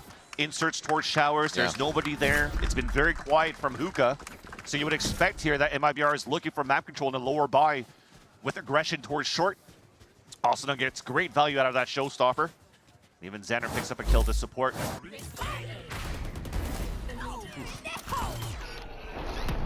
Would have had both. Would have cooked Shenum there, or Aspas too, but you see the kill coming through. A little bit of teamwork never hurts. And a flawless for 100 Thieves, so they start to bank everything. Even if they were able to lose this round, they have full buys. So then they can play even a little bit more aggressive, push forward, and test MIBR at every turn. Talked about an Aspas no op, but Artazine did have enough money for an operator on his end, and he's trying to look for that control. Oh, that Xander usually does here on the side, and he stays tucked in towards that wall. Sees the barrel of the operator and wall bangs him. He just has this like smirk on his face, like anyone else chewing his gum. Another day here down at the fountain. Don't worry about it. Oh my gosh. He is chewing quite slowly. Yeah, he's paced. They're pushing showers. on the side of MIBR, so they're going to have an idea that this B hit's coming in or straight up the gut towards A. What a clear. But yeah, they're right about the B hit, because here they go again. Xander with another kill on the round to drop the first 2 on MIBR's side. With the op down 2 and a rifle, B site open when they had Seekers to work with as well. I mean, the idea was there. You had an opportunity to just TP away with the op if you're able to spot Xander in the front side, but this has to be a call for a save. This is back-to-back flawless rounds on a gun as well. So, yeah, they're just reassured every turn here what they're doing, allowing MIBR to push out and put themselves in dangerous positions and just take all of that investment back for the positions they're holding, and that's all they need to do. And there was barely any damage done here on the side of 100 Thieves, and that's just off the play of the IGL being Xander. Just a first pick, going toe-to-toe against the operator. A slow creep up, clears that 50 onto Verno. There's another one of those scenarios where 100 Thieves are just able to find some early space, and the other players that are anchoring on the other side of the site have no opportunities to really rotate to support the team or even play any type of scenarios where they can actually retake the spike or the site. I think at this point now for MIBR, you have to start leveraging these portals and maybe start going for these type of crunch plays. Hail Marys on that side too. Maybe it won't happen until they start getting their own ults on their side, but what a shot by Xander. Timeout to come through for MIBR. Fraud is now seeing the dark side of the moon from the first game here. It is such a night and day change for him, so he has to reset the team, right? This isn't a map that they really are coming in for comfort, so they have to break it down to what is going to work. And we'll have to see if they can get either Aspas online or kind of Artazine on these retakes, on positioning for the retake, maybe to play their life a little more. Yeah, the conversation around how MIBR has been looking towards this stage, of course, and even since Toronto, is the map pool is quite shallow for them. It is. Icebox basically being the strongest one, and at least you've seen some sort of level of success against Crew, for example, in that week 1 when Corrode actually got into the rotation. So now you're working on these new maps where not everybody's fully prepared, so maybe your preparation, how you view that map could maybe be the winning condition here for you, which is why they floated the whole time until the end, where 100 Thieves had the opportunity to choose between that or Haven. Yeah. Now they choose Haven, and it's not going to be like a crazy map that you have to rethink the strategy with any type of new meta for Haven. You can definitely put Aspas back on a jet and make it work, you know? So you're playing the long game. You're learning how now against 100 Thieves on this map, how 100 Thieves are quite strong. And you're hoping here that your prep is more going to be towards Haven. They flow, 100 Thieves flows really well between their multiple ways of attack too, whether they're allowing you to stay and make mistakes, whether the stimmy's going down right away and they have to fend off an orbital strike, which they're probably really happy to see to start here. And that's prep again. You're not like getting yourself trapped towards the showers. This is a play that 100 Thieves likes to do with the C's orbital strike over on that side so they can scale up towards short. Although they have lost Artazine from a spray through the smoke, courtesy of Kess. Dog gets good info though. Does see 2 players there. Paint Shell's doing some damage onto Kess. Okay. That shot gonna make him think twice about peeking from spawn there on defender side. And now Verno is still gonna try to whip out with Aspas here. A drop from the top. Shenum's able to waterfall in for a kill. With this line of scrimmage broken from 100 Thieves as they instantly decide to push back in to that defensive push of MIBR. That was so nice. It almost felt like things were starting to fall apart there for 100 Thieves when Asana's out in the open, expecting for somebody to drop in. He gets killed from back of U-Haul from Aspas, sorry. And I thought that was going to be the tipping point that would allow here 100 Thieves to convert that, but look at how they position themselves. Again, grouped up for the first one, mid-rotate on the side for Cryo to trade out on the other side of triple. And you can see the frustration cut out from Fry because it almost felt like a round they could have pulled back in their favor. And look at this round, 2 Outlaws. And the credits are outrageous for them too. Exactly. 6,000, 5,900. They are playing the state of the game and really taking it to MIBR here for the second map. Yeah, extremity control going on with those. Juggling around here between the Outlaw and the Vandal is EU. So knowing they always have op money, they always have rifle money because they're just winning with so many players left alive, or just winning rounds and so many rounds stringed together that the economy is quite great. 3K every single time that you win a round.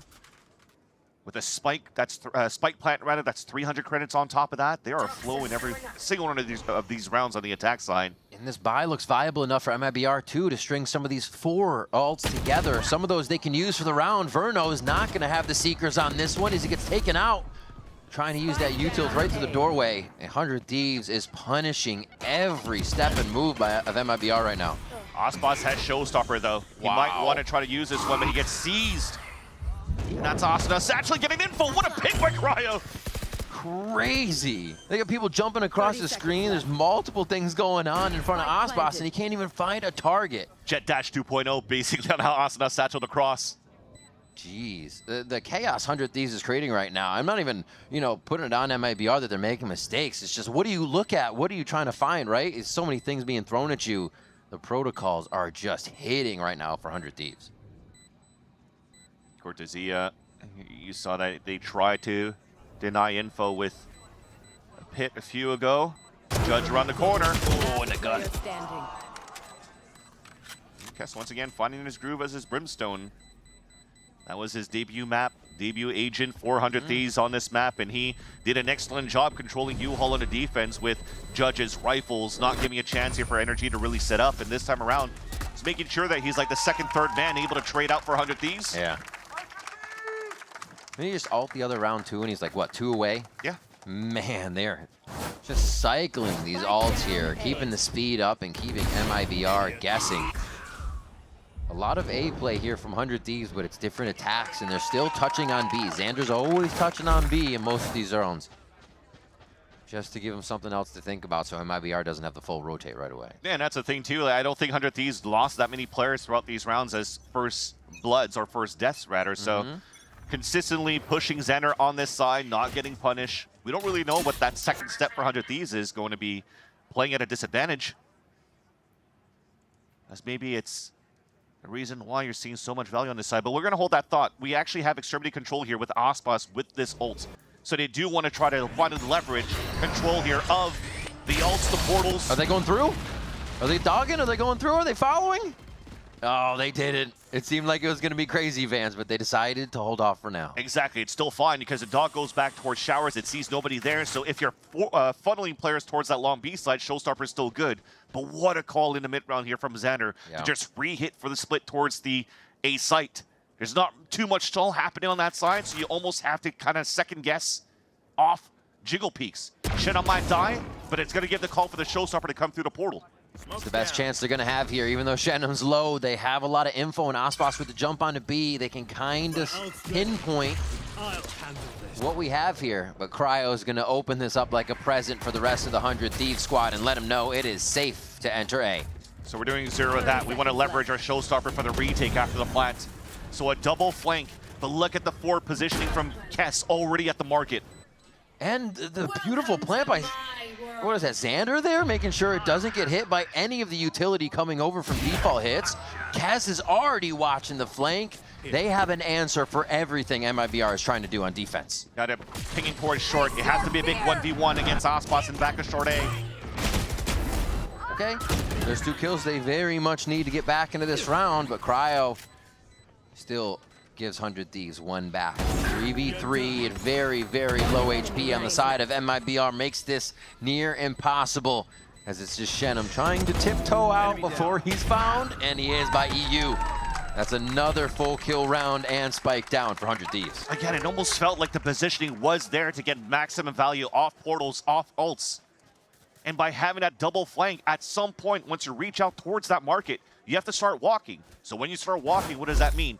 More of the timer is ticking down. So now you're forcing yourself to just make some plays, not getting maximum value off the Showstopper because you just have to trade out where you lost Verno in the first place.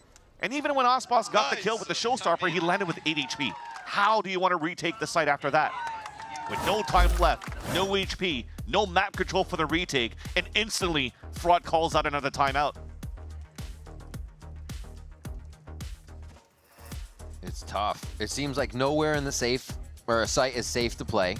All right, we're seeing ultimates the one now for Verno and the Seekers, so they've already gone through all of those in an attempt to try and stop 100 Thieves.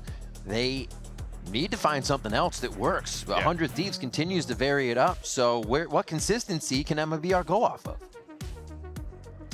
Well, maybe nothing yet. Yeah, it's any type of consistency they're trying to do on a defense. shot in the dark. The best thing that the best results that they've had, was that round number 3 by letting 100 Thieves in, and then Vernal went for the huge quad kill playing inside 10. But you can't do that every single round. You can't give up map control for 100 Thieves to take. 100 Thieves had to do to get Icebox. Exactly.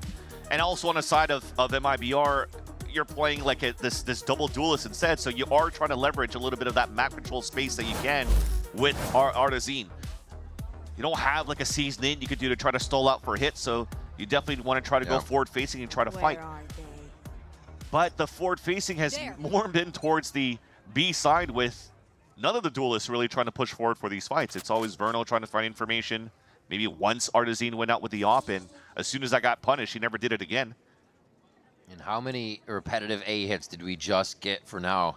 100 Thieves to start encroaching on that B side, and Verno gets outlawed. The first jump we saw a few rounds ago almost got himself caught, but yeah, they find him on this one. Yeah. As much as 100 Thieves are playing old school Asuna duelist, so are MIBR with the jump spots, and it was already seen a couple of rounds ago by Verno, so just an easy crosshair placement, expecting that jump peak once again, and that's one player down.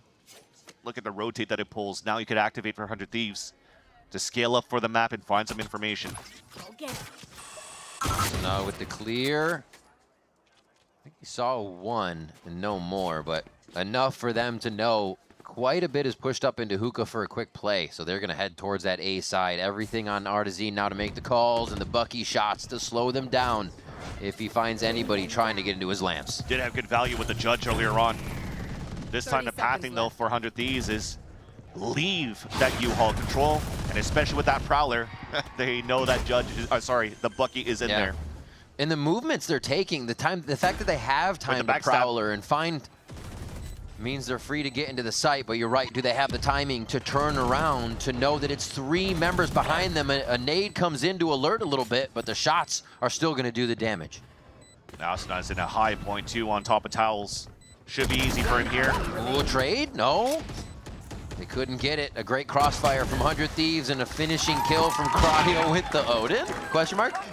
As they're picking it up and running forward as a death squad. 9-1 now for 100 Thieves as they dominate behind. In EU, I mean, that was 3 players flanking from behind that towards the market, and he almost got picked off, and thankfully with the timing, drops down into the site to help out the team, and the timing's missed by MIBR, and that's the result towards the end. Just easy picks as soon as the wall comes down. And Kesta can now salvage the Odin into this round. Again, an orbital strike, but not really set up here for them to try to go for the same trap play towards Showers. MIBR do want to contest that at the beginning. They go for the smoke at first. Wow, even the Haunt gets information, okay. Kind of rare, though, because they've been always walking up and trying to find info in the first place, and this time you're going for an early Haunt for the side of the Thieves. Unexpected does get the ping onto Cortezia.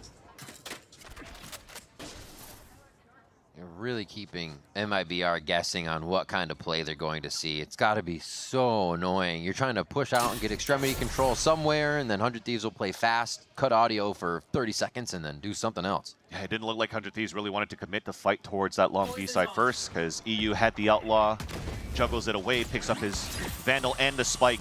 There is that second wave re-hit. Yeah. Cortezia is not going to have too much utility left.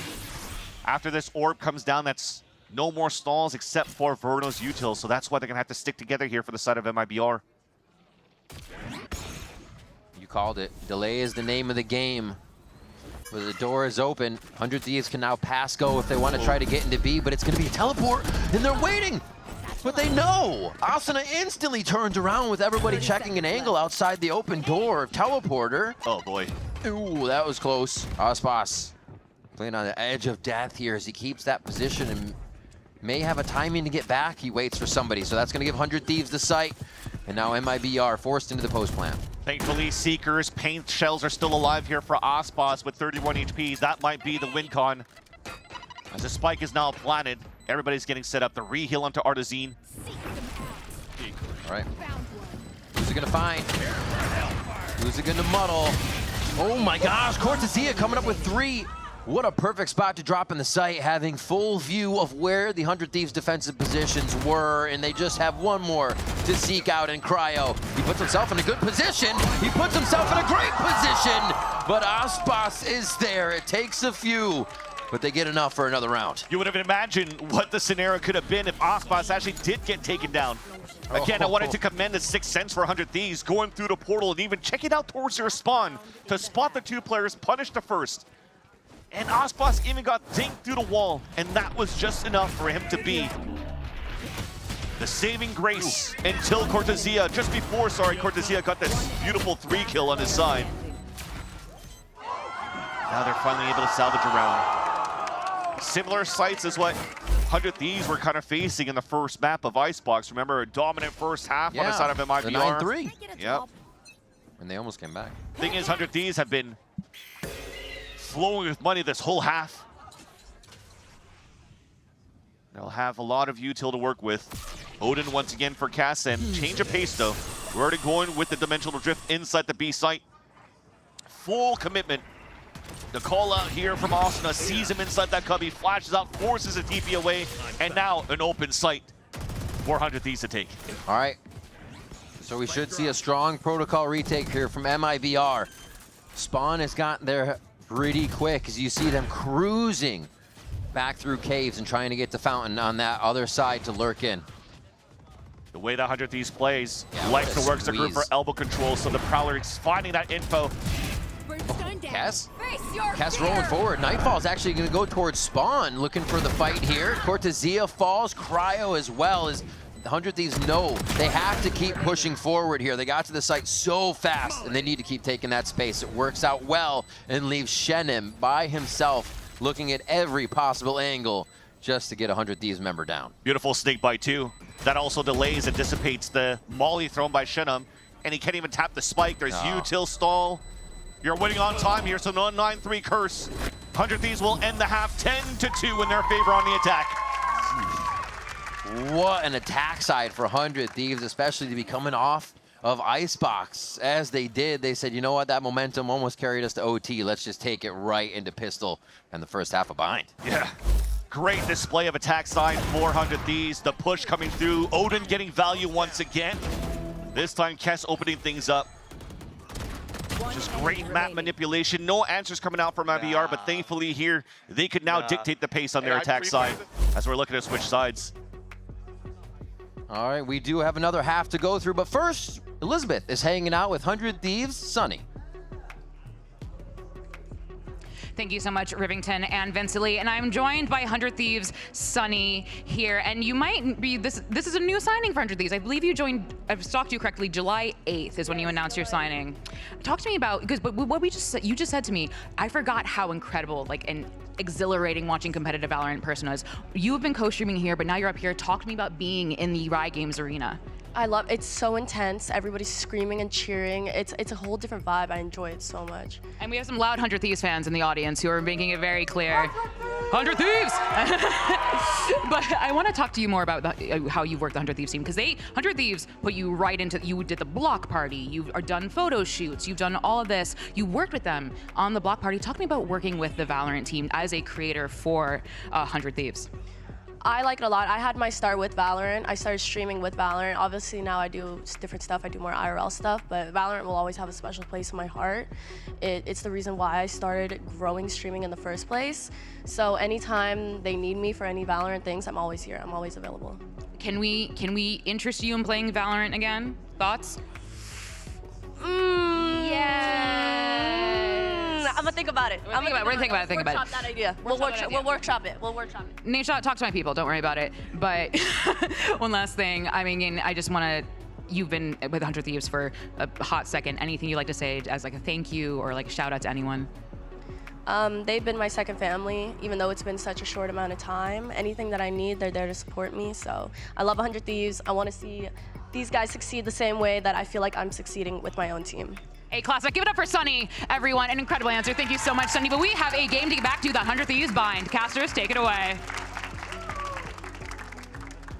And the 100 Thieves are making some content here on Bind as well themselves. Some plays coming out from each one of the members. They have to be feeling good, recouping here on Bind after that Icebox match loss, and really look like they're going to be able to bring us into a third map of Haven here. Making some content, finding success on their map, pick up Bind. But again, I love that 100 Thieves are going back to this map over here. Remember, when they were the undefeated team, they're also a team that was starting to get figured out going to like international events and then starting to falter a little bit onto that Bind. But looks like Zix is able to find new hope here with now the Fade in the composition, playing the double duelist. They're finding potentially 3 more rounds to push this into a third map of Haven. But we talked about space being dictated this time on the MIBR side. A dot to clear out space, fight soon towards U-Haul. Oh, Kess did not expect that, but the kills start flowing in on both sides here. And MIBR, you gotta love the aggression. They're trying to back each other up. They're trying to get the kills, but Cryo just pies them in the face as they try to come out of lamps. Yeah, definitely the first digit of the pie gets 3 kills. Yeah. They're gonna back up for a moment here, reset, make sure there's no crazy flank, and then the attempt goes back in. Yeah, you still have Xander just considering, but they've also got MIBR on a pause too. Exactly. The good news is it's a stop and go that you could still play here for MIBR, and it's both controllers that are still alive, so you could start selling sort of fakes if you can. Being in range here with Shenum could maybe drop some sort of smoke towards his B side, but he's going to drop it towards triple at first. Not making any noise or moves yet. 30 seconds left. That might force 100 Thieves here to over-rotate, but instead they're choosing to stay as a group. Good call so far. One smoke there you can see. Oh, the spike goes forward. Oh my gosh, Cortezia has been on fire when given the chance today and pulls up 2 huge frags there to get the pistol round in second half. Yeah, and then 2, I want to say newcomers, but Vernal was also the latest addition too for MIBR, but Cortezia and Shenum coming in here from Tier 2 and Challengers.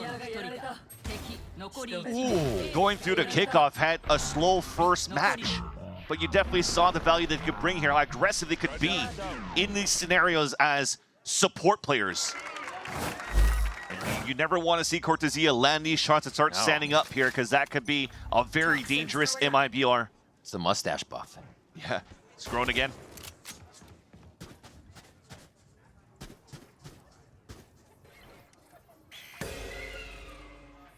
It's just a small eco round though for 100 Thieves.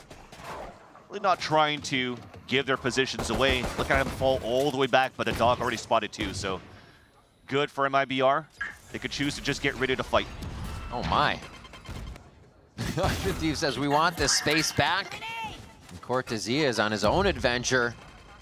The adventure though, Cryo has the info. And nobody's at A for now. The team's gonna rotate over thinking it's gonna be the final hit. Good call by 100 Thieves here. Xander getting the mid-game movement just to the right site, but it's still gonna be tough with the low buy. First one from Cortezia, that ghost is still singing. They're just gonna walk this one out. Ooh, that actually could have been wild coming in from Cryo if he found another one. They are making it very, very painful here for MIBR to get themselves some money on the plant. Almost like a 98% accuracy on the gridlock there with how he was shooting for Cryo. He was swinging up there and almost got that pick on the APC. That could have been very dangerous, but you'll take it here for the side of the Thieves. You've done some good econ damage. Now you're evening the playing field going into this round. Actually, it could have been 100%. A split second more, he would have had that third headshot there on the top of APC. But again, we talk about evening the playing field. Both teams now with quite a strong buy. The bonus is still very good for MIBR, but they'll still have money to work with within the next round. But it's 3 rifles to the whole 5 of 100 Thieves. MIBR showing similar looks by going for the stim pack triple swing over on that B side. That smoke is always going to be annoying to deal with, which is why you're seeing a lot of these Vipers set up this position on that side. Something that Fnatic's been doing for quite a while. And other than the danger of lamps, 100 Thieves are playing a very safe A, giving up quite a bit of space so they can play it as a retake. And another little taunt towards Hookah here for MIBR, just to get 100 Thieves shaken up a bit. Oh, well, they get shaking up on both sides real quick. I like the slow pace, though, for MIBR. They actually waited out for both gate crashes to not be available for Cryo anymore and start activating across the map, so they traded off for a 1-for-1. 100 Thieves, after losing that one there, though, losing Austin, and they're still choosing to keep 3 players towards the A side because Xander still has full control of Octagon, and he hasn't heard anything since that battle. 30 Cryo's made it over. Everyone's alerted to the damage. The util starts to pour in, and MIBR continue at the beginning of these rounds to get the best of 100 Thieves. It's what you need to see. Planted. Especially coming into this one for MIBR. They have to carry a bit of them weapons into the next round, and Xander makes that next to impossible now, dropping Furno and Aspas. I didn't get 2 of them there. I have no idea. Oh, good save, though, from Shenum and Cortezia at the end of the round, but 100 Thieves is not making these easy. Those red X's seems to be stacked up on each other. I don't know if they were lined up there, but I was gonna say Xander had to find that timing for the backstab. Opens it up. Yeah, there you go. It gives an opportunity here for Showers to swing out. But Kess already lost that fight earlier on against Aspas. Jeez. So he really didn't give a chance here for 100 Thieves to really set up on that retake towards the end. So great map control, bonus converted on the side of MIBR, and they're starting to come back here on their attack side.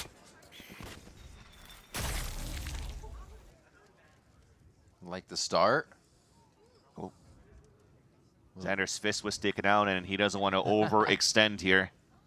The Sixth Sense once again coming out here for 100 Thieves, and smart move him to fall back. And 4 players stacked up towards this B side. You saw at the beginning, just MIBR is looking for that map control with a little bit of util clearage from the Snakebite. But they haven't really done much on their side yet. They haven't heard anything from the side of 100 Thieves. So staying as a group is quite smart. But taking U-Haul control, is that going to be smart again? That's where Kess is currently winning with the bookie. Oh, so happy to anchor every time, too. I think Kess likes these positions. 100%. Being put in the fast, have to swing around, really coordinate your utility. Loves to get that APM up in these scenarios. He's going to have control of lamps right now. It doesn't seem like MIBR is going to worry about it too much until they really need to, and now they might need to. There it is, Verno. Verno gets one. Kess was very, very close to being able to get the kill. Overgrowth now being able to heal up. Not a problem anymore as the rest of MIBR set up this post plant. Yeah, just phase 2 now for 100 Thieves. Looking for the backstab kills. It's a triple flank from the back. And maybe they might be able to trade out Shenum here as they're closing in, but the name of the game is to do that econ damage if they can. Patience. Oh. He's like, wait, I heard a classic. Oh! You saw him kind of hesitate and wonder if he wanted that right away? Put him right in the middle of the bite. Uh-oh. Asuna punted. Ooh, and another kill on Cortezia as well. They are making this costly for MIBR at the right moments. The chase up on that ramp too. I think you're still in the radius of the spike going on, so that was a little bit doubting here. Yeah, exactly. Even I'm kind of left in awe of this choice.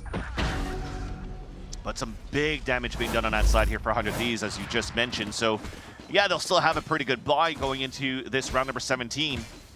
But once again, it's an even playing field. The economy is still pretty similar on both sides. But it's much needed for the side of 100 Thieves of how much damage they did, not to allow MIBR to really start snowballing these rounds and to close that gap on a lead that they've built. 100 Thieves have yet to win a round in this house so far. And Asuna is on top of the APC. Swing on the bench, a little bit of a tap, sees information on 2 players. Trying to get the dog forward. Sees Asuna in sight. Who's gonna stop the show? Aspas gets a little blind there and tied up for a second. As they're gonna still back off though. They have the pressure, the TP's there, and they're gonna reset on this one as it got a little discombobulated. Yeah, and now you get a lot of information from the Mental Drift. Going back towards the market, you'll see 2. But now we're back into the mid-round game. Everything is reset. So MIBR could slow it down again and start re-hitting. And that's exactly what they're doing. Creeping up here towards Showers. 4 players grouped up here towards short A. No more smokes left for Kess. So there's less util for Stall. Prowler even missed for information for EU. Good turn. clone killed, but they're still able to connect a few more from the defensive side here. Cortezia still alive, has been a huge impact fragger in these moments. 20 seconds left in the round. Pit is there, but it's going to be tough, and Cryo is already present to say, no, this isn't even a chance. 11 rounds now for 100 Thieves. Turns out being nice with less util that you have for the stall for the second wave of the hit for the side of 100 Thieves. You had to come down to gunfights. And a great crossfire setup in the end. You saw those instant trades come through the kill feed. And Asuna looks like he was left on an island, but not until the cavalry comes from the swings from Triple back at APC. Turns out to be an advantage play for the side of the Thieves. And they finally stop the bleeding here. They're hemorrhaging for that second half. Economy now comes into their favor, and Ock comes out for Cryo. And he's taking control towards long. A jiggle first, though. Looks like they were trying to play the aggressive type of conditioning of Xander, jiggle peeking, trying to find information, and then have Cryo hold the passive angle. Meanwhile, though, Artizane's going to be able to find and open up the information for MIBR. Poison's off. Slowly move back towards the other side. A lot of this for MIBR has been touch and go. Make a little noise on the right side. Last round we saw that a lot at Hookah, and then they move back towards A. I feel like they're getting the right positioning out of 100 Thieves defense when they put a few strats into the mix and then finally commit. So now this is smart here. Give that Bucky back to Artizane. Verno taking the rifle so that you could have dimensional drift and also come out with that Bucky. Asuna's now spotted to spot the second one. Counter util the stall. No value for Artizane. Dodge there. Asuna's figuring out where the next kill is, and he is going to hit Aspas right in the mouth with that rocket. Rocket Arena. Both of them landing and flying, and he lands it onto Aspas. Oh, Kess actually peeks out. He finally leaves that lamp area, and it's going to be a dangerous one. It puts 100 Thieves in a tight spot here to get back on defense. Cryo with the off in lamps, but he has the shorty for close protection. 2 HP left. Through the Seeker, Verno's going to live by the skin of his teeth for a moment, and now he's just trying to duck shots. Actually, almost gets hit by Asuna there. As everybody gets to take a breath here, they're going to approach the pit and enter together. Is there a flash there for Cryo? No, there is not. They're just going to have to do a multiple swing. The spray finds its target and Verno falls. Cortezia here in his pit. This is his house. How long can he keep it? It's and 4 on the round. Cortezia continuing to come up huge in the clutch. 3 scenarios this time around inside the pit. A spray transfer on 2 players. Head on a swivel for the third one. The game sense coming through from all of the spams coming across at the beginning. And at 5 HP remaining, keeps MIBR in the game.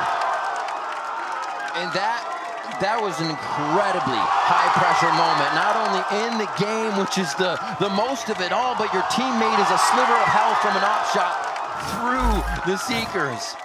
Everybody's trying to hide. You can't really help each other. Everyone for themselves, but in the end, for the team, Cortezia comes up with a 4K and prompts the timeout from 100 Thieves. Definitely needed for the side here to stop. A little bit probably in an intense moment, and where 100 Thieves felt they had that in the bag. If anything, there wasn't any type of like miss spacing coming through in the ping pong swing for the 2 players inside the pit. It's just unfortunate you're running in while getting decayed inside the pit. Your HP falls low. The spray gets much more value for Cortezia in that moment for that fight. On top of that, you get highlighted. So they haven't really done anything wrong for that 3 versus 1 for 100 Thieves, but they also cannot allow MIBR to continue in these clutch moments that Cortezia is currently displaying for the side of MIBR. MIBR still on a hunt to give Aspas his first victory on a raise in the past year. So far, though, it's still out of reach. Where 100 Thieves off this timeout. 15 HP. Artizane gets out of that situation with 2 to his name. And some of the big ones as well. That Initiator utility and Cryo's Duelist. And now they wait for 100 Thieves to come out of the woodwork here. MIBR do not have to force the issue. They're almost trying to hopefully get the orb there, and they did for Kess. And also trying to deny it over on the side of Showers, where Xander could play his combination of the Snake Bite Ghost. But at least everything is just going according to plan for the side of MIBR. Defeating here the Eco being displayed by 100 Thieves. Only a Marshal available. That's the strongest weapon that we kind of have for the side of the Thieves.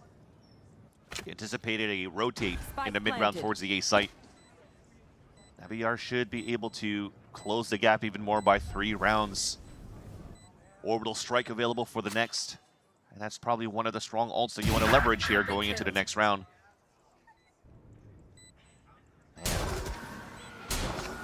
Cortezia popping off becomes just a different animal in these situations. Artezine as well. Here working off the low buy and just farming up on this so they can get a lot of these ultimates online. Austin just plants a nade in front here to end this one out. An 8th round now for the side of MIBR as they really start to pressure 100 Thieves. And fans, we're getting map deja vu here. Honestly, this is what 100 Thieves was doing on the attack side of MIBR's map. Yeah, and now this is a big swing round for 100 Thieves. Off the timeout, you now have the pit available. You could start funneling into the op. That cryo has just gotten purchased here. I think it was Kess that actually had enough money to go for an operator buy, so he will buy here for cryo. They have a full rifle round. You can also go for this Seize Orbital Strike signature that 100 Thieves does on this map. So how does it start off? The op here to look towards Long B first, and probably once it dies down for a bit, Xander could maybe ult that after, because it's not being used towards short A. You want to flush him towards the A site where you could actually leverage the ults available from Kess with EU.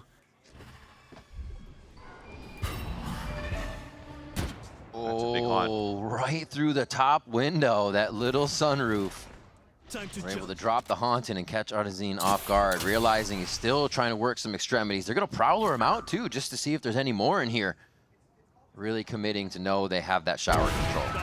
Easy kill to start. So there you go. That first pick, he TPs away, but now you're forcing the hand. There's no more map control on that left side here for MIBR. So you're now walking into potentially the death trap of 100 Thieves.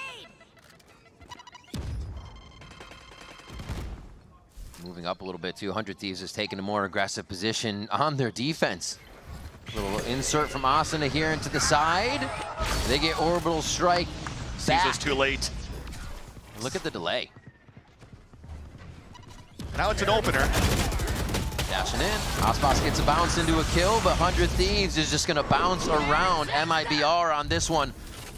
It's not over yet, but just a few more kills brings 100 Thieves to that game point.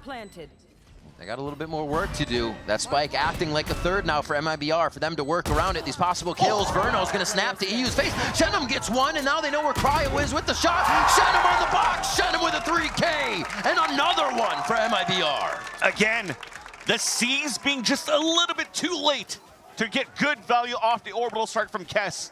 It allows MIBR to go for a touch and go. Shenum has his own Orbital Strike. They create that space. We just talked about the firepower from Verno as well, being relatively quiet, which is how dominant 100 Thieves have been through the first half. But they had a beautiful 4K before, and now with Shenum is able to convert a 2 versus 3, maybe even a 2 versus 4 there. For that retake attempt for the Thieves. Econ once again broken, and the timeout also thwarted. That was called by Zix. The best thing you have now is going into the next round with a pit, potentially even a showstopper for the side of Asuna, sorry. Oh my gosh, this is crazy. They saw Asuna on the other side, so they know, they're saying, hey, there could be a protocol that MIBR is expecting. Let's push up as well on short. 100 Thieves just trying to get under the skin of MIBR at every turn, and it's somewhat working, but it looks like MIBR has a read on this, and they are backing up accordingly. Doesn't mean they aren't going to lose members, though. Just so smart on the side of MIBR. No value that you could get here from Kess as it gets knocked down to 8 HP. But we talked about dictating the pace on the attack side for both of these teams, and MIBR are doing great calls from the side of Verno to kick things off. And what does this do for the identity of MIBR? If they're now able to overtake 100 Thieves, beat them, but on bind, on that map that has been so strong in the wheelhouse of 100 Thieves. Let's go. We have 2 ults, guys. Yoru Haze. Let's go. It's that mentality boost they need for this stage. And where on the side for MIBR, they have not found any success on Bind throughout this year. Yeah. Remember, they went into a composition trying a deadlock early in kickoff. Didn't work out on his side with the fast tempo they wanted to leverage with her. And then went into this composition that you currently see right now that they tested it out as their losing series during kickoff. I think it was lower round 4. And losing that one as well, and now bringing it back for this important matchup against 100 Thieves. It'll mean a lot now for MIBR to be able to close out this series. And you just heard before we go into this timeout how heads up Cortezia is going through. Gosh. I mean, he's hyping up the team, but at the same time says, guys, heads up. We have 2 big ults to work with. Yeah. We have Seekers and Dimensional Drift. Little as they know, they also have a showstopper to work with now. Boom. Yeah, it's been great into that showstopper in the hands of Aspas. On that Raze, we said, where's Raze? Where are the wins for Aspas on this? 16-5 right now. Getting the blast pack kills in too, being the front of some of these plays. It's definitely a little bit more refined for him, and we're seeing a slight bit of comfortability now come into what we considered maybe the Aspas one of the toughest agents. So 100 Thieves are going for also something that they usually do here, just have Austin now going for jump spots down towards Sands. Goes with the Boombot 2 to confirm an instant Boombot break. So you are anticipating some sort of threat here over leaning towards this left side of the map.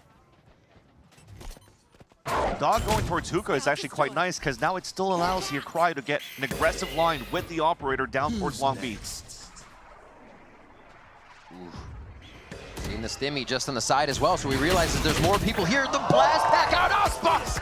He does it to Cryo at Long. A flash comes through as well there for a little bit of an assistance. Nicely done to break that first B line.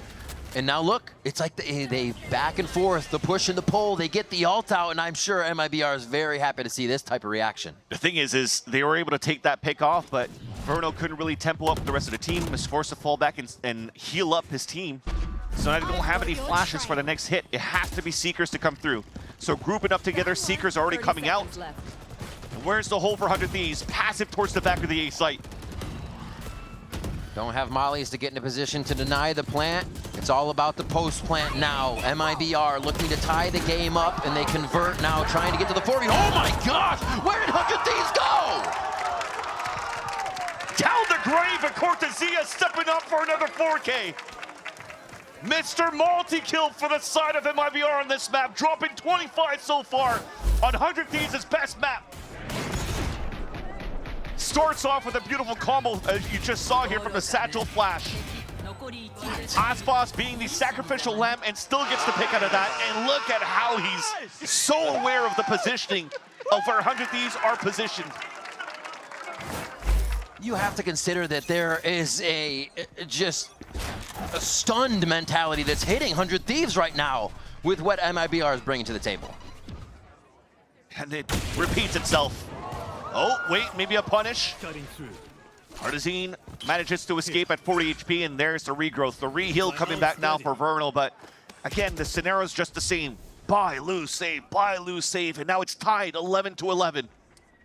The silver lining here is that MIBR used all of their ults in the previous round, and you still have 2 big ults on the side of 100 Thieves. You might want to try to leverage this as a Hail Mary on your end, just to try to put yourself at map point. But that's already one of the ults down. Cryo picked off by Verno.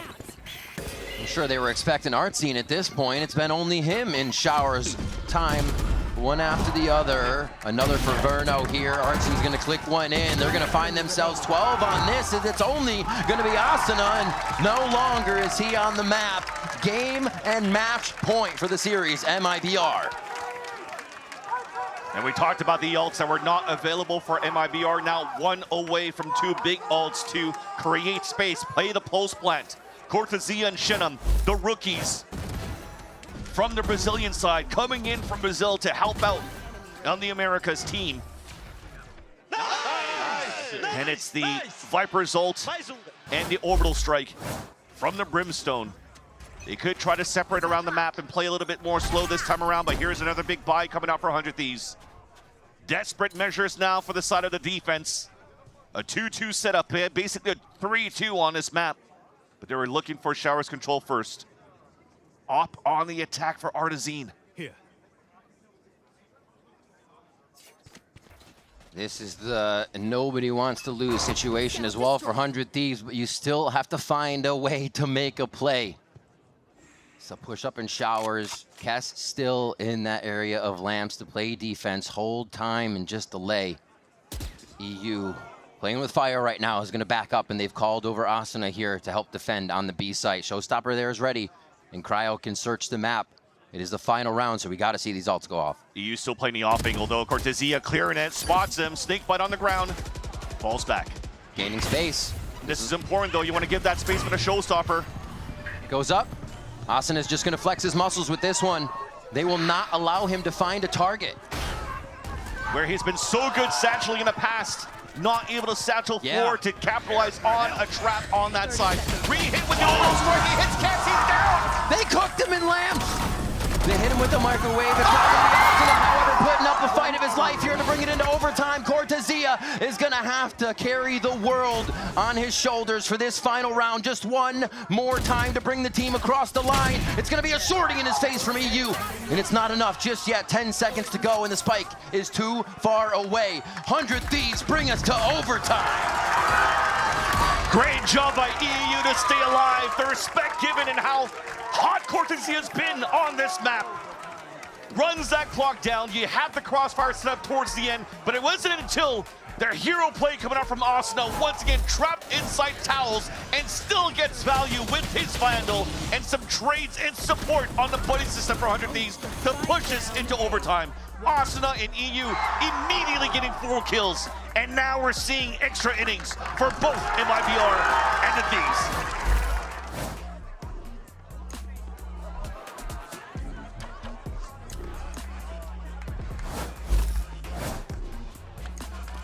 Switch them up, lock it in. We're going the extra innings here with MIBR back on defense now. 100 Thieves on the attacking side. And it's fast. They are going. They are going real fast. They're going to go for the fight right at the end of B-Long. Inferno gets a hat trick right off the bat. And they have Spike down too. They're going to go ahead and leave it and just allow 100 Thieves to get themselves in a tough spot. Spike down, Seekers up. You could just give that up. Try to pull out the Seekers at 1 minute. He pulls it right away, though. Yeah. I mean, it's not too bad because if you're looking at now, you're still quite close to the Seekers, so it's going to get maximum value. It spots both Cryo and Xander. And look at how we close that gap. Cortezia is already moving forward. Yeah. Cutting out all of these rotates. Even the TP! Does he get it? He's pressured everything, and he does get Cryo. He gets the better of him after the TP. The right place, the right time with the right shots. And Shenum finalizes the first round of OT in favor of MIBR. MIBR just giving 100 Thieves a taste of their own medicine. Something that 100 Thieves have done in the past too. Just run it down with the flashes. But this time they have the extra flash from Verno too. Bird to find information, and then the Yoru flash to allow for them to swing out and making sure that they're able to trade, and Zix is not like that. Especially when it's a play that's cooked up by the side of the Thieves and you're on the receiving end of it, you're not winning that fight. MIBR back at series point. Glass cannon off in the hands of Cryo. Back into the same scenario. Jump spawning, finding information on Sans is Asuna. But EU decides to push all the way up and to deny orb. It's a 5-man hit for MIBR. You are giving him a lot of respect here on the side of 100 Thieves. Playing all the way back towards that site. Patience. They're waiting to use their util as well. They want to know the commit is there from MIBR.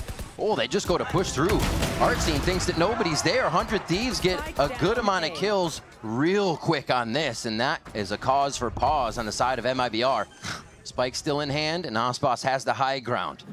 The top fraggers for the side of MIBR, Ospas and Cortezia on a 2 versus 3. It would be incredible if they could do this. Putting their feet down into the sand as 100 Thieves are grouped up.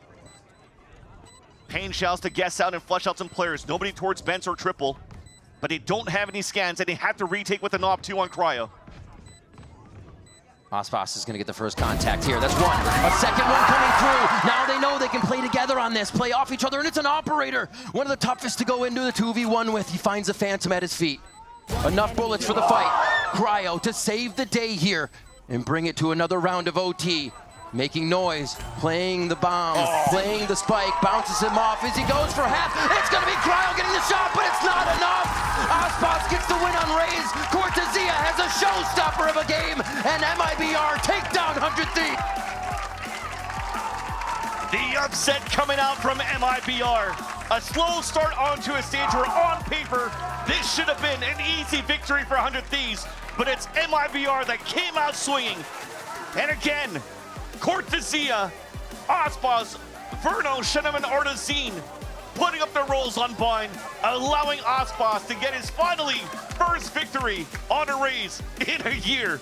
But that is not the type of victory that they want to get that first win for Ospas. It's just the victory for MIBR as a whole. And this is going to be a huge sigh of relief for the side of MIBR to see that they went for IGL changes, finding identities, aggression coming out, different plays, and it all works out on their side.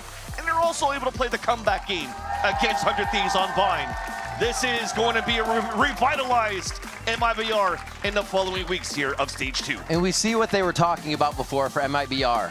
What we have in practice, what we've been seeing, we can't formulate on stage. For some reason, it's not happening. And when you have it, so for some reason, the fix isn't there. Yeah. It just has to click.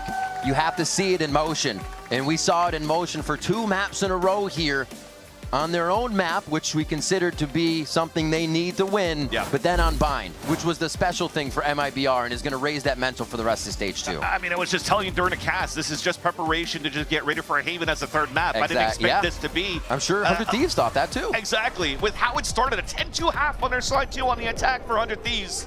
But the attack side also for the side of MIBR was really good in the end with how they worked out with these hero plays coming out from Cortezia. Oh my God. It's just these moments that slip through the fingers of 100 Thieves. They're gonna hate themselves for that. That was 2 or 3 scenarios where Cortezia had huge clutches for the side of MIBR. This should have been for the side of 100 Thieves, a map that goes on to Haven, a series that goes on to Haven. And unfortunately now that honeymoon phase that EU's been talking about, it's time to wake up to reality. You got to figure out what the next step is. They have the firepower there. It's got to come together different, though, because they did have a team that went through, did all the homework, and figured out what would be the best win condition here. And MIBR worked very, very hard for this one. Awesome to see him come away with the win, especially with the struggles that the entire team has been voicing. And it is going to be still a good one for 100 Thieves here. They're considered one of the strongest. And like you said, pretty easy things to identify there where they could have kind of patched it up. And it's kind of funny how that story goes on, because the analyst desk was kind of mentioning how it was basically MIBR looking like that third team from Americas during kickoff in Stage 1, and then you're going into this time, it should have been 100 Thieves now with how things have been looking, and now it's MIBR coming back with a vengeance. All right, well, that's it for us here at the booth. We're going to send it down to Elizabeth at the stage for the Verizon post-match interview with Cortezia. Cheer for him! Cheer for him!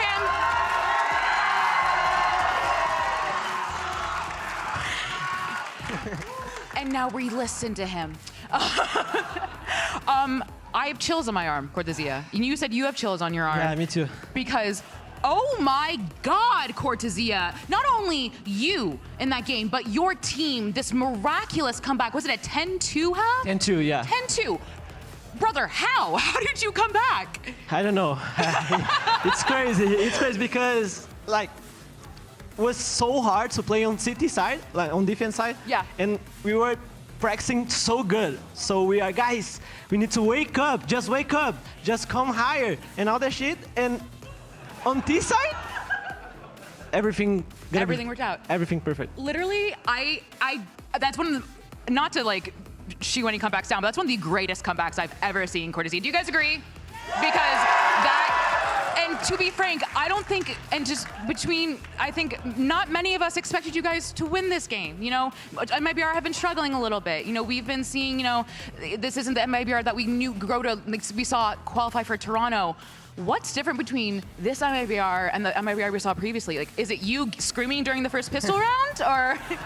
Bro, I think I screamed every round. Maybe I screamed when we lost. I don't know.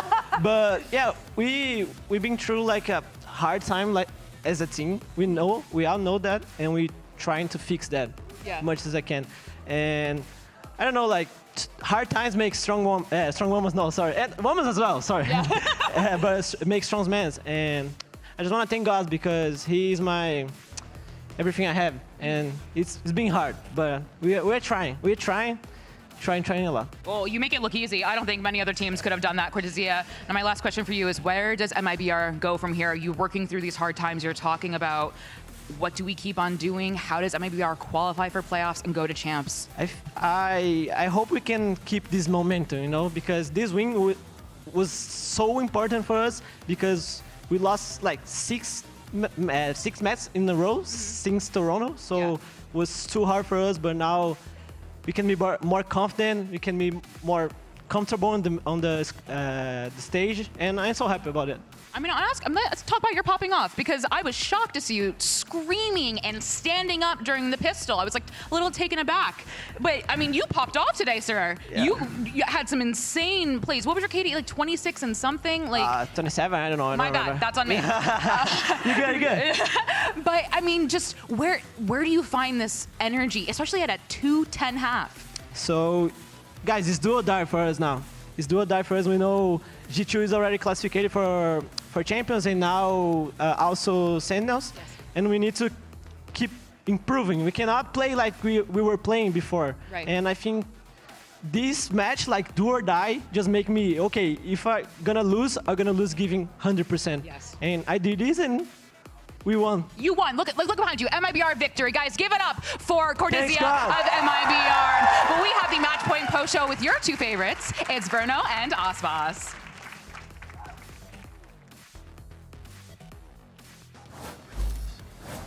Thanks so much, Liz. Yes, we're here for Match Point with Verno and Aspas after a crazy win. Your first win here in Stage 2 and the first match win since Toronto. I want to start with that because this was, I imagine for you, Aspas, a pretty big low in your career. You haven't had a lot of lows like this maybe since like Copenhagen with Loud. What was it like going through with the team and having to recover now to get this first win?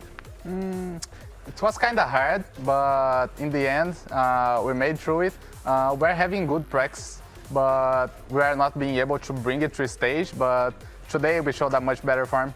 Okay, I want to talk more to you guys, but we're also doing a little game while we do so. I have you both set up in the training range. It's the standard thing you all at home probably warm up with. 30 bots, hard mode. Who can kill more? It's very simple. Verno, I already know you got your sense set up. How you feeling? It's looking rough. I got the standing desk set up. I mean, it's going to be ergonomically better. All right, so go ahead, press start and send it. How do you normally warm up, Aspas? Ranked RDM. Okay. Never do the hard bots. No? Too hard? Okay. Too hard. Yeah, I mean, you heard it from me. You're doing well thus far. Got a couple. 4 is good. 5 is good. 6 is nice. About halfway through. 7 is so good. 8 is insane. We're cooking. Oh. 9. Oh. 9. Can you get 10? Yeah. Double digits. You're in the flow now. 13.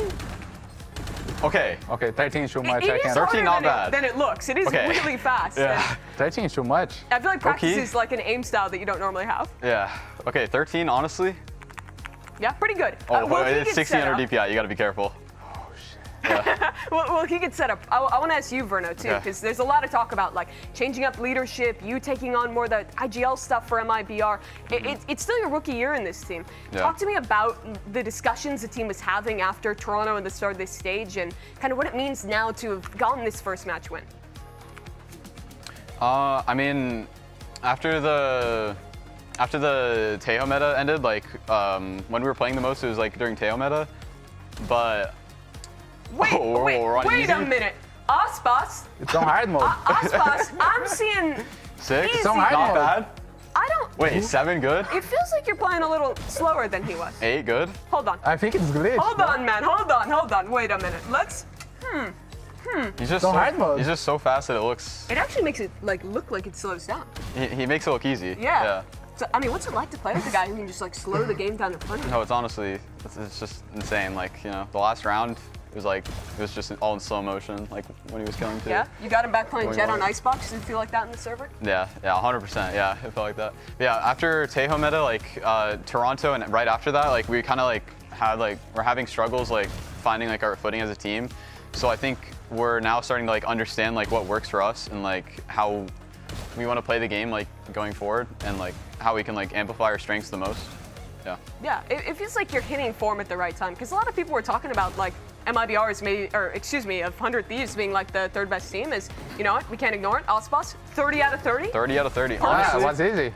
Yeah, I mean. But it wasn't hard mode. You're gonna do the parkour course too after, just to flex on it. Yeah.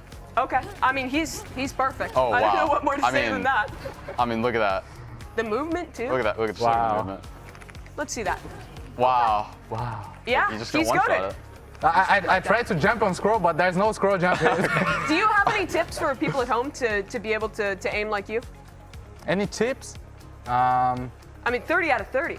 Yeah. I think ranked, playing ranked. Okay, it play works. more ranked. It's simple as that. That'll get you a record like this in the standings as we take a look. Omega Group, 100 Thieves was flawless up until this one. You guys now get a win there and are still down lower in the standings. I can see. We went from 6 to 6, but like we're one game away. We're right, I can see. Dude, we're number 6. But 4 of the teams in your group haven't played this week yet. Yeah. So. Oh, true. Okay, I think we'd still be number 6, but we're on the way up. We're on the way up. You know, that's what really matters. Who is on top of us? 100 Thieves technically right now. Every team?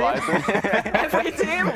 Yeah. Still time to improve that one, though. Looking ahead to the last couple weeks, do you guys feel like you're in a flow now that you're going to be able to win out, make playoffs no problem? I think so. I think if we keep practicing well and everyone focuses and we keep doing like what works for us, I think we can definitely like hit a good form like going into the next 2 games and then hopefully playoffs. Same for you? I agree with him.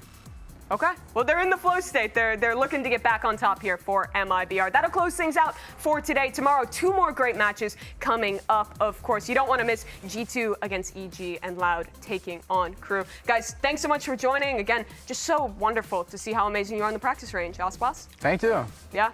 Truly impressive stuff. That's it for us tonight. Thanks so much for watching. Use your Samsung SSD Fast Replay. We've got a heavyweight fight for you guys today between Sentinels and Cloud9. They are fighting for the #1 spot in Group A. A little travel warn as Bang has slipped the net. He's got a spot 2. Steady for Sen City. Bang delivers. Bang is in such a good spot for this. What a snap! Bang again holds the line. He's so good, man. The Nightfall expended and Nary pushing forward. Nary getting another kill. Oxy with the ult in hand, looking for any targets to pick apart, but he cannot find any yet. Zeppa left alone, 6 HP. And for now, it seems like Lotus is still Sen City's. That falls. Oxy seeing the TP across the screen. And it's just that simple. A second kill found. Oxy continues to be a problem, but a 2v2 now. Zeppa, it's actually down to Mitch. Who's left in 1v1 and Narrate snaps his head back. Oxy gets the best of Bang. A beautiful shot, but Narrate again looking to play spoiler. And that's exactly what he does. Sen City 2-0 Cloud9. And Paris awaits.